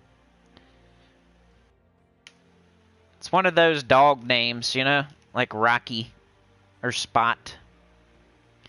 I got the spoiler video out if you guys still need that. Stone Song Erie still out there if you still need that done. The weekly preview if you still need Underspire World Event. The World Event team video is still out there. If you need anything else the rest of the day, it's out there. Tomorrow, I'll do the teams video when I wake up. Then weekly preview later. Tuesday's faction event. Wednesday, will we do a live stream? I don't know. I might take one break after doing this one. We'll see, though. So if we're going to skip a live stream, it'll probably be Wednesday. And yeah, on from there. Thursday class event. Friday, we got Vault and everything. Trying to get to my YouTube studio without closing the chat. Let's see if anybody got it right. Looks like Faceless One got it. First merch should be R.I.P. Charles. That's perfect. Who played Popeye in the movie? Going back to early chats. What are you talking about, Willis? Going back to early chats? Yeah, it won't let me. Maybe I could... No, it won't let me do that either because it won't show...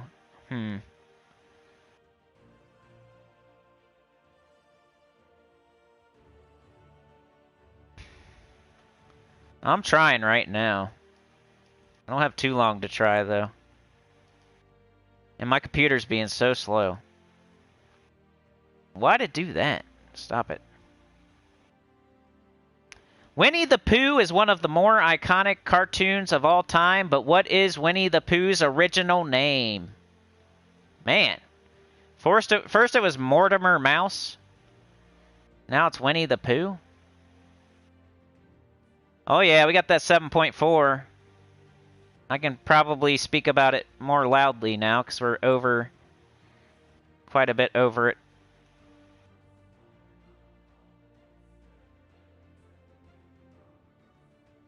So I can click on memberships, but it doesn't show me, like, who gave them.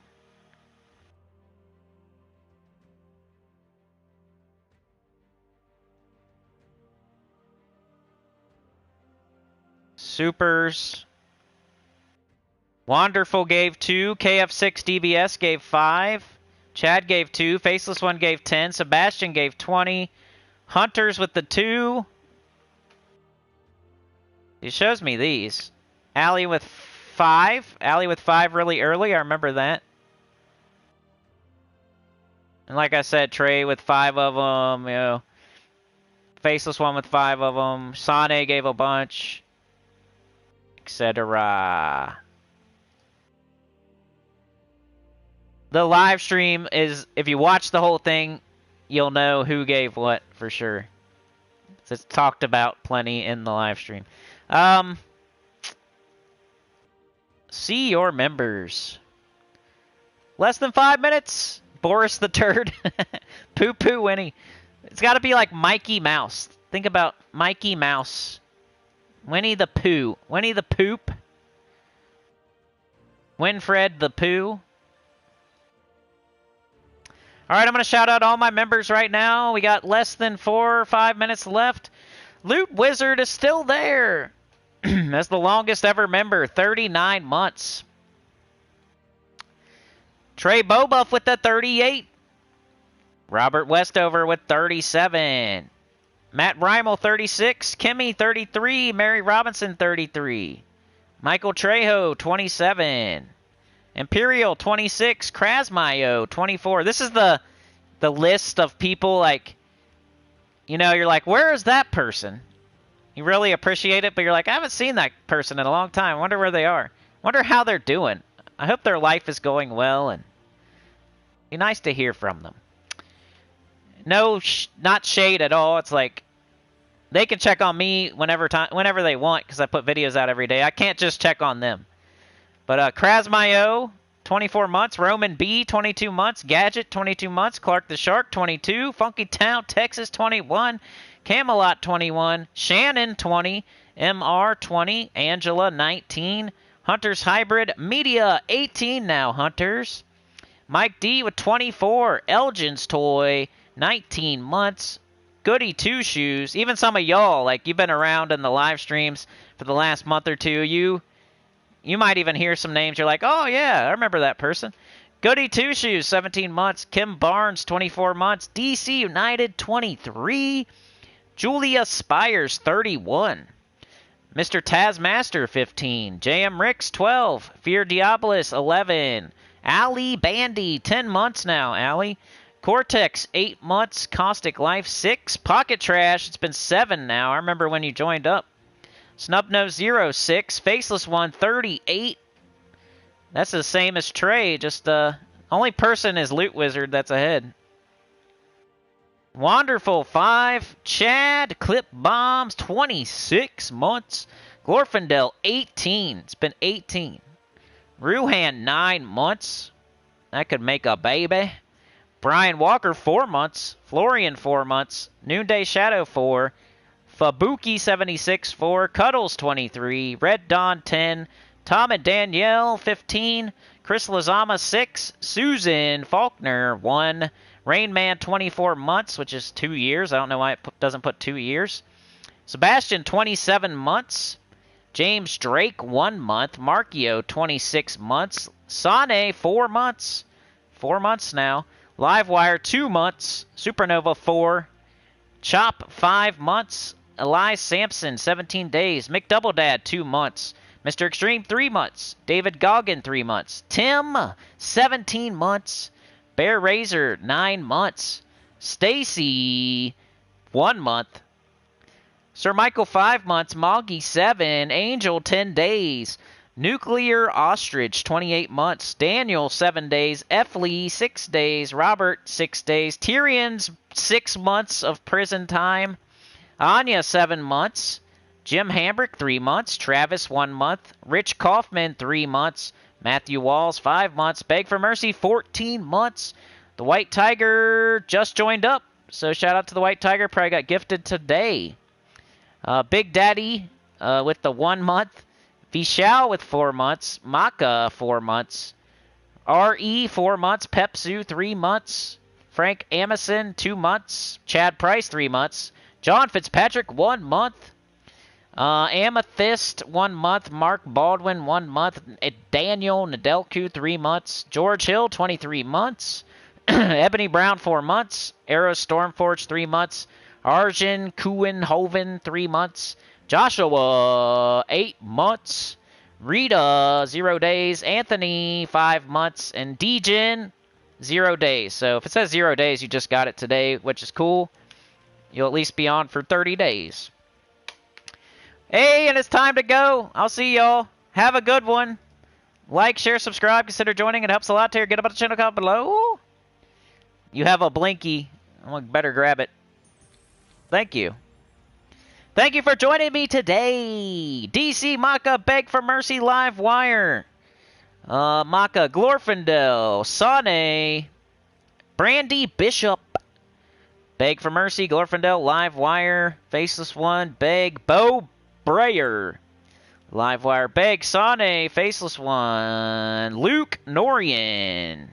He said, hey man, random, but what part of Wrath Mountains and P99 is the money-making part? It's kind of hard to find. I'd really just tell you to look it up on the wiki, man. Trying to remember exactly.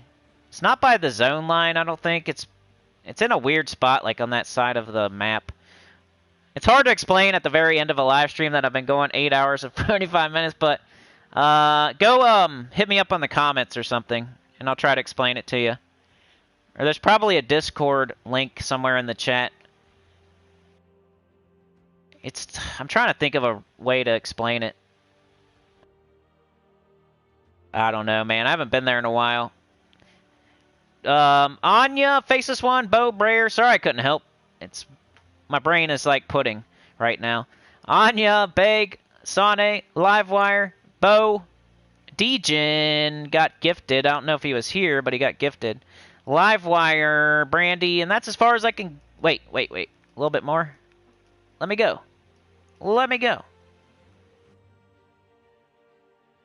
Alright, there we go. It's let me now. DC, of course. Livewire. Trey, Bobuff, Chad. Anybody I missed? Cookie Man. John Fitzpatrick. Glorfindel, Anya, Trey, DC, Livewire, and that's as far as it'll let me go, but I appreciate everybody that was here. I'm going to get out of here and rest, and see ya all later. Have a good one. Thanks for spending the day with me. I hope you all have an awesome week, and I'll see you tomorrow, most likely. Be excellent. See ya. Thanks all for being here. Always a fun time with each of you. Glad to be with you, Sinnycool, and all you Sinners Choir members and lurkers alike. Yo, Angel, thank you so much. Appreciate that. Gifted 5 right at the end. A Cubone, Roxy, Lichter, J Mutt, Sano. We got Sano and Sane now. That's crazy. I know a couple of those names. Roxy and Cubone. But, hey, I always take new people, too. Appreciate it, Angel. I'm losing my voice. Have a good one. You're the best. See you tomorrow. Peace out. Thank you so much. Another one bites the dust. New record, 848.